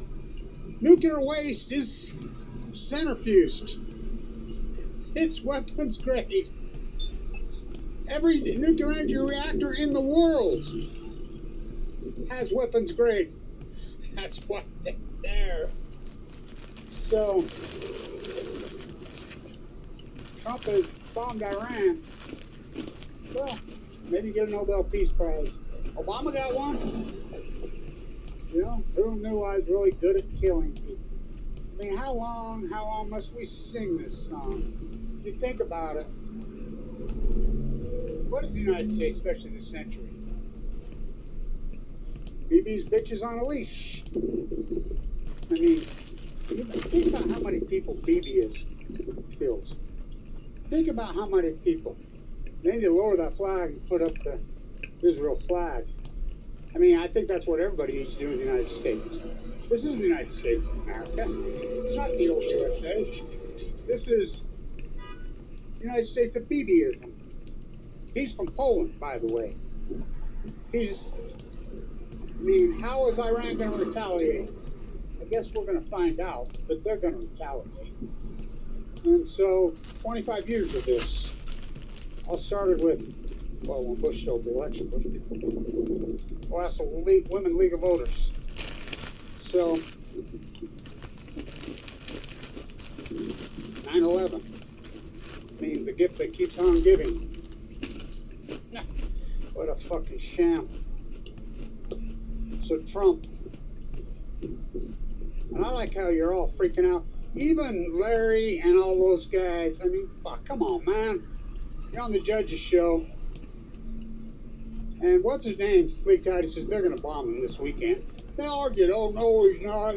There's the same guy that was sitting on the front row of the Putin parade. Oops, you missed it again. By the way, I love the judge. But let's get real. Anybody didn't think he was going to do whatever Bibi told him to do, you're fucking a fool. Anybody that believes Trump one fucking word that ever come out of his mouth his entire fucking life, you're talking the most compromised person in human history. Now, my personal belief, I believe that Bibi's got the goods on him. You know, the whole Epstein thing, you know, they're CD-ROMs. Ham says I'm reviewing it. That was in January. It's late June. So they're CD-ROMs is what they are. And by the way, so you know, Maxwell wasn't the only pimp. There were 7 pimps. You know, and there were hundreds of cheaters. And the one psychologist who was on Katie Hilper's show, the guy he's the world foremost expert. That guy's awesome. He's been on the Virginia's story and case from day one. A lot of us were in New York in those days, back in the 90s. He says someone were as young as 10, 11 years old. The psychologists have told him. You know, hundreds of them. Do I think Trump's on the... Yeah, I think they have video of him with a very, very, very young ones. I think they have. No doubt in my mind. Well, even Musk told you that. Even Musk said that. Musk said the only reason they haven't... This is his best buddy. Even Musk said the only reason he hasn't released the list is because Trump's on it. That's Musk saying. And wow. Musk got the goods on everybody and everything. You know? You have to pay attention to Kevin Blanch when he speaks. So how are they going to retaliate? Iran. They can retaliate. How's China and Russia going to handle this? Well, how's the whole world? The whole world hates Israel with a deep-rooted passion because of Gaza. I mean, anybody with half a brain was onto him decades ago. King Bibi, the apartheid state, took over the United States. King Kissinger handed off to King Bibi. Completely taken over our country. Dabu7 saying we should prepare for blowback. And the Senate, the houses, they're going to change their name from the United States Senate to the House of Bibi Bootlickers, because that's what they are. Bibi Bootlickers. So, it's a historic moment in time in Americana. This isn't Syria. This ain't Gaza. This is Persia. This is Iran. 92 million people. They're way further technologically advanced than you think. Way more technologically advanced than you think. So, it's a sad day in Americana. It's really sad. It's called taxation without representation. And there should be a revolution in this country. How many people do you think, realistic, in this country? It's supposed to be representational government. How many people do you honestly think are happy with their tax dollars slaughtering women and children native in Gaza? How many do you think? I don't think very many. So, taxation without representation. And you leave your comments. How do you feel about your tax dollars? Nobody from Iran's ever laid a finger on any. Oh, 9/11, they were Saudis. All of them. They bought them off. Oh, come on. Why is it called Saudi Arabia? The House of Saud. This all goes back to Sinclair Oil, Rockefeller. They bought them. The United States took over the freaking oil peninsula. But I don't know how much military capability does Iran have. Well, Max Blumenthal did such great work on this. I think way more than anybody thinks. This has got to be one of the greatest lines in Americana history. Max Blumenthal. Well, here at the Gray Zone, we did a psychological analysis, used multiple different psychologists, multiple different people to evaluate Trump over the last period of time. We've concluded his brain is 83% bong water. What an insult to bong water. Trump, good Trump, bad Trump. Trump's always been a pathological liar. Always been a pathological liar.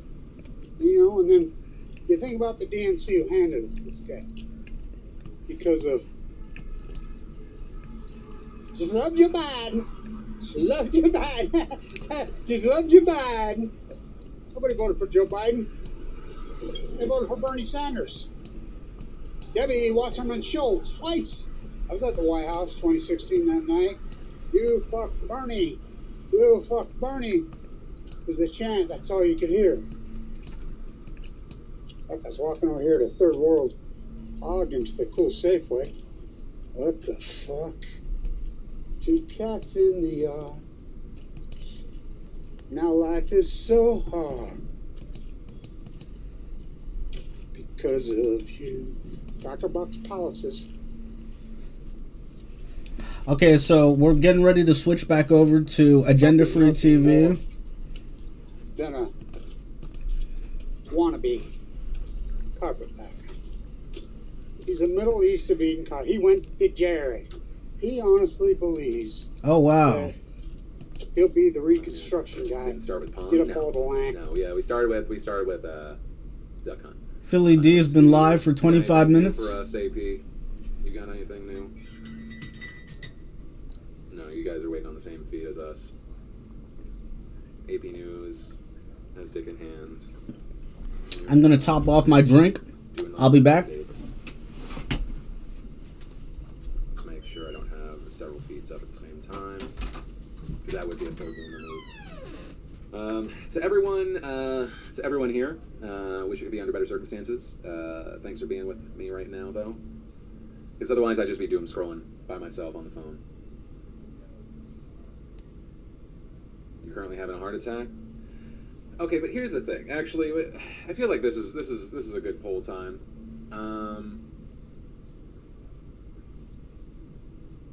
Are you freaking out? Somewhat concerned? Feel nothing. It doesn't have to be exact. Oh, here we go. Here we go. Start the poll though while we wait to see this happen. Here we go. Thank you very much. A short time ago, the U.S. military carried out massive precision strikes on the 3 key nuclear facilities in the Iranian regime: Fordow, Natanz, and Esfahan. Everybody heard those names for years as they built this horribly destructive enterprise. Our objective was the destruction of Iran's nuclear enrichment capacity and a stop to the nuclear threat posed by the world's #1 state sponsor of terror.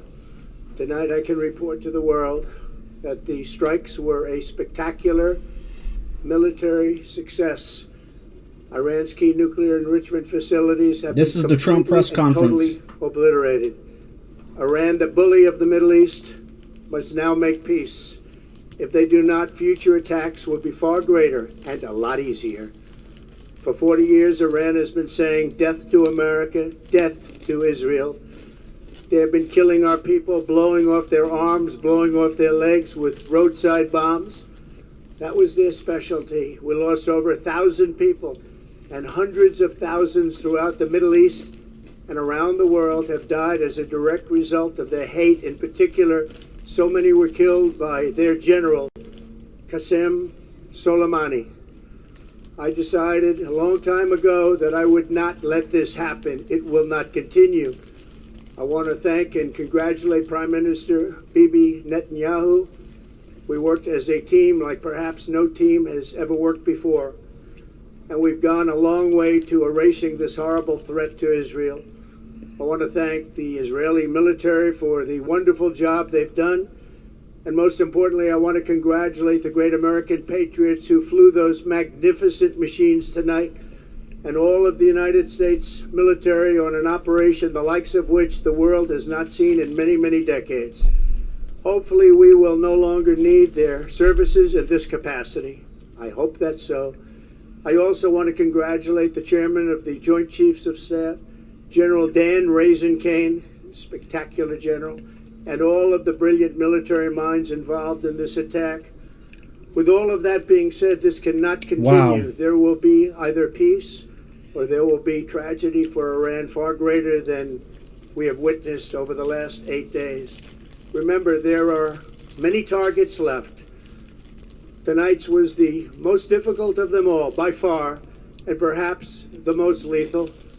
But if peace does not come quickly, we will go after those other targets with precision, speed, and skill.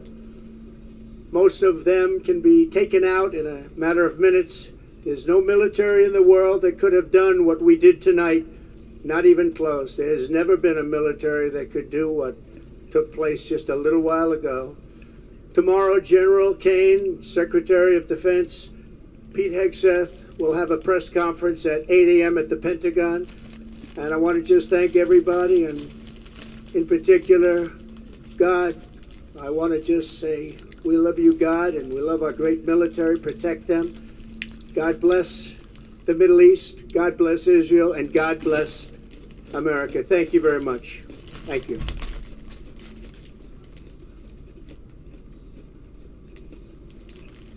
Okay. Well, that's where we are. Looking at the poll, we're at let's see, 52%. Wow. All that. 33% freaking out. 14%. Wow. So we're getting coverage. Yeah, it essentially kind of was. It was just a kind of a recap of his tweet. Just a recap of the tweet. Wait, do you want another poll after that? What a joke. Yeah, it was this could have been an email. But okay, so that's where we're at. I'm interested to see. Oh yeah, this is just Hashtag from Philly D. We love you, God. And this could have been an email. And so that's the question. What happens to that to the members of the military that Trump says he loves? What happens to the 40,000, to any of the 40,000 troops over there? We'll see. We'll see. Let's see, Iranian nuclear sites in the U.S. bombed.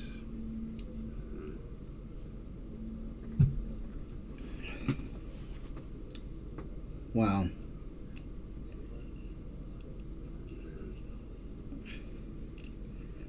Let's look to the chat here. Actually, we'll go full screen. Let's look to the chat here. A lot of different takes. The Big Bear, how long do we think this war will last? Joe says he should have said, I want to thank BB for telling me what to do. Magnificent machines, we're fucked, we're cooked. We are so dumb and embarrassing, says Ashley. Oh man. Let's see, actually wait, I gotta be careful when jumping to X. Let me remove this window. Yeah, let's see what the reaction is online. Actually, you know what? I think we can. Rupar saying that he was struggling to read the teleprompter. We had AOC 25 minutes ago saying the president's disastrous decision to to bomb Iran without authorization is a grave violation of the Constitution and congressional war powers. He has impulsively risked launching a war that may ensnare us for generations. It is absolutely and clearly grounds for impeachment. Let's see. This is just Elon Musk getting angry at his AI. Yeah, Iranian state TV. Every American citizen or military in the region is now a target. How much that is words over action, we'll see. I'm going to switch to just me as we're scrubbing through here. Yeah, wow. I'm immediately thankful that I switched. We got Brian Tyler Cohen. He's going after Charlie Kirk here. Charlie put it, his reaction to the news of the bombing was, with the weight of the world on his shoulders, President Trump acted for the betterment of humanity for the next few hours. Spare us the armchair quarterbacking and instead trust our commander-in-chief. But then I guess a tweet from September 30th, 2024 that Charlie put out was, who is more likely to avoid war with Iran? Iran was broke when Trump was president. Biden-Harris has enriched Iran to further provoke conflict in the region, increasing the likelihood of conflict. I agree. I don't want war with Iran. Trump's record in the region is undeniably better. Really, it's like 50-50 in the chat. Maybe we'll watch it. We'll watch it in a few minutes. You might watch it one more time. Hold on a second. Let me do this. مشروع ایران هستند. آمریکا با این اقدامی که انجام داد علیه ایران و حریم هوایی ایران را شکست و جنایت علیه ایران انجام داد دیگه جایی در منطقه غرب آسیا نداره. آقای رئیس جمهور آمریکا شما شروع کردید و ما تمومش خواهیم کرد. تا من هدف من Let's see. You want more poll? What poll do you want right now as we're scrubbing through the reactions of what may be just an escalating, let's call it a conflict in hopes that we do not go into a full-fledged war, although it looks like America has entered Israel's war on Iran. What would you like? Let's see.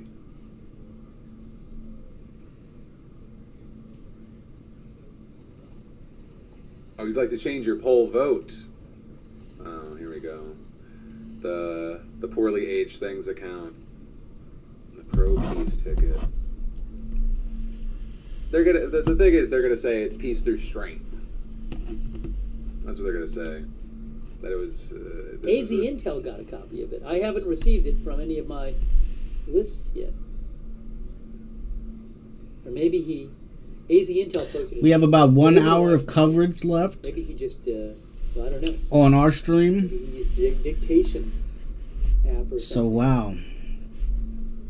Okay, wait, what does Philip DeFranco have to say? Okay, we can take turns. let's watch. You have thoughts to share? Let me free? Okay. Let's watch one more Just time. if okay, we're going to try and have Ben on. Okay, Agenda Free TV is going to re-air the briefing. Ben's words are his own. Here we go. I don't know where this man is. Sometimes he's tame. What President Trump Sometimes has he's to not. say. But here we go. Let's see. It's not that long, so if you don't want to watch it, you can take a break. It's probably going to be fucked anyway, but I'm going to try. It's pretty compact. Okay, I'm going to mute myself. Okay, here it is. I am putting it on the screen for you right now. This is a Try and talk replay of President Trump from like 10 minutes ago.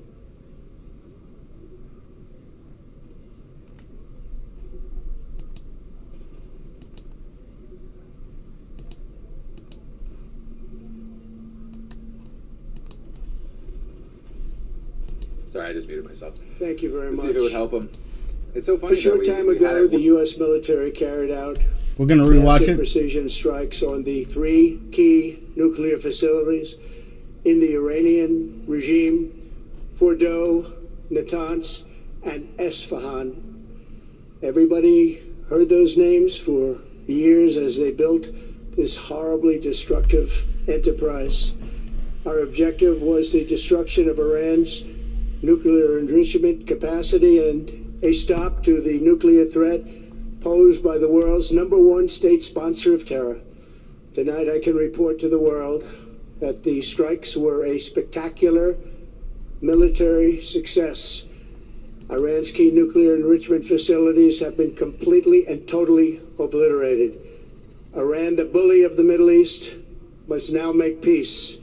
If they do not, future attacks will be far greater and a lot easier. For 40 years, Iran has been saying death to America, death to Israel. They have been killing our people, blowing off their arms, blowing off their legs with roadside bombs. That was their specialty. We lost over 1,000 people, and hundreds of thousands throughout the Middle East and around the world have died as a direct result of their hate. In particular, so many were killed by their general, Qasem Soleimani. I decided a long time ago that I would not let this happen. It will not continue. I want to thank and congratulate Prime Minister Bibi Netanyahu. We worked as a team like perhaps no team has ever worked before. And we've gone a long way to erasing this horrible threat to Israel. I want to thank the Israeli military for the wonderful job they've done. And most importantly, I want to congratulate the great American patriots who flew those magnificent machines tonight, and all of the United States military on an operation the likes of which the world has not seen in many, many decades. Hopefully we will no longer need their services in this capacity. I hope that's so. I also want to congratulate the chairman of the Joint Chiefs of Staff, General Dan Raisin Kane, spectacular general, and all of the brilliant military minds involved in this attack. With all of that being said, this cannot continue. There will be either peace or there will be tragedy for Iran far greater than we have witnessed over the last 8 days. Remember, there are many targets left. Tonight's was the most difficult of them all, by far, and perhaps the most lethal. But if peace does not come quickly, we will go after those other targets with precision, speed, and skill. Most of them can be taken out in a matter of minutes. There's no military in the world that could have done what we did tonight, not even close. There has never been a military that could do what took place just a little while ago. Tomorrow, General Kane, Secretary of Defense, Pete Hegseth will have a press conference at 8 a.m. at the Pentagon. And I want to just thank everybody, and in particular, God. I want to just say, we love you, God, and we love our great military. Protect them. God bless the Middle East. God bless Israel. And God bless America. Thank you very much. Thank you.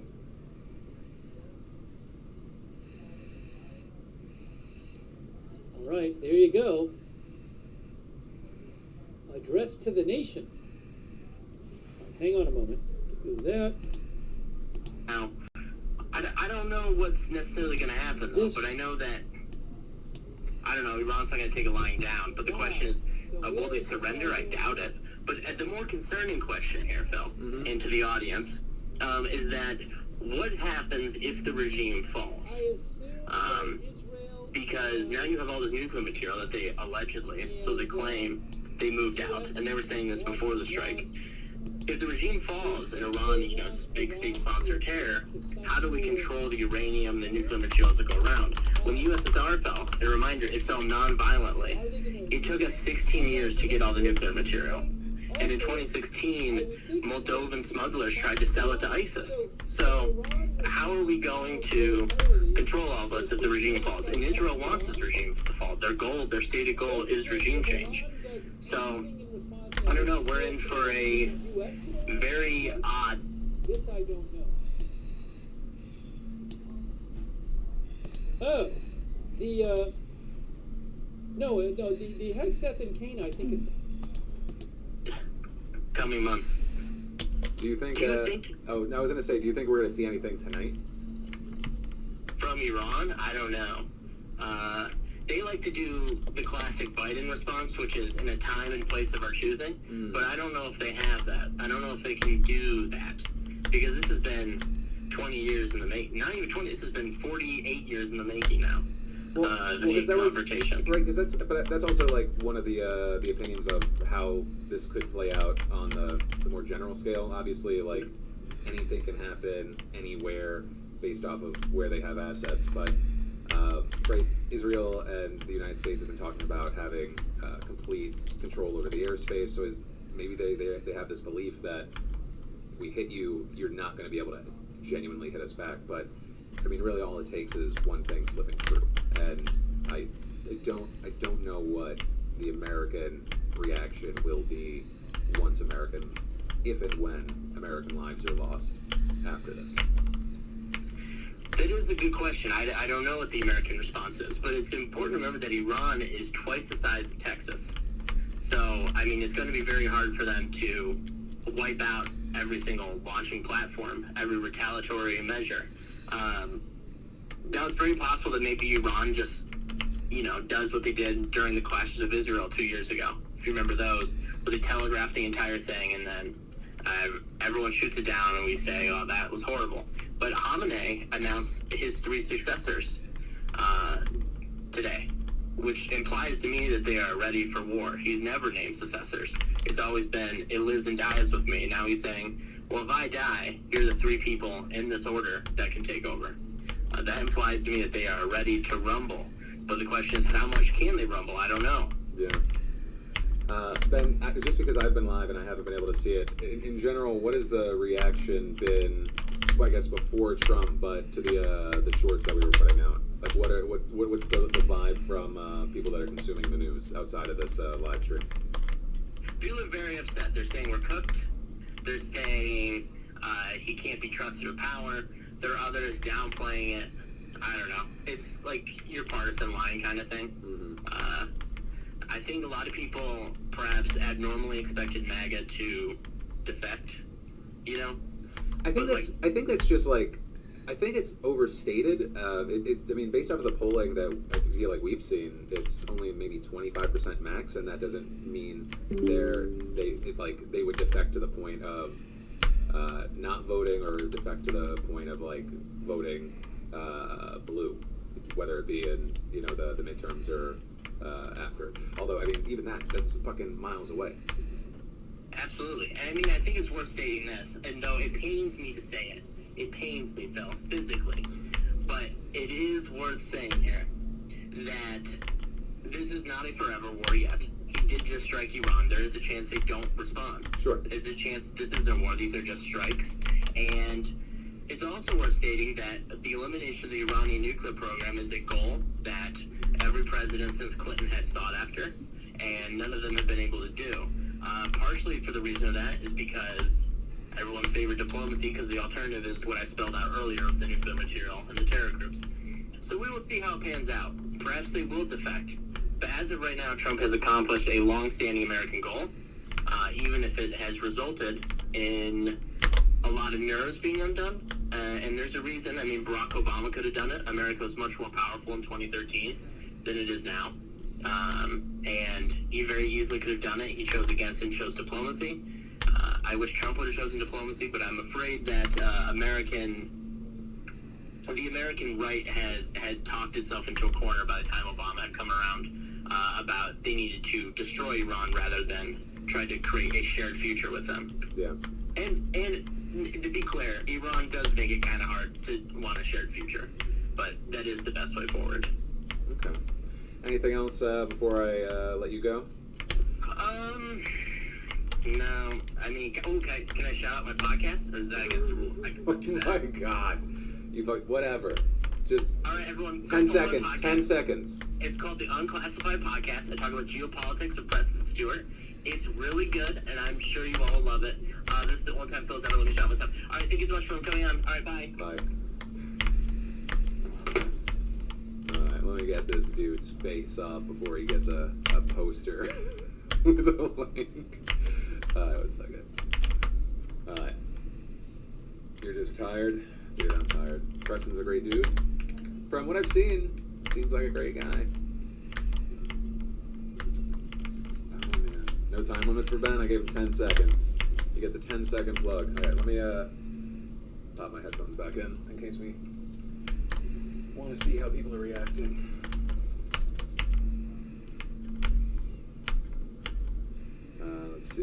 Iran's leader will make it hard to, let's see, Kmart, not the official Kmart channel said, Iran's leader will make it hard to see a shared future. The Iranian population, regular everyday people, I could see a peaceful future with any day.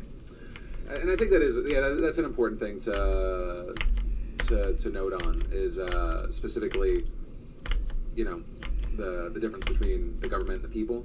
I think that's also the thing that always bugs me about how people conflate not being on board with Netanyahu with being an anti-Semitic thing, which is fucking insane.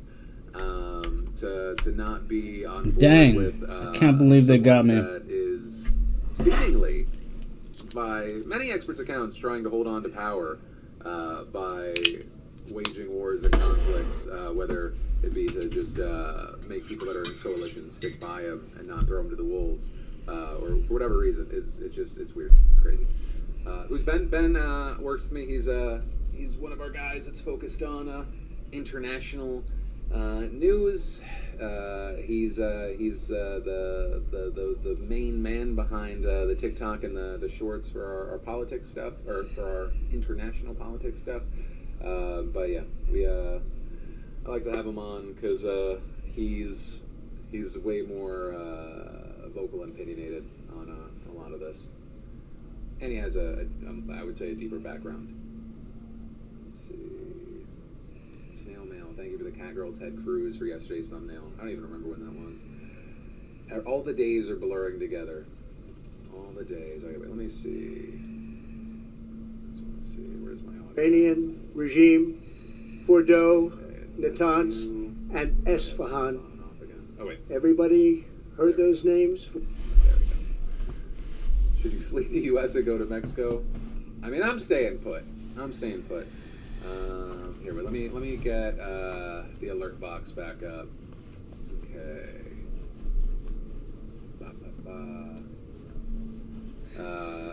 Alex said Iran did go past. Oh my God, there's so many reactions. So we're gonna pause this, double back to Gender Free TV. Maybe not though. Understanding is that for now, the Hegseth thing is scheduled for 8 Eastern, but.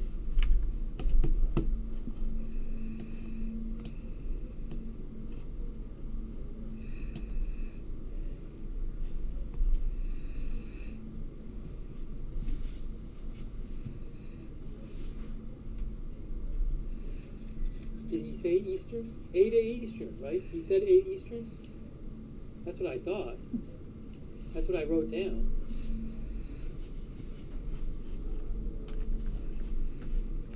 This is interesting.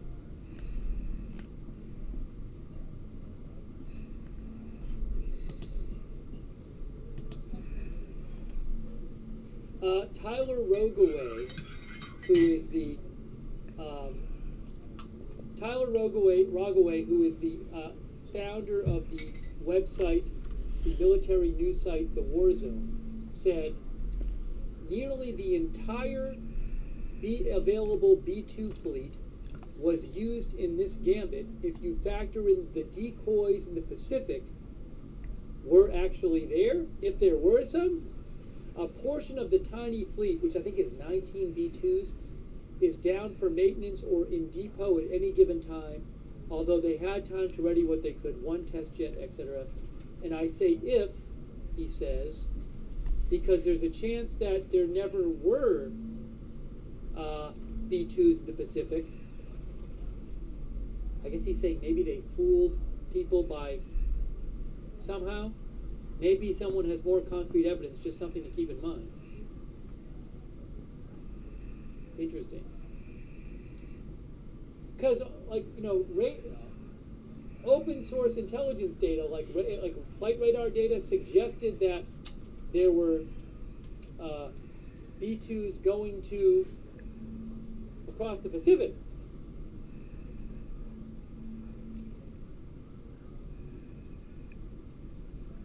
So he's saying it's not even clear how many B-2s there were, and maybe some of them were sent across the Pacific as a decoy for the ones going across the Atlantic.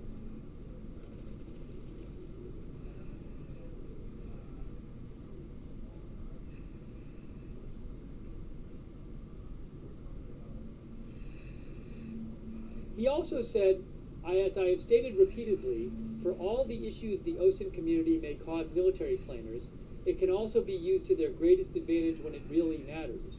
So what he's saying is, he thinks what happened is that the U.S. military made it look like these planes were heading towards Guam.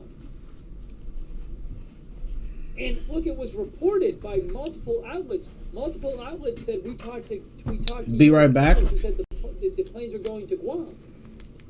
But it appears that that's not what was happening. They were going right to Iran.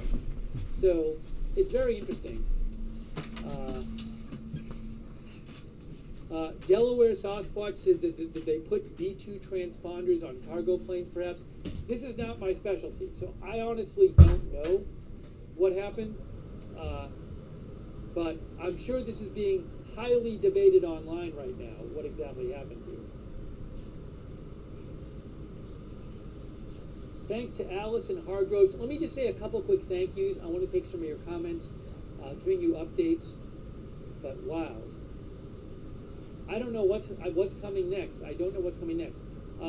Thanks, Delaware Sasquatch, Aaron Quake, Louis Ponte, OU Mike, Josh Barnes, Psionics, Elos Kamatakis, thank you. Do you think maybe there might be terrorism in the USA? Yeah, look, I don't know. I don't know how Iran's going to respond. I don't know if this could inspire other people sympathetic to Iran to act against the U.S. I have no idea. We don't know what's coming. And not just tomorrow. In weeks, months, years. Michael Ashcraft, thank you. Ed Weeby, Tim747,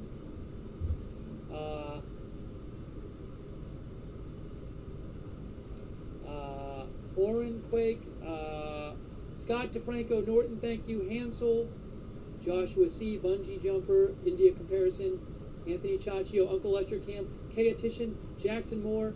Thank you so much to, it's very generous of you, Anna P. Anna P, thanks for your support. Very kind of you. Gabriel Diaz, Christy, Ken Lance, Teal Shot, D. Langford, April Snell, just trying to get some thank yous in.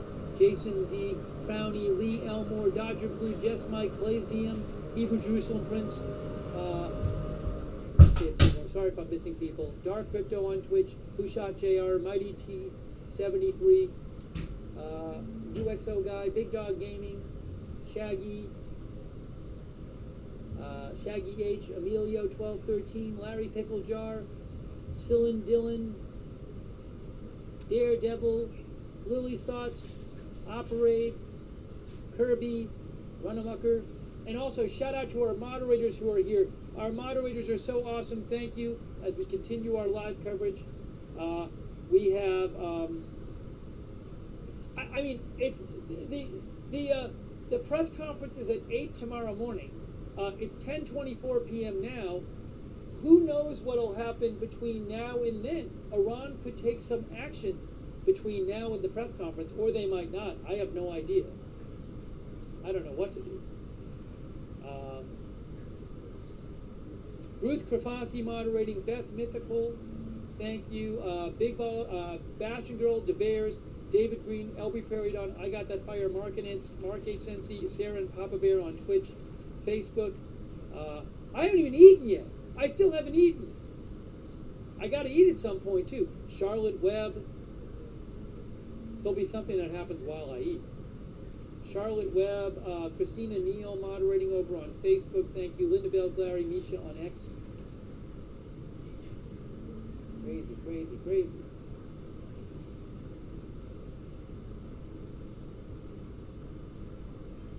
Oh, also thanks so much to Scott DeFranco Norton. Scott DeFranco Norton, I really appreciate that. Thanks for your note as well. Let me try to get you guys some updates, some news updates.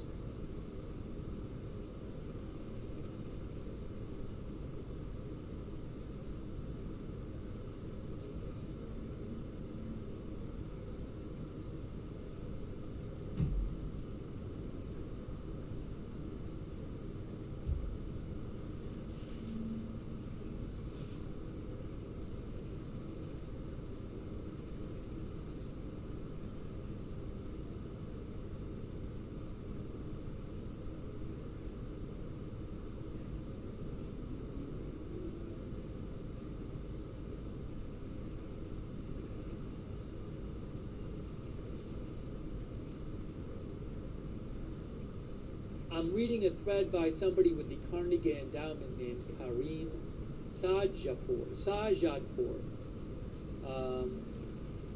which was reposted by Greg Karlstrom. And just a couple considerations he raised that I want to mention. I'll post a link to the thread in the chat, by the way. You can read the whole thread if you want. But a couple of things he raised is how does the Supreme Leader do now? How does the Iranian populace feel about this? How does the Revolutionary Guard, do the armed forces keep supporting the Supreme Leader?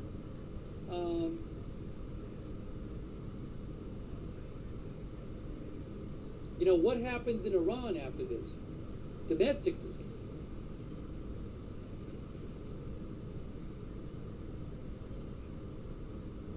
Reuters reports that Iran's Atomic Energy Organization said today it would not allow the development of its national industry, an apparent reference to the country's nuclear development, to be stopped.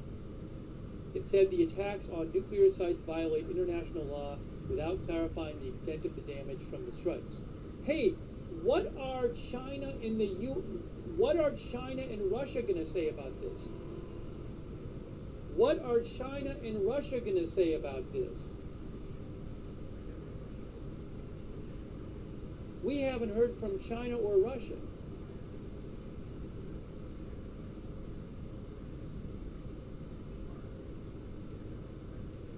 CNN is reporting, as Faytux News said, a source familiar with the matter says future Israeli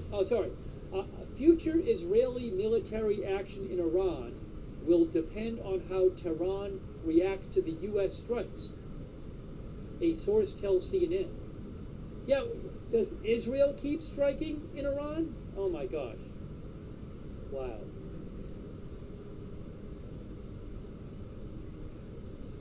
There's a verified video of nuclear strikes. I don't have the rights to it. I'm going to post it in the chat. There is a verified video of U.S. strikes on Isfahan, posted by Mitch Ulrich, and I will post a link in the chat. And Cheyenne Sardarizadeh, who I trust, said it is now verified. I just posted the link in the chat. I haven't even gotten to watch it here. Hang on a moment. I want to watch it on my phone.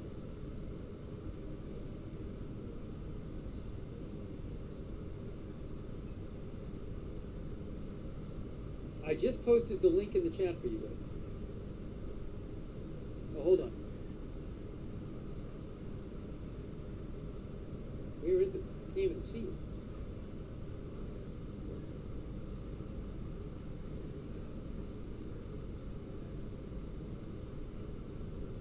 Oh, I see. I think I see. Oh, I see. Wow. Okay. I'm going to put up a link to my X account where I'm posting stuff there. If I don't have the rights to it, let me just throw up a link to my X account.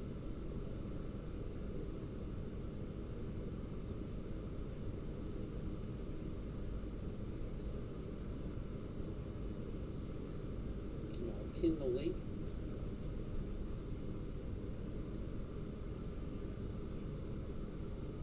Thanks, Keisha Fowler, for moderating, too. I appreciate it, Keisha Fowler. Okay, let's pin that over on Twitch there. Guys, I wanted to pin it. It's flying by. I just want to pin it. The chat's flying by. Can I pin my own post on Twitch? Let's try this again.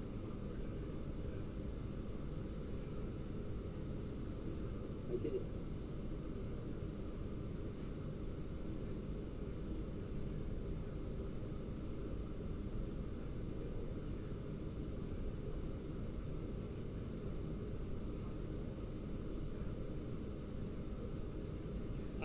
I really have no idea where this is all going. I genuinely Oh, on the video I just posted, you could see something at the end of the video in the distance.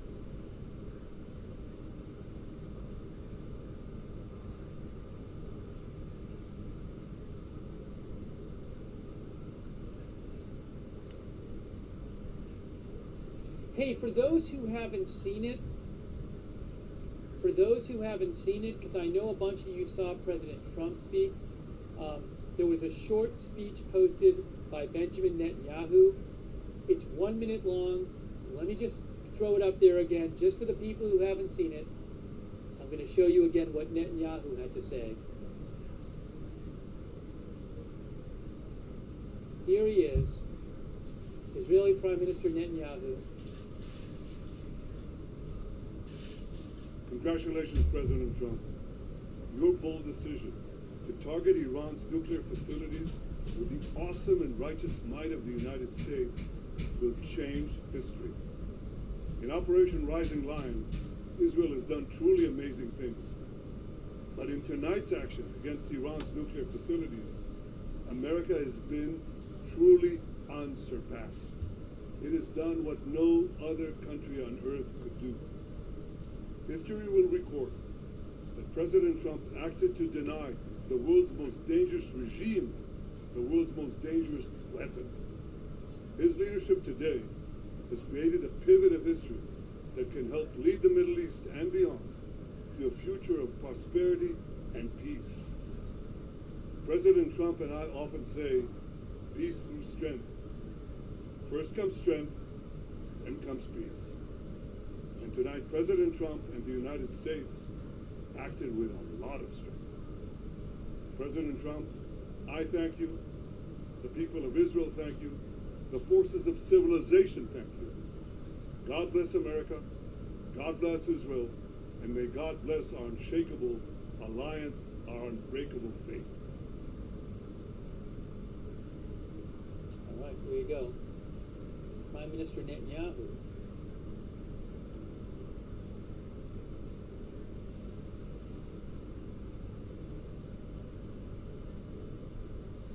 If you missed it, Israel changed their home front command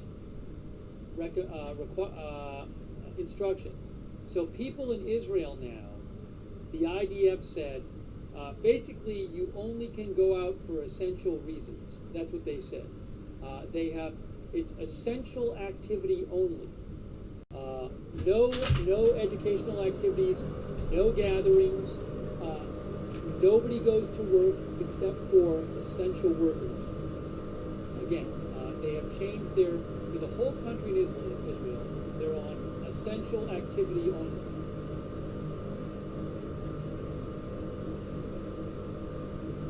Oh wow, Allison Hargroves, that's so kind of you. Allison, I really appreciate your support of the channel. Allison Hargroves, thank you. Also, let's see here. I think I might need a quick 1 minute break. 1 minute break. We're bringing you live coverage, guys.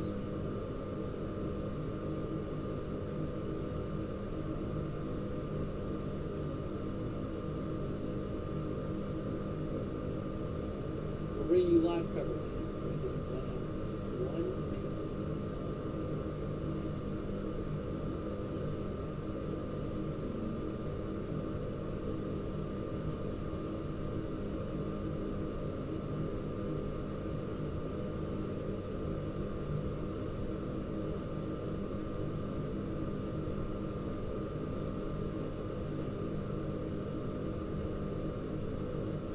Can I just say, before I take my 1 minute break, just think of all the resources. The thread I just posted was mentioning the resources that Iran put into this program. Think of all of the resources Iran had put into this program. I mean, they constructed this site in a mountain, right? And those other sites, all these nuclear sites, they put all these resources into and all this effort, and they've just been destroyed. So, anyways. Give me 1 minute. I'm coming right back in 1 minute. 1 minute, 1 minute, 1 minute.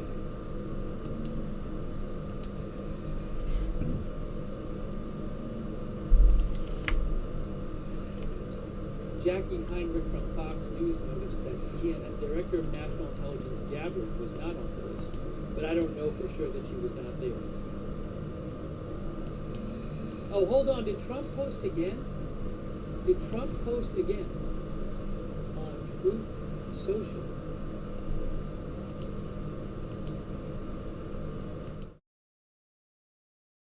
New post by Trump on Truth Social.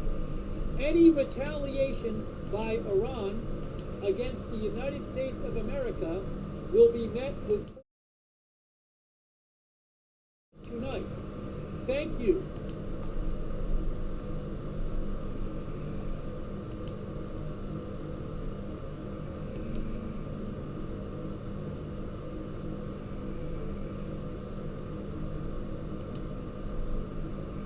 Again,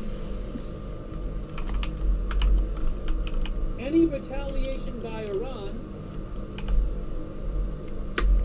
against the United States of America will be met with force far greater than what was witnessed tonight. Thank you.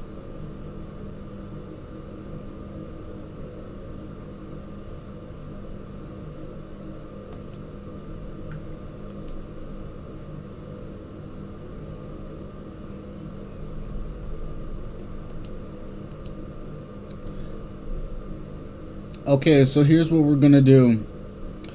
We're going to continue streaming, but we're gonna move to off camera, and we're gonna take a break off camera for about 40 minutes, and then when I get back, we'll continue listening to coverage from Steve Lookner. In the meantime, take a look at my subscription box, as we have interesting content coming to you from our subscription box. Stay tuned.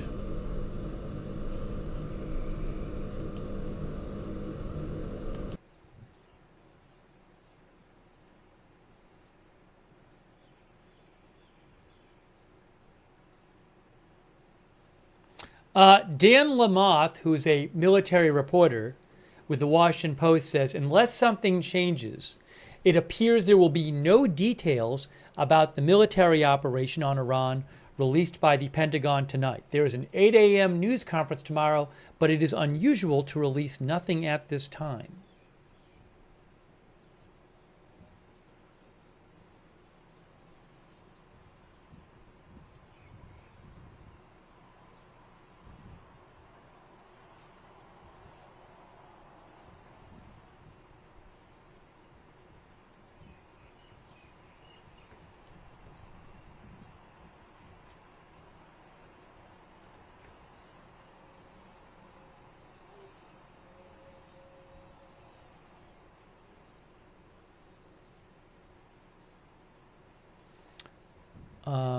Hold on a second here. I think there's a new statement from Netanyahu, by the way. I think there's a new statement from Netanyahu. So I will try to get you that.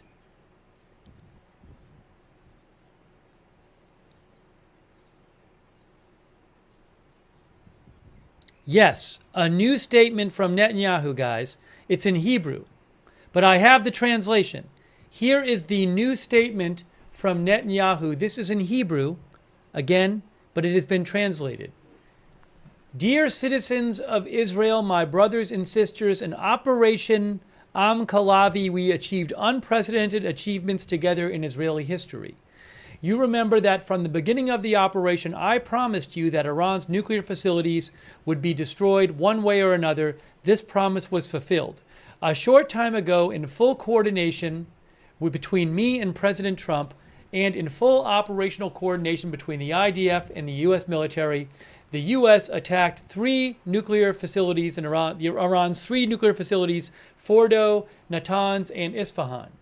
In doing so, the United States continued with greater intensity and with great force the attacks of the IDF and the Mossad on the Iran's nuclear program. This program threatened our very existence and also endangered the peace of the entire world. Immediately after the operation was completed, President Trump called me. It was a very warm, very moving conversation. He blessed me, he blessed our army, and he blessed our people. And I congratulated him, the United States pilots, and the American people. President Trump is a strong leader of the free world. He is a great friend of Israel, a friend like no other. In my name and on behalf of the citizens of Israel, on behalf of the entire Jewish people, I thank him from the bottom of my heart. And I know, citizens of Israel, that I speak from the bottom of each and every one of your hearts. We stand together, we fight together, and with God's help, we win together. And as the verse says, we will ascend, for we can overcome them. That is from Benjamin Netanyahu.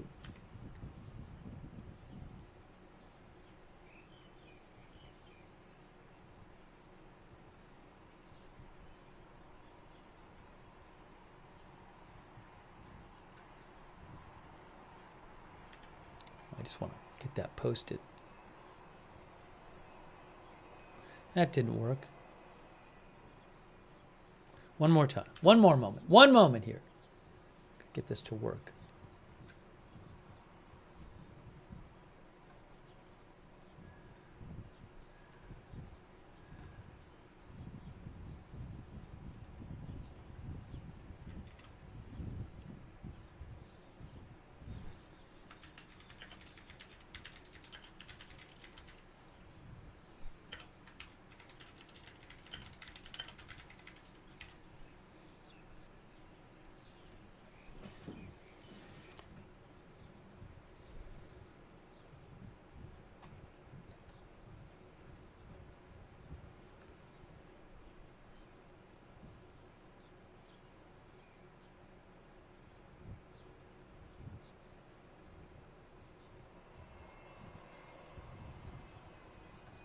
Oh, is there...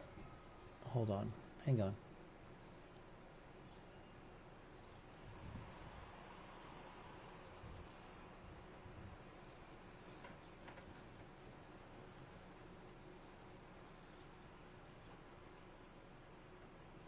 I haven't seen a statement from the Supreme Leader yet. I'm checking right now.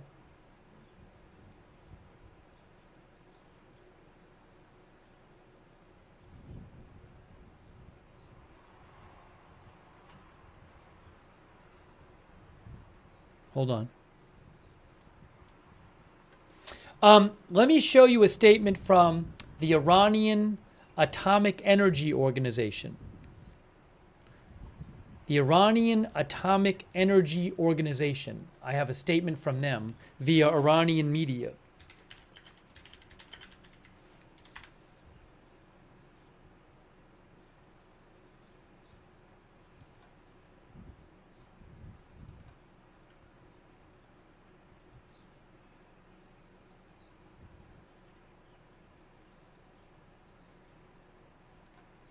All right, here it is. I'm going to put it up on the screen for you right now. This is via Iranian state media. Oops.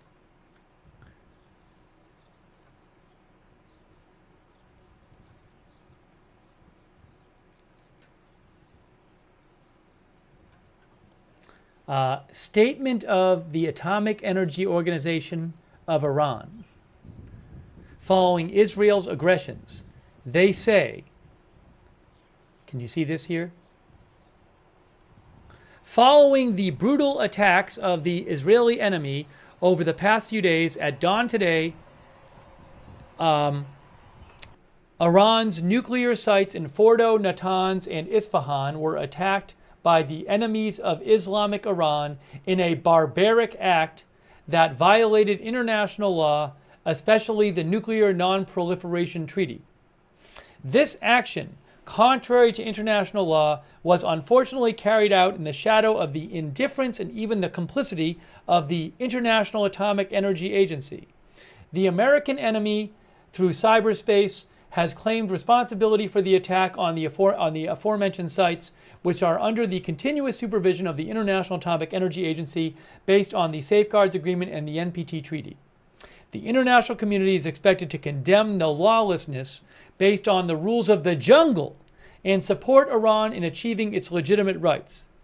The Atomic Energy Organization of Iran assures the great nation of Iran that despite the evil conspiracies of its enemies, with the efforts of its thousands of revolutionary and motivated scientists and experts, it will not allow the path of development of this national industry, which is the result of the blood of nuclear martyrs, to be stopped. This organization has put the necessary measures, including legal action, on its agenda to defend the rights of the noble Iranian nation, the noble Iranian nation. So again, that is from the Atomic Energy Organization of Iran.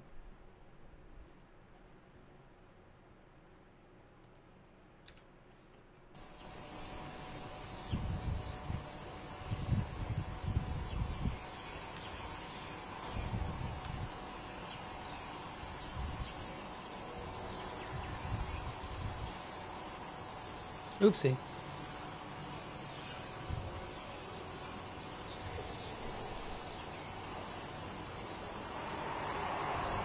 I might get another camera back up there.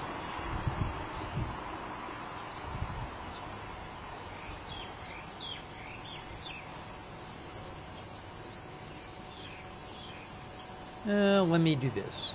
Give me a moment here. One moment.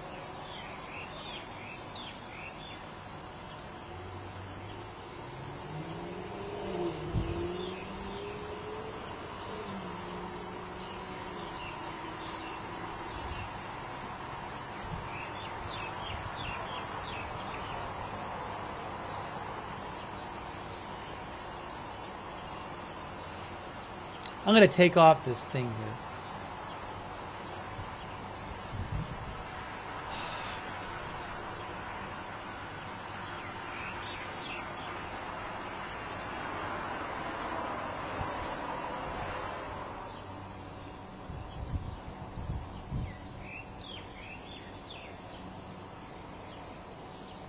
Ooh, I have the Modi shot.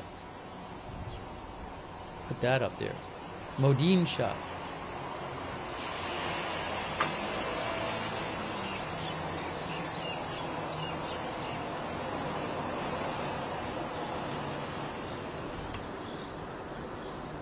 I'm just getting up on the screen a third camera for you guys. Give me one moment here.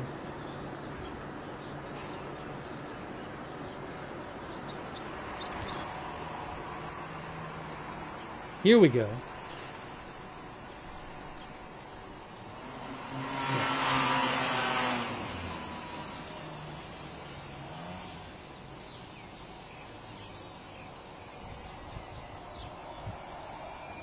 Here's this. Do this real quick. Put this over here. There.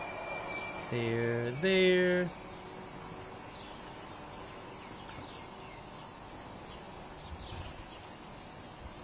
Gotta just make this work here. There's Haifa. And then this is Modine.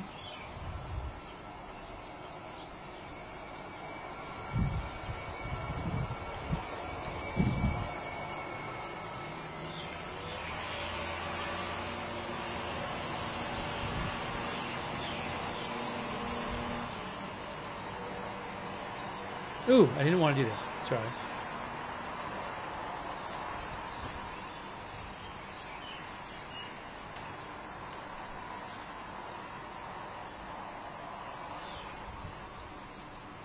There we go.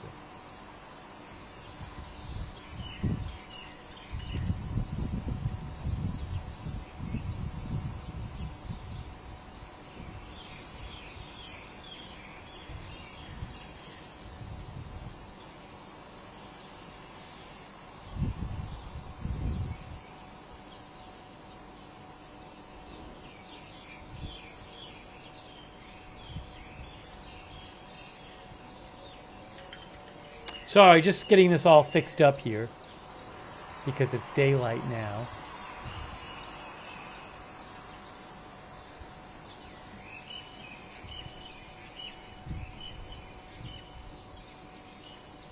Whew! Wow. Wow, guys. What is going to happen next? What is going to happen next? I have no idea.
Intel One thinks Iran will attack U.S. ships in the Red Sea.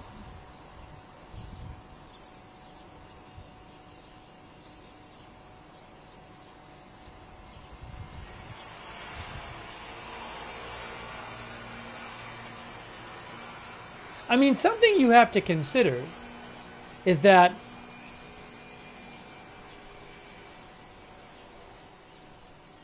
Iran has to think, if it whatever it does, what will happen in response to that, right?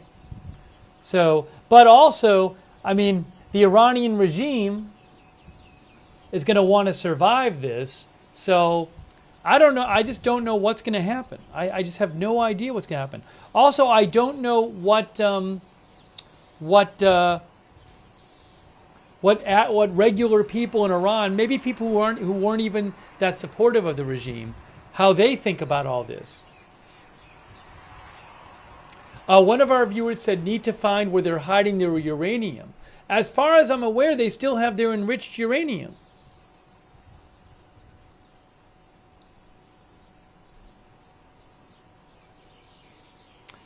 And there's no agreement as to what happens going forward. They haven't agreed to stop enriching uranium, and that's what the U.S. and Israel insist they have to do.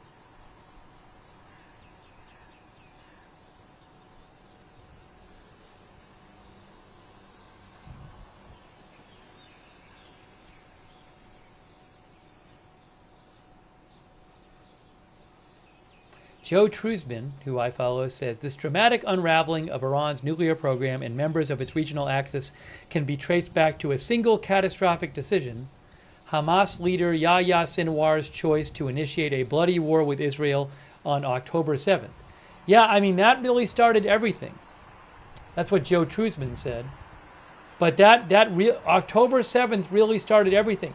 Remember, a big part of Israel attacking Iran now was that Israel had devastated Iran's proxy forces. A couple of years ago, you would have had Hezbollah with an enormous amount of missiles pointed at Iran right across the border, ready to attack Israel if Israel attacked Iran. That was kind of, from what I understand, Iran's plan was to use its proxy forces as a way to protect itself.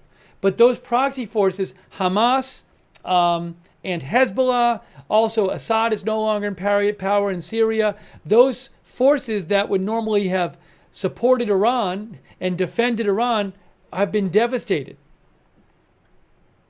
So, anyways, but I think Joe Trusman, at Joe Trusman, Truzman, is right in saying you can trace this back to October 7th. Now, obviously, there's further history that goes back, but I mean, October 7th kicked off all of these things.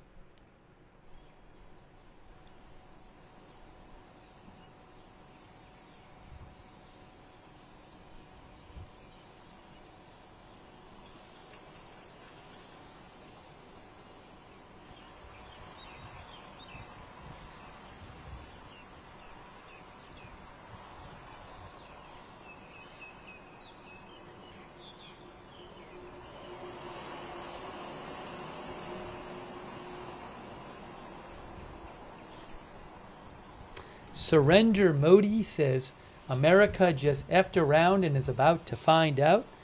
Again, I have no idea what's going to happen. None.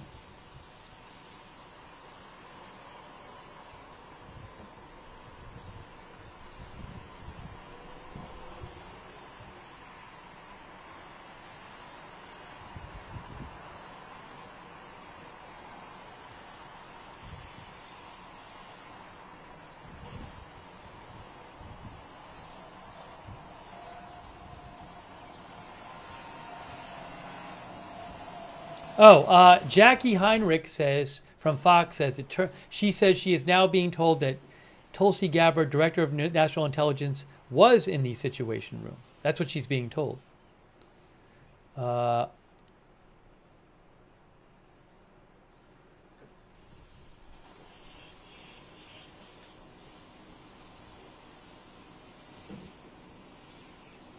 I mean, look, conventional military wise, Iran isn't any kind of match for the U.S., right? Or even Israel. So, at least in the situation now, I mean, they're hundreds of miles away from each other, and Iran has no real air force capacity to speak of. Its missiles have been greatly diminished. Israel has total, as far as I can tell, total air superiority. So, might Iran try something, asymmetric?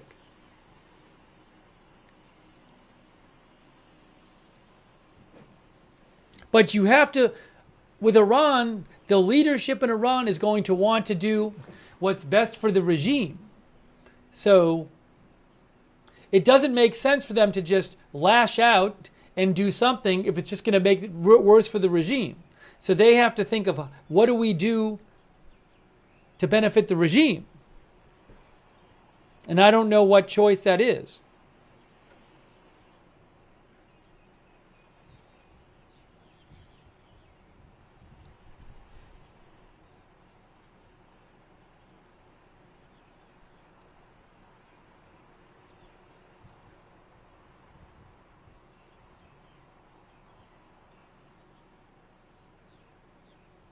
Israeli airspace is reportedly closed again. Hold on a second.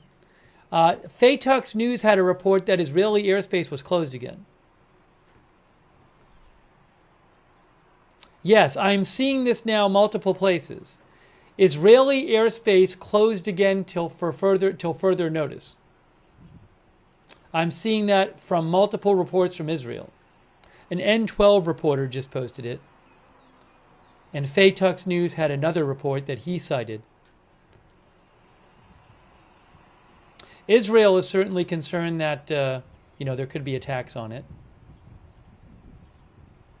Yeah, Faytux quoted a Khan News reporter.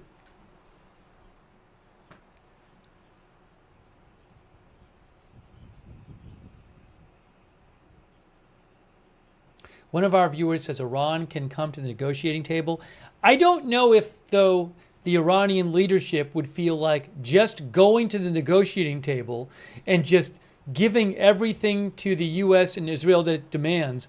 I don't know if they would think they still have support of the armed forces and the people in the country if they do that.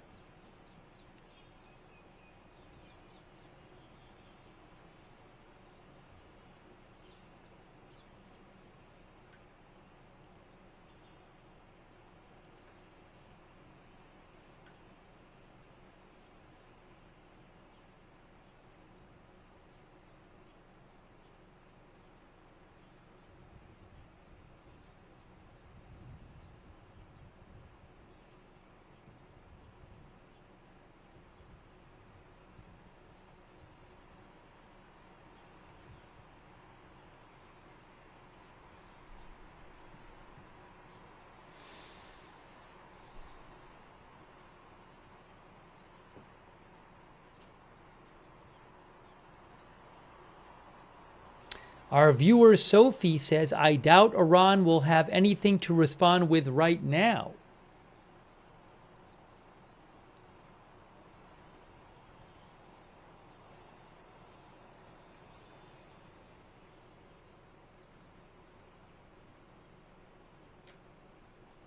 I mean, maybe for a couple days there'll be no Iranian response and it won't be clear what's going on.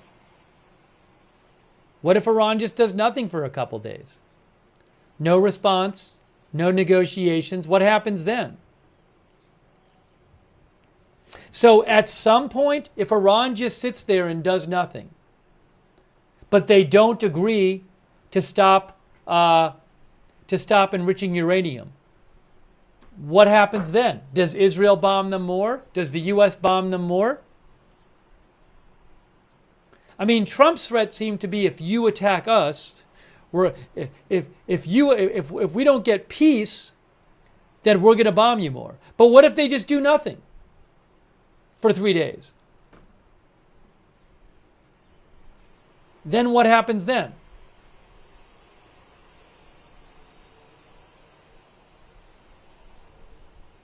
Israel would want to finish them off. Israel's not going in there with a ground force.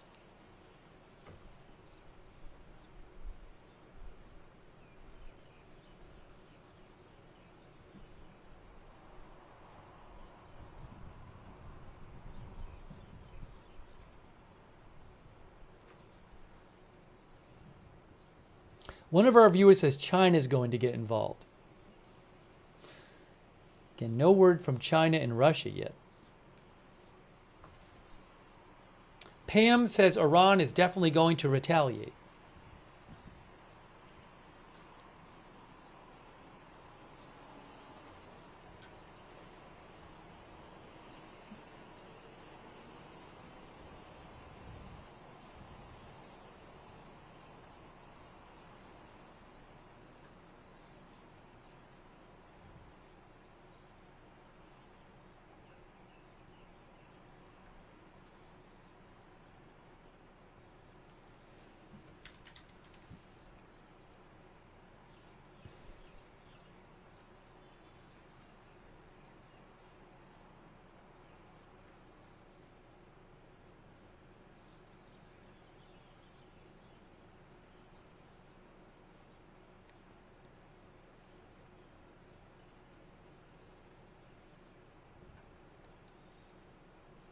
Yeah, I know I keep saying this, but I really don't know what's going to happen next. I genuinely don't have any good idea.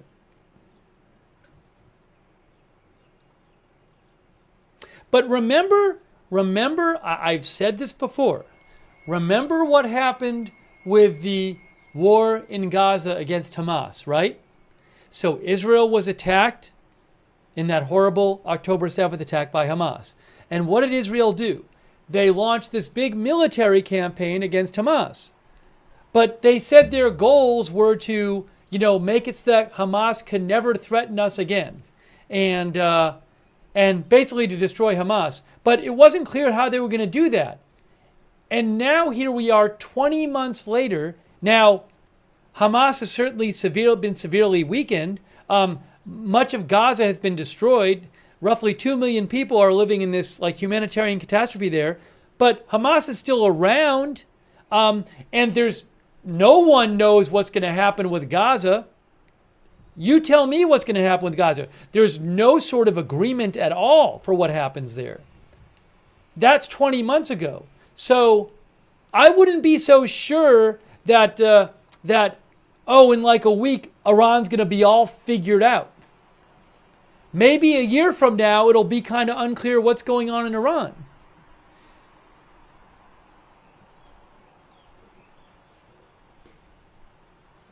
And Israel doesn't have ground forces in Iran, for the most part.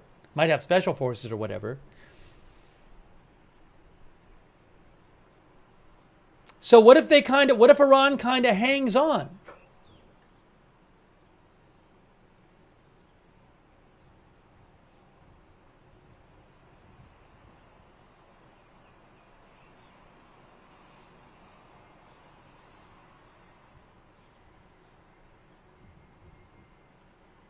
I guess my point is, I'm not clear. I don't know if there's a really clear view in all of this for what comes next. I mean, I guess the idea was destroy the nuclear sites, but all right, so there's destroy the nuclear sites, fine. But if you want more than that, I mean, it's not clear that Iran's going to agree to it. So it certainly seems like that Israel and the U.S. want more than just destroying the nuclear sites.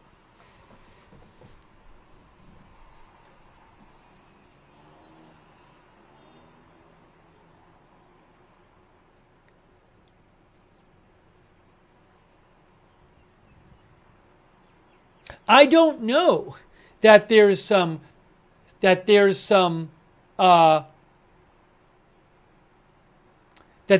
coherent plan, realistic plan for what happens after in Iran.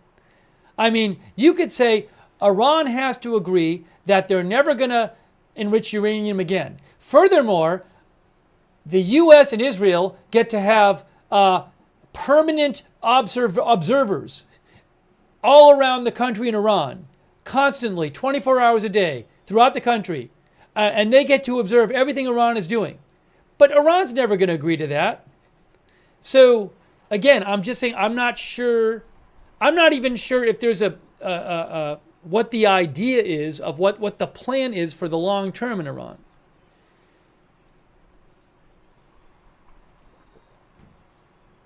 And I've said this before. Look, they've certainly set back the Iranian nuclear program. There have been many commentators and experts who have said, well, ultimately all this could make the Iranian regime want to just get a nuclear weapon more than ever and do it all in secret as soon as this all is over. So now maybe that's years down the road. But you know, if 10 years from now Iran makes a nuclear weapon, then was it worth it? I don't know. I'm just saying I would not look at this in terms of what's going to happen a week from now. You have to think way ahead. And we just don't know what's going to happen. If the regime collapses, but it becomes a failed state or something, what happens then? Is that good?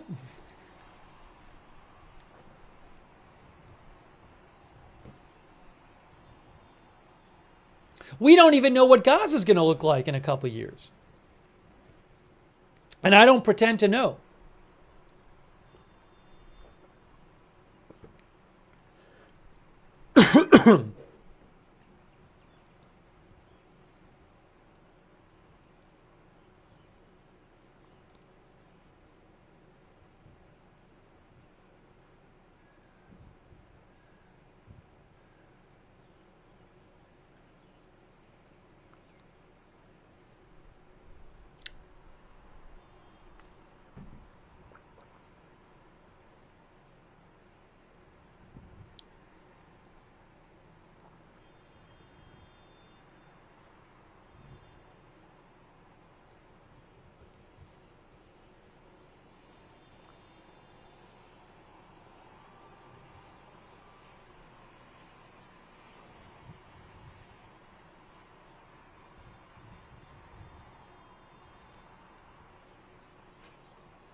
I think the only thing we do know is that this is going to have profound effects.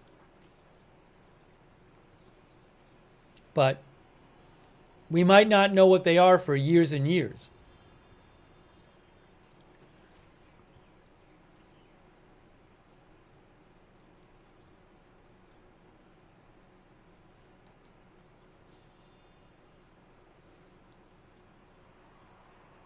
I'm sorry, I have to get a little more water. Give me 1 minute. Give me 1 minute here. Just getting some more water.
I'm sorry. I muted myself. I muted myself. Sorry, I'm back.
Iranian state media claims that the U.S. has evacuated its embassy in Baghdad. I don't know that that's true.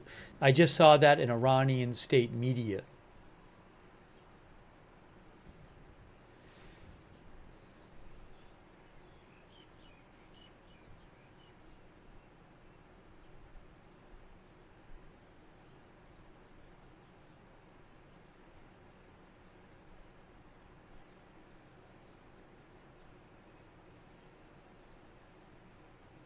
Oh, hold on a second. Breaking news. CNN reports that 12 bunker busters were dropped. CNN is now reporting that 12 bunker busters were dropped on Fordo. Not 6, 12. By six planes.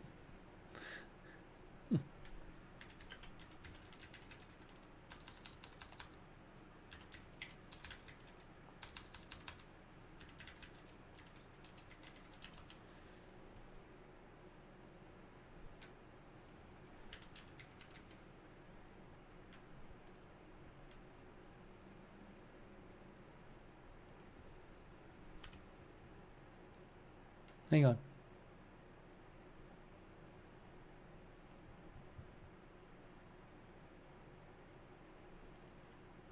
Again, CNN says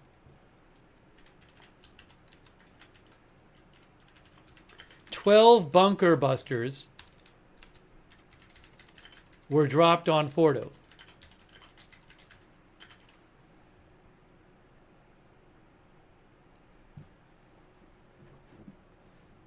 Right, they can each carry 2 of the bombers. So 6 I don't know if this is true, but that's what they're reporting.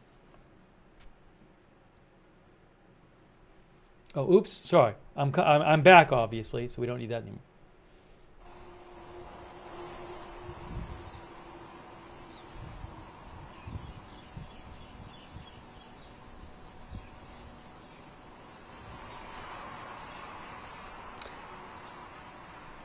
Fox had originally said 6 were dropped, but now CNN is saying a U.S. official says 6 B-2s dropped, 2 each, so 12.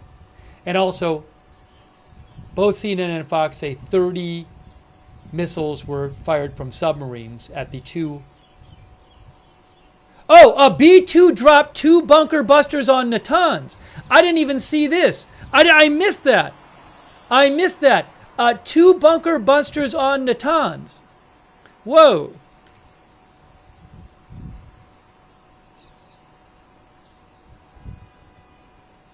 Whoa. I missed that.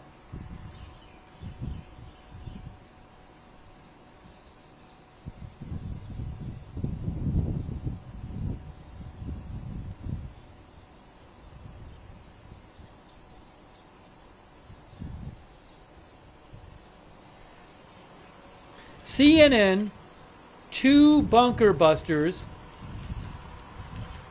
were dropped on Natanz.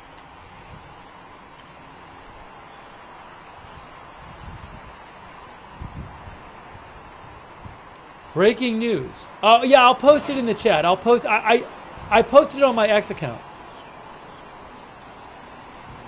I'm posting the link right now.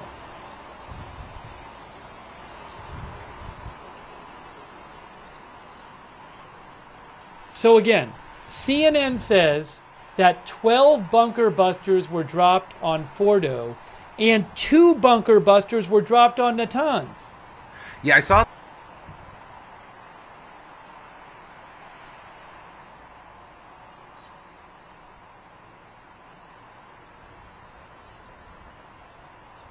Yes, the New York Times also reported that.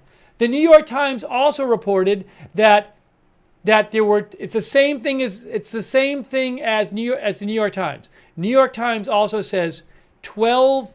I had missed this before. 12 bunker busters on Fordo and 2 on Natanz, and 2 bunker busters were dropped on Natanz. Somebody else might have. I'm sure others reported this before. I just missed it. The New York Times posted it like an hour ago, but I just didn't see it until now. CNN just posted it. New York Times posted it an hour ago, so they both have it.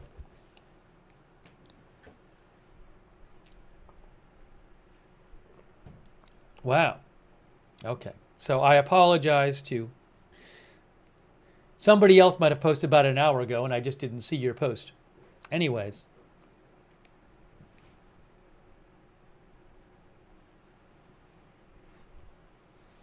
So again, CNN and the New York Times are both reporting that, and I'm sorry, some of you might have sent me this. I'm sorry if I didn't see it.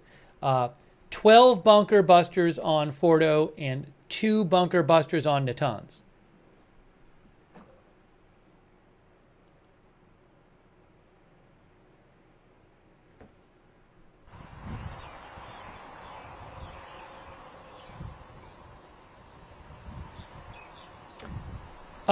Jennifer Griffin reports the White House says that DNI, Director of National Intelligence, Tulsi Gabbard, was in the Situation Room tonight, even though no photos released showed her there.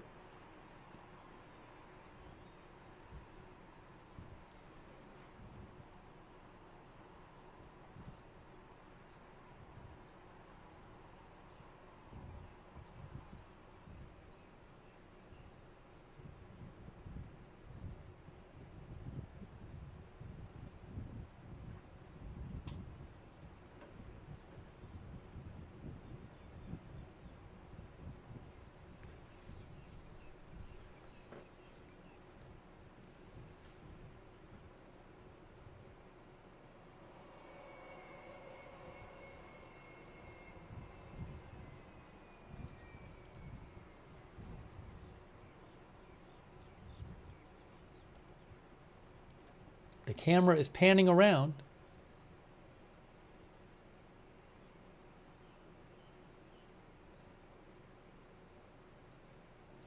I mean, even 6 bunker busters is quite a lot of firepower, so.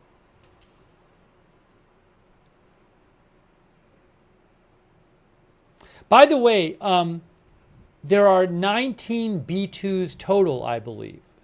So if there really were 12 on Natanz, 2 on Natanz and 6 on Fordo, that would be 7 of the 19 B2s.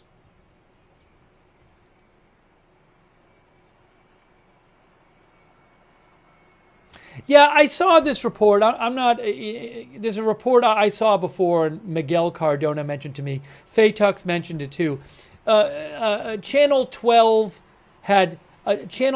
Israel had a report that an Israeli official estimates that Israel will continue to attack Iran. I don't know if Israel's going to attack Iran, we'll just have to see. But them saying an Israeli official estimates this, I mean, I just don't know. So we'll just have to see. It's obviously a big question, does Israel continue its strikes on Iran after this?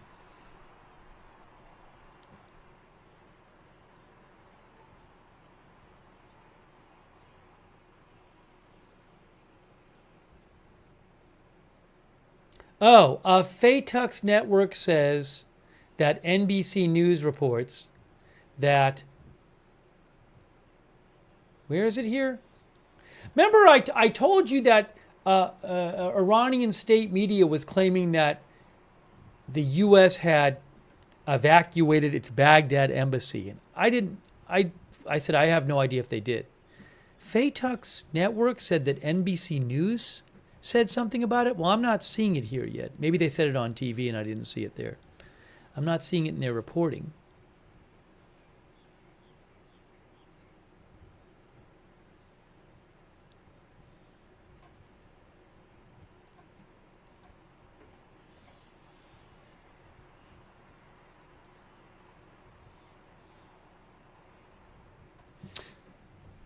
What? Hold on a second. The New York Times says the B-2s that struck the nuclear sites flew nonstop for about 37 hours from Missouri, refueling several times in midair. That is from the New York Times.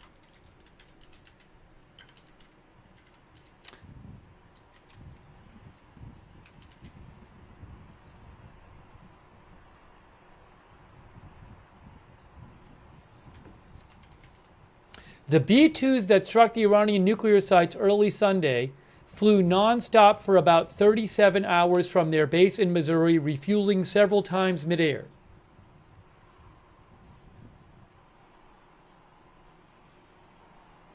A U.S. official said.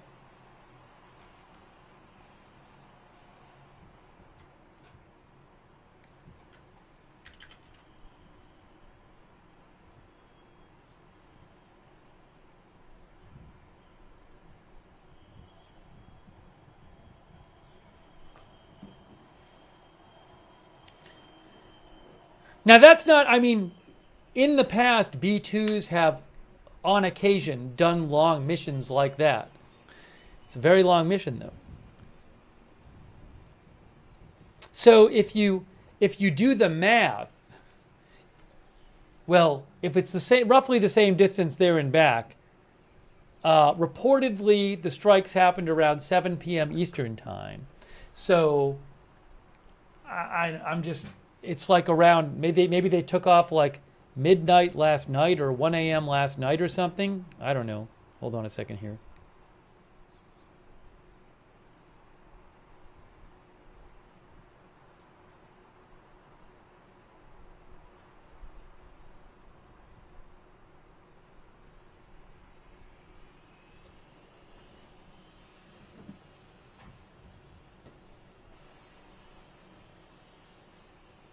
But again, the New York Times reporting that a U.S. official says the B-2s flew nonstop for about 37 hours, that's round trip, from their base in Missouri, refueling several times in midair. 37 hours. I wonder if the crew took like shifts sleeping or something like that.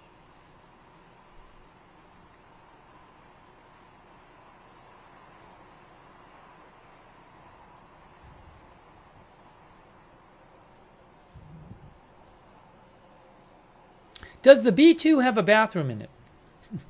I mean, I wouldn't be surprised, but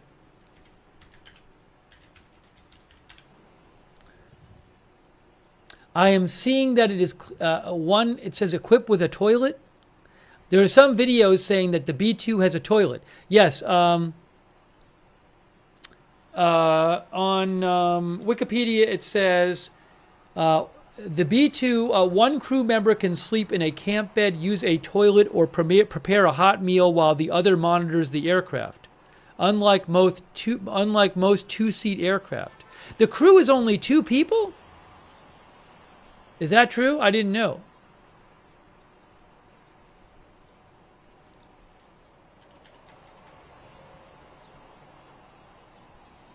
Oh, it says each aircraft has a crew of 2. And provisions for a 3rd crew member if needed. Okay, so 2 or 3.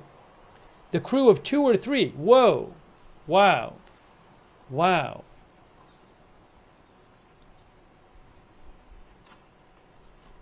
I guess I was just thinking bigger, but wow.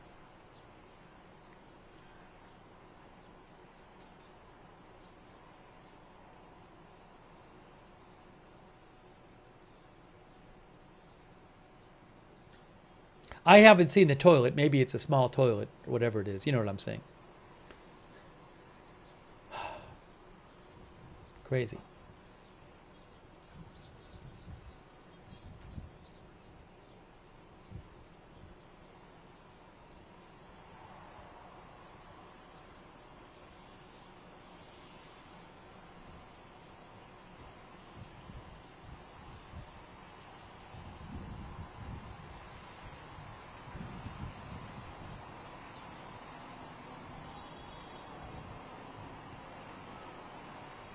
Let me say a couple thank yous, by the way. Thanks so much to Louis R. Hey, thanks for the memberships. Louis R. gave 50 people memberships. That's so generous of you. Thanks, Louis R. Make sure you thank Louis or somebody else if they give you a membership or a gift subscription. Thanks, Mid Hudson Security Consultants, Isotope, Groovy Goose, Robin's Nest, Autosport, Matthew Baldonado, John Horner, Trevor Mohan, Adam Pellegrini, Nebby, Matt, Justin Kiever, IndyCar, Megan Horner. Martin Gingrich thinks Iran will make a deal. Brian Ward. I think Israel closed their skies just because they think that there might be some kind of attack. I don't know that they know anything is coming, but that they might think there might be, you know, missile or rocket attacks or drone attacks or something. Thanks, Jason. Jin G. Winter Packin. K.A. Smith, Lorenzo, PZ Papa Zulu, Brad Larkin, John Jackson, thank you. Aisha Arted, Dirty's War, J-Man, India Comparison, Capitalist, Pepe, Molly Thompson, Nebby, J Diner, thanks for your support. Also, Dark Crypto on Twitch, Fat Panda, Janty, Perphase. And then we will definitely cover the 8 a.m. press conference, guys. Pentagon press conference, 8 a.m. Eastern.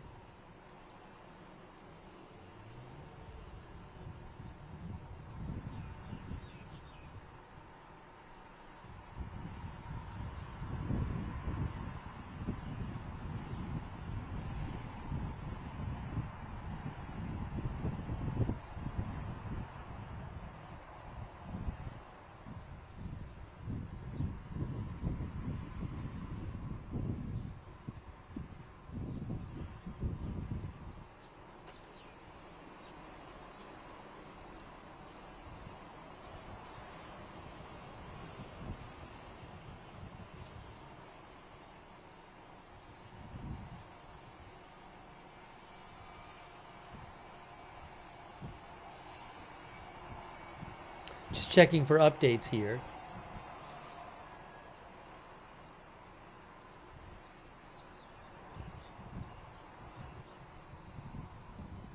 Oh, guys, we have some photos from the White House. Photos from the White House. Check it out.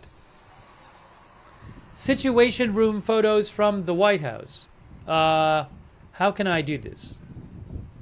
Let's do it this way.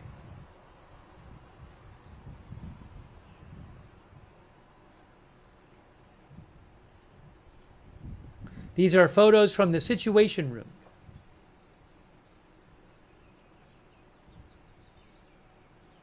I guess when these strikes were being carried out.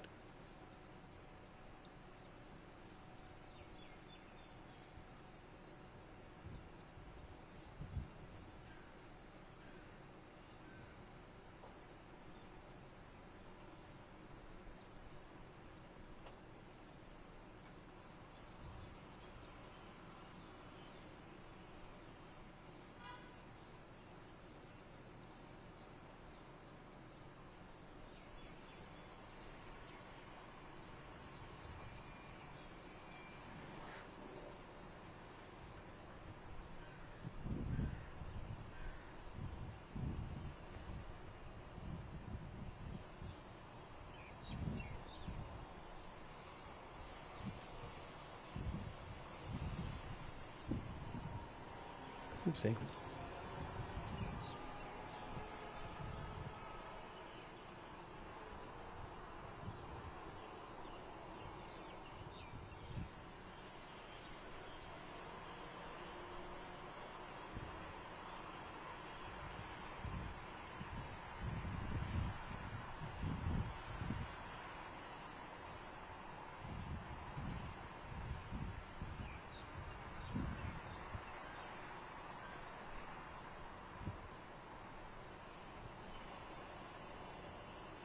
Man. Now you wonder, like, all this stuff about, so the two, what was the 2 weeks? I have to imagine that the 2 weeks, I don't know for sure, but it seems like the 2 weeks was probably an intentional misdirect. I mean, he said within 2 weeks. He said within 2 weeks. So, but it's entirely possible that the plans were just decided, from the beginning. I can't say for sure.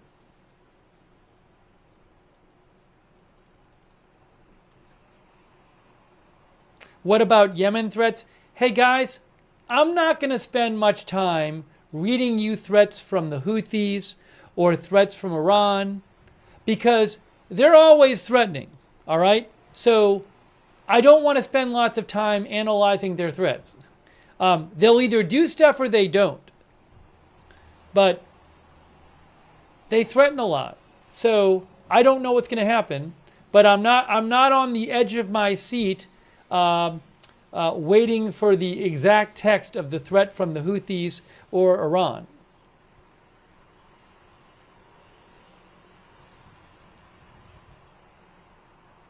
Now, if there's some weird threat that's like very strange and not like something they normally say, well, that's different. Otherwise, I just have no idea, if there's anything to it.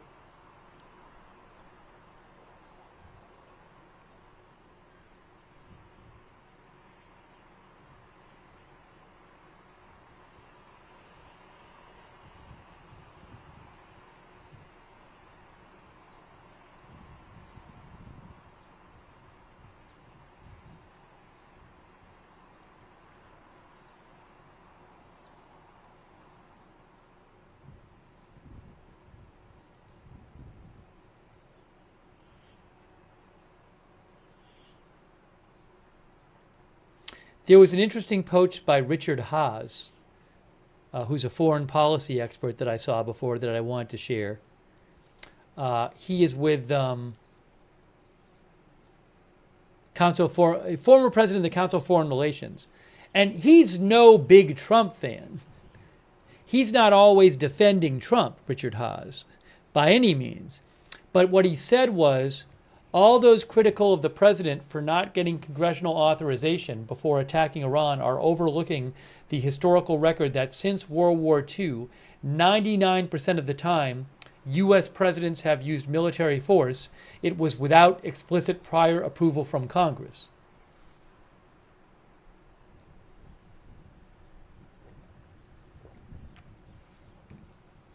He's not defending President Trump's choice. He's not speaking about that. He's just saying this is the way it's been for 80 years.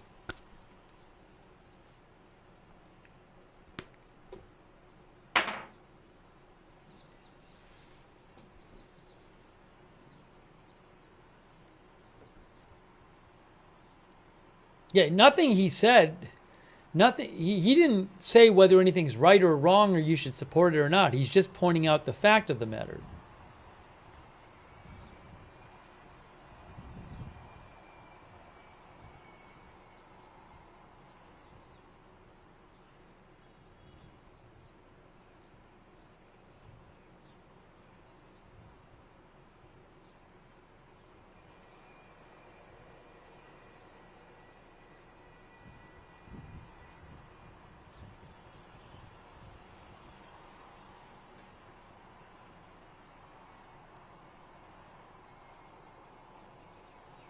Oh, one of the viewers, I think, mentioned, hold on a second here.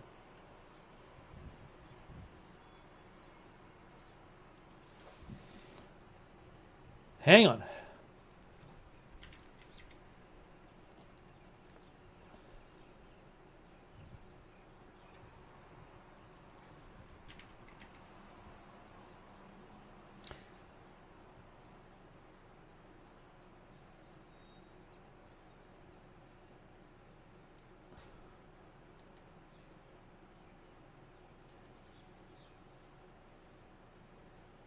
Oh, no, I don't want to. We talked about that before. I don't want to get into that right now.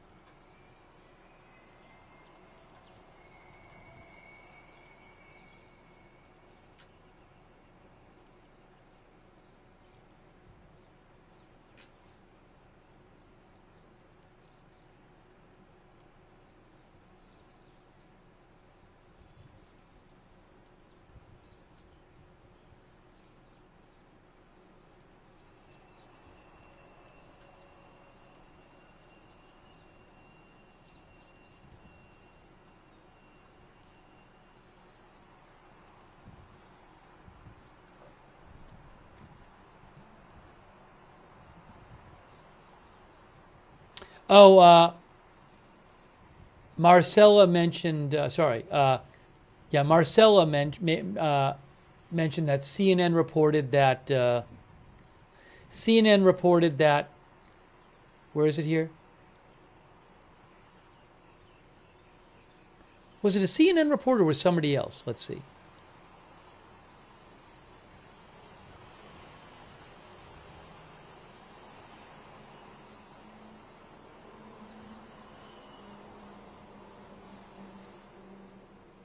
Where is that? Oh no, it was ABC News reported that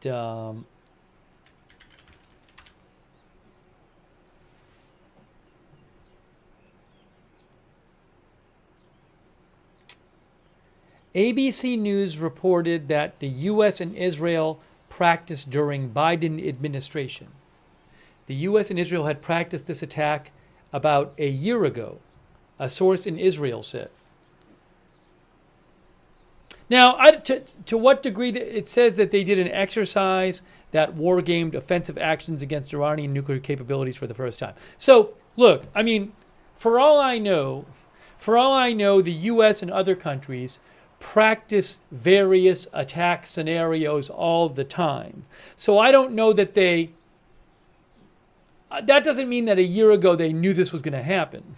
Again, I'm sure that all kinds of scenarios get practiced. Oh, hold on.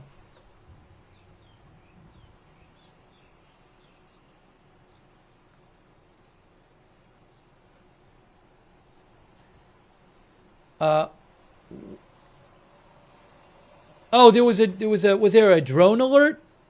There was a single drone alert, I guess, in Israel. I don't even see it up there right now. Yeah, 3 minutes ago there was a drone alert. Oh, by the way, yeah, and by the way, like, sorry. Hold on.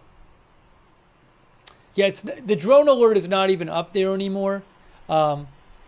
Drones take hours to fly from Iran to Israel.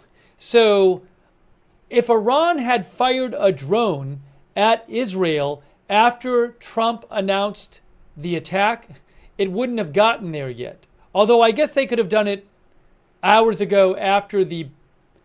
I mean, the thing is, though, think about this, though.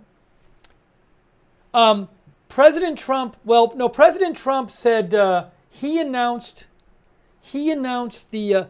we heard that that the bombings happened around 7 p.m. Eastern time, which was about 4, yeah. So according to one of the outlets, they said that the bombings happened around 7 Eastern time, which is not even 5 hours ago. So, which is, from my understanding, the Shahed drones, it wouldn't even, if you had launched a Shahed drone from Iran towards Israel right after the bombings happened, they wouldn't be there yet. Just to be clear. So if there is a drone showing up from Iran, and Iran had said earlier in the night they had threatened drones showing up, most likely it was sent before the bombing even happened.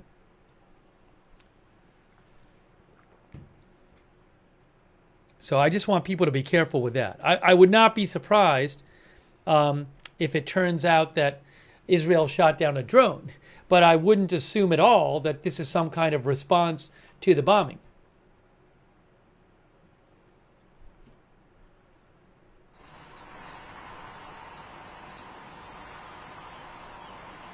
I mean, Iran is, depending on where you are in Iran, at a minimum about 600 miles away from Israel. They only fly 115 miles an hour.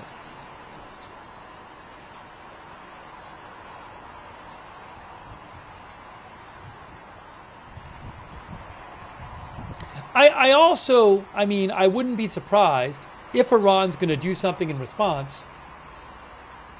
They would probably want to,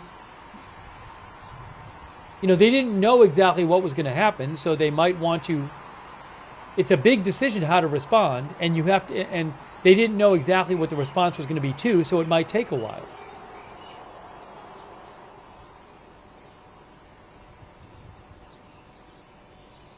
K-Mac thinks regime change is coming.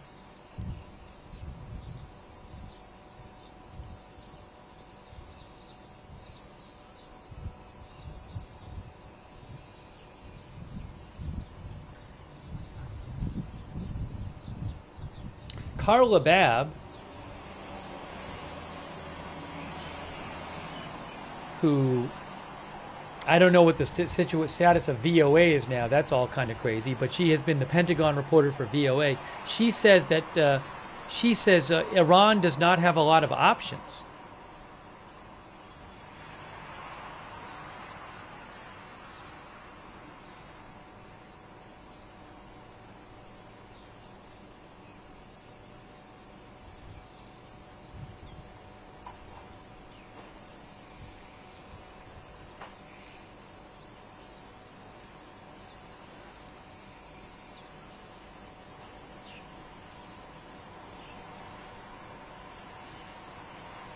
I think there's more drone alerts. Yeah. There's another drone alert. Let me repeat this again. Drones arriving at Israel now almost certainly were launched before the bombing of the nuclear sites. Iran already said it had launched drones earlier in the evening. Iran had said that.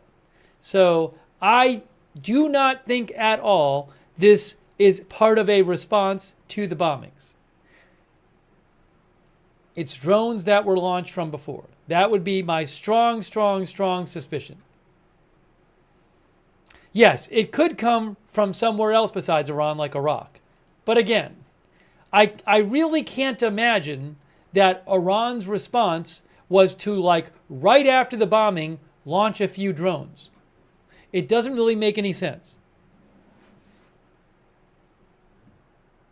Now, if there's a ton of drones that all of a sudden show up, then I'll think differently. But even then, I'd have to be convinced that they came from somewhere a lot closer.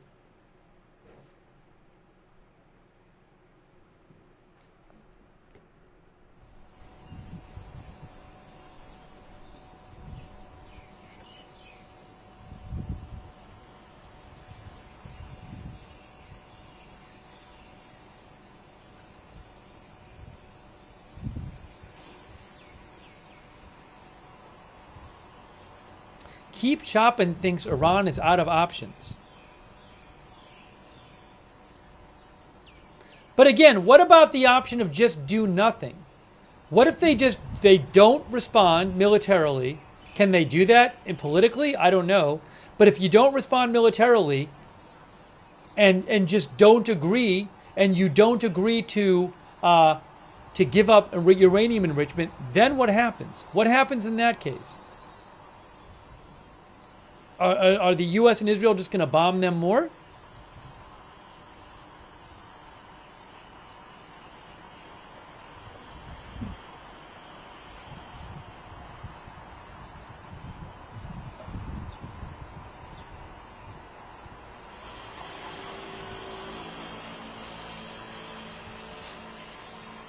Just to be clear, the U.S. and Israel are not marching into Iran and taking over Iran. Just to be clear.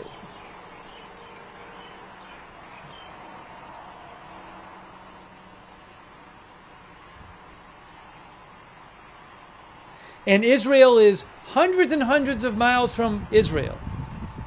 There is no plan I've heard of to mount some expeditionary Israeli armed force on the ground into Iran.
OSIN Technical said some tankers just popped up over the Mediterranean on flight radar, and OSIN Technical thinks that maybe they refueled the B-2 bombers. So I will show you that courtesy of, well, OSIN Technical spotted it. This is on Flight Radar 24. This is on Flight Radar 24.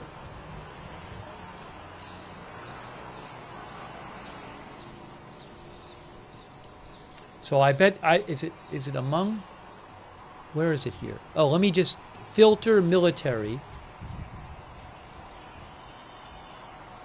Add new filter. Are they there or not? Well, I don't see them there. Maybe they were there before. Oh yes, that is a tanker, and these are all U.S. tankers here. See? That's a tanker, and that's a tanker. So OSINT Technical thinks that these three tankers are well, refueling, or maybe they were. Where would they be refueling? Because they're fairly close to Iran. I'm not sure. But I also don't know where they flew from. Oh, so maybe they have already refueled the B-2s. I'm not sure. How much distance are we talking about here? But Iran's right there. I mean, it's already been 5 hours or so since the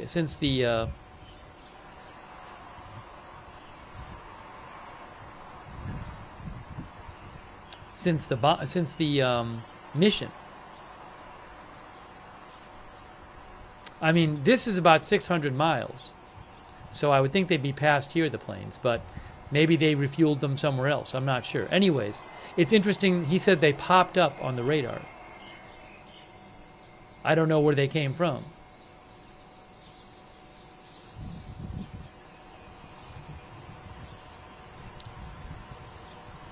You can go look at these. If you go to Flight Radar 24, you can go check these planes out.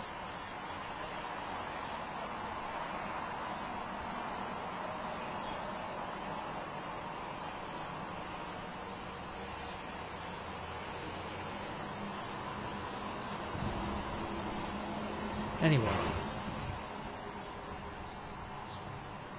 OSIN Technical knows his stuff. So, again, he thinks they finished refueling the B-2s and are now flying after doing that.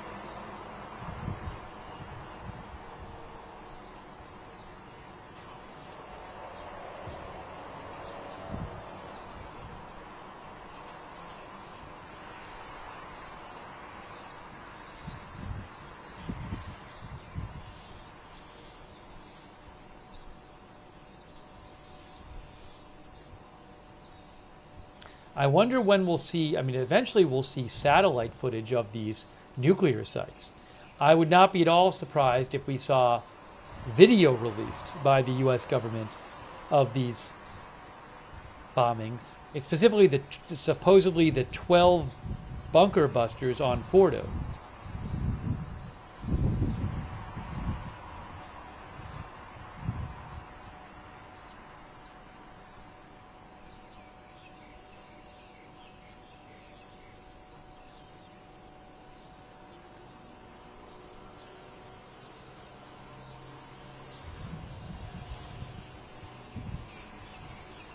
By the way, these bunker busters, it's the first, they had never been used in combat before. This is the first time.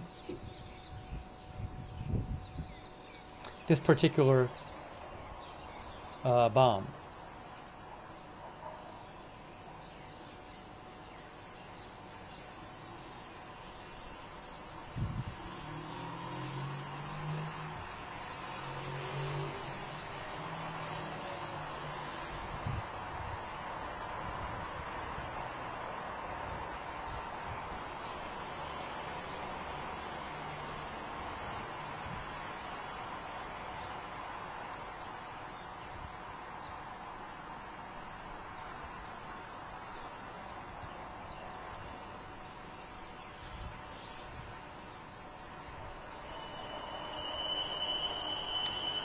I have not seen any kind of statement from the supreme leader. At some point, there'll be a statement from the supreme leader of Iran.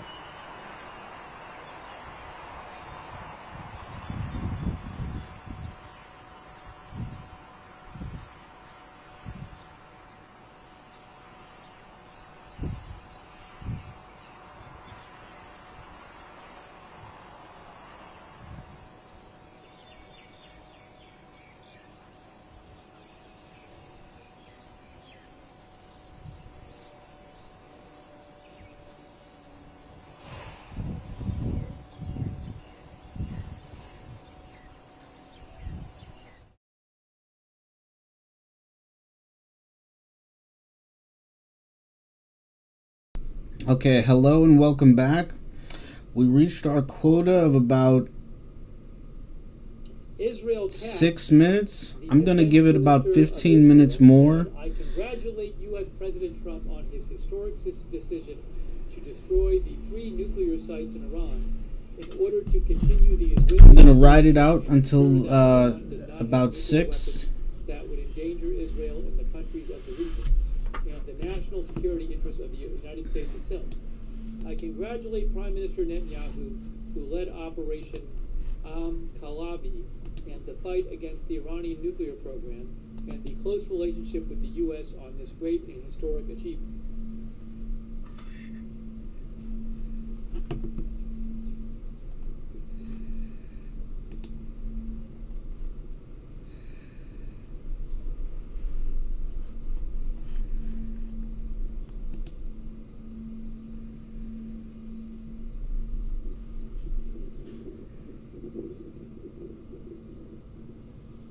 Hey, well, thanks to the viewer for mentioning Peak Time Racing. Good to see you, Peak Time Racing, in the chat.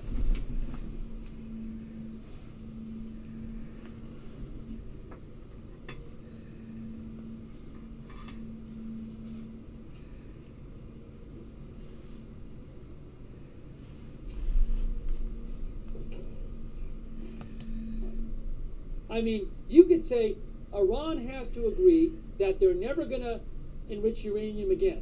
Furthermore, the U.S. and Israel get to have permanent observers all around the country in Iran, constantly, 24 hours a day, throughout the country, and they get to observe everything Iran is doing.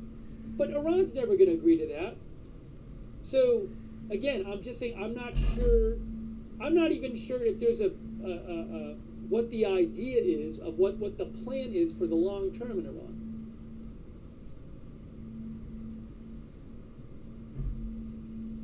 And I've said this before. Look, they've certainly set back the Iranian nuclear program. There have been many commentators and experts who have said, well, ultimately all this could make the Iranian regime want to just get a nuclear weapon more than ever and do it all in secret as soon as this all is over.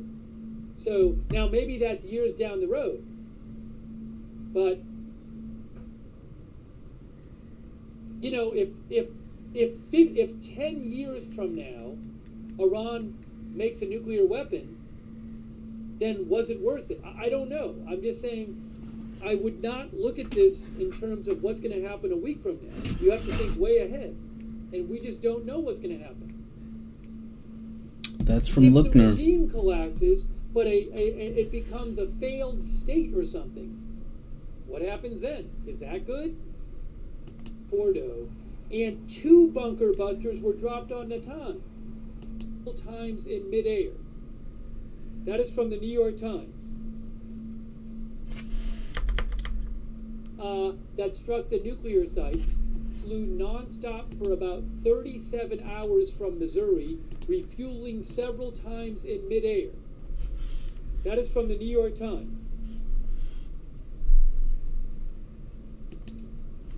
With the people in the MAGA movement, of course, you know what, full strike.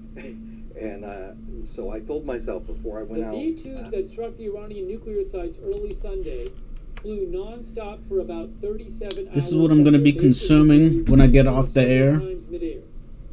Jake Morphonius from Blackstone Intelligence. I think I'm on here. A U.S. official said. Okay, everybody will be filing in here any second now. We'll give folks just a minute to jump in.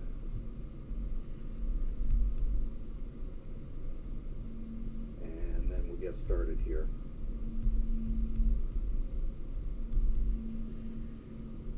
Now that's not, I mean, in the past, B2s have, on occasion, done See long everybody, missions I'm gonna like that. pop out this chat. It's a very long mission. Box here, move it around, and we'll get going. So if you do the math, So well, if it's the same, roughly the same distance there and back. today is my wedding anniversary. Reportedly, the strikes happened And around 7 I p.m. told my Eastern time. told my wife and So- actually told somebody in a I'm just, it's like around, one of maybe my friends they was- took off like midnight last night or 1 viewers a.m. was last night or talking with something. me, and I don't said, know. Hold on a second. I'm going to get out there on my date with my wife, and I'll bet Trump will strike. And so I told myself before I went out with my wife tonight, do not look at your phone. Do not look at your phone, Jake, because I knew if if I looked at my phone, sure enough, this would be happening. I put out the video earlier today about the B2s moving over, and I said, this is it. This is it. We're going. These are photos from the What situation. I didn't know is if it would be tonight or if it would be into tomorrow before Trump I guess did when it. these strikes were being carried But out. I nailed that one. I said it was coming, and here we are. So anyway, Psycho? Oh, he's way past fucking psycho. Fucking sicky. Well, he's BB's puppet. You're talking. Is there anybody more compromised than Donald Trump? BB? Think about BB. He's still in power. And I can't believe the people of Israel are going for this. Well, they just fake it. People that are in Israel from New York, Poland, Ukraine, Fake it from till all you over, make it. that claim to be religious, they ain't religious. The vast majority of them are atheists. And the thing is, you think about the Christian Zionists, who all it's for is Jesus coming back, Jesus come back. Well, think about who's turned on. MAGA, they're Christian Zionists. Tucker Carlson's going off on this? Never thought I'd agree with him. March Taylor Green? Huh. All countries turned on. You don't care. What does he give a fuck? He went to Jared. It's a historic moment in time. You're gonna flip your fucking soup can. Let's go over here. Let's keep talking. We got time.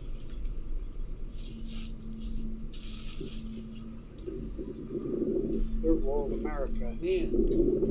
Now you Sad wonder, what's like, happened to all us. the stuff about The United the, States the over the two- last was 24 the years 2 has weeks. turned into nothing. I have to imagine that the Nothing. 2 weeks. I don't know for Nothing sure. but But it seems like the 2 weeks was probably the an global intentional oligarchs, misdirect. I mean, he said within 2 military weeks. colony. He said within 2 weeks. That's all so, we are. But it's all it entirely is. possible that the plans were just That's decided exactly who we are. from the beginning. Taxation without representation. I can't say for sure.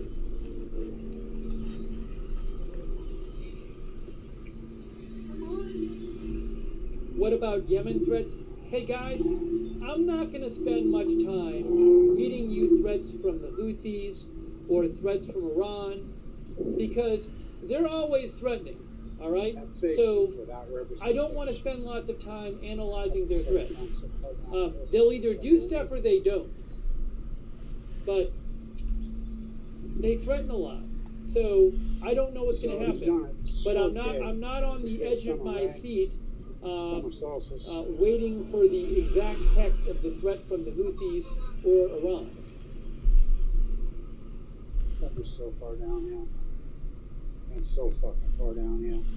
Now, if there's some weird threat that's like very strange and not like something they normally say, well, that's different. Otherwise, I just have no idea, if there's anything to it. Started in freaking 2001. Saddam Hussein had weapons. I can't believe it. There's been all the class actions, lawsuits against Fox News, CNN, KSL right here. They pounded war crimes. And they claim they're Christians every day, 10, 12 hours of the insanity of shunning. Fuck, the greatest terrorist organization in fucking human history is Fox News. So, Iran, how are they going to, now, stay with me, this is important. So, there was an interesting post by it's a Richard so-called Hobbs. Underground, but did they use He's a foreign Moabs? My policy guess, expert yes. that I saw before that I wanted to 3,000 pound bugger. Did they work? he is My with, guess, no. Now, let's review. Council for Since former president of the Council of Foreign drops, Relations. the war to And end all he's wars, no big Russia, Trump fan. He's not lost always 21% of defending their entire Trump, Richard population. Hobbs, by any means. Who dropped But that? what he Psycho said boy, was, fucking all those critical of the president for not getting congressional authorization for attacking Iran are Very good. overlooking We lost the that historical war. We lost record it. that That's since on our World War father. II, 99% of the time, U.S. presidents have used military force. It was without explicit prior approval Hell from no, Congress. we won't go. Hell, we fought back. We took the streets. I think it'll happen again.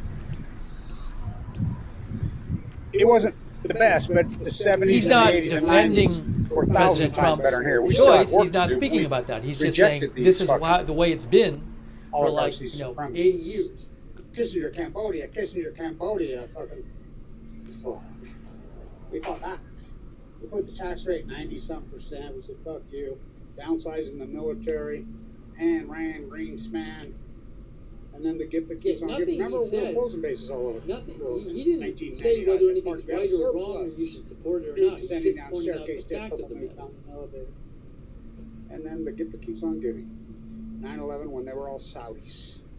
So we go up to Iraq. Dick Cheney, Wolfowitz, Brimmer, Christian Dior's son, fucking Bibi, a big old sack. Saddam Hussein, what fuck anybody have to frame that was a total lie. Colin Powell's dead and in hell. So is fucking Rumsfeld. They both died of the same disease I have. When Afghanistan that killed the Taliban, if I hear one more motherfucker tell me that Osama bin Laden did 9/11, Osama bin Laden had nothing to do with 9/11. 0.0. They're all Saudis, Well, one of the imperialists, viewers, I think, fucking mentioned, hold on a second. jumping up for joy, fucking cheering in Jersey. We know who did it. The Middle East to be oligarchs make it rain in Ukraine. Oligarchs make it rain in Ukraine. Proxy war on Timo on Malco. The military industrialized war complex. Beware. Fucking no one listened to Eisenhower. He said, don't you dare drop that bomb. Did it anyway. The Middle East dividing. Trump's the man. He bombed Iran. Trump's the man. He bombed Iran. Then neocon soup. Operation Foxconn News. Trump's the man. He bombed Iran. Trump's a lying, low life. Same day he was fucking nominated for a Nobel Prize. Think about that. Well, Obama's got one. Who knew I was really good at the whole enchilada? We're here. Anybody didn't think he was going to do it hasn't been paying attention. Trump is nothing more than Bibi's little puppy bitch on a leash. That's all he is. He's the most compromised human being on the planet. Wow. Epstein, why was Epstein's fucking Zorro Ranch at Los Alamos? Why is Jeff Bezos? Oh, he was going there. Musk, Gates, all of them, all these. One day you wake up and realize it's all nuclearism. Oh, The lie. Marcella mentioned, sorry. It all comes down to Yeah, Marcella opened up the spigot, mentioned never that shut it off. CNN reported that, CNN One day you reported wake that, up and realize Kevin Black's done this Where is so it long, here? he's right over. was it a CNN report or was somebody else? Let's see.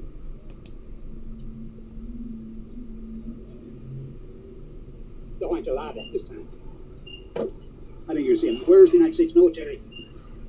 We need a military coup. How long are you going to let these lying politicians slaughter your own people? How long? Come on, Marines. Oh, no, it was Navy, ABC you admirals. News You reported can't allow this. My dad was as simplified as he gets. that, Why are we doing Bibi's dirty work? This is not the United States visual. MAGA? Ever thought that great Tucker Carlson, Mark Taylor Green, you're dead on. Sludge your mind. Sludge your ABC mind. News reported that the U.S. and Israel retaliation will be practiced huge. during Biden administration. United States hasn't won a fucking war U.S. and since Israel had practiced this attack Civil War. about Our a own year people, ago. I guess we fight each other. Okay, so at the end of this video, we're going to close this live stream down. Now, It's been about 6 hours. Wow. war game offensive action. It's been a long, long road. Again, this is just a test to figure out how we're going to try to structure our scenes. But I liked it. It seemed pretty ingenious. Well, basic, but basic enough. That doesn't mean that a year ago they knew this was Especially when it comes. So this was a day in the life or life of a content consumer. Hold on. Life of a content consumer. Did he cross the line? Oh boy, did he cross the line? Wow. How will Iran retaliate? We'll find out. Oh, was there a drone alert? There was a single drone alert, I guess, in Israel. Okay, so we're shutting all of this down.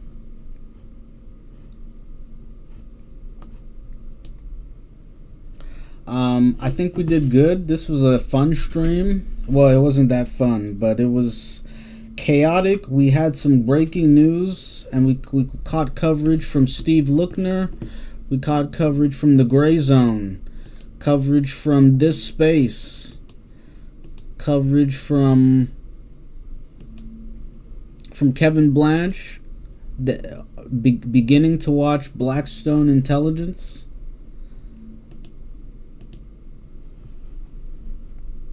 We scrolled through Culture Commentary 6B. Scrolling.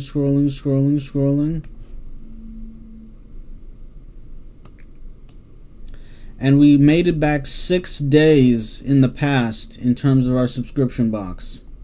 So, until next time.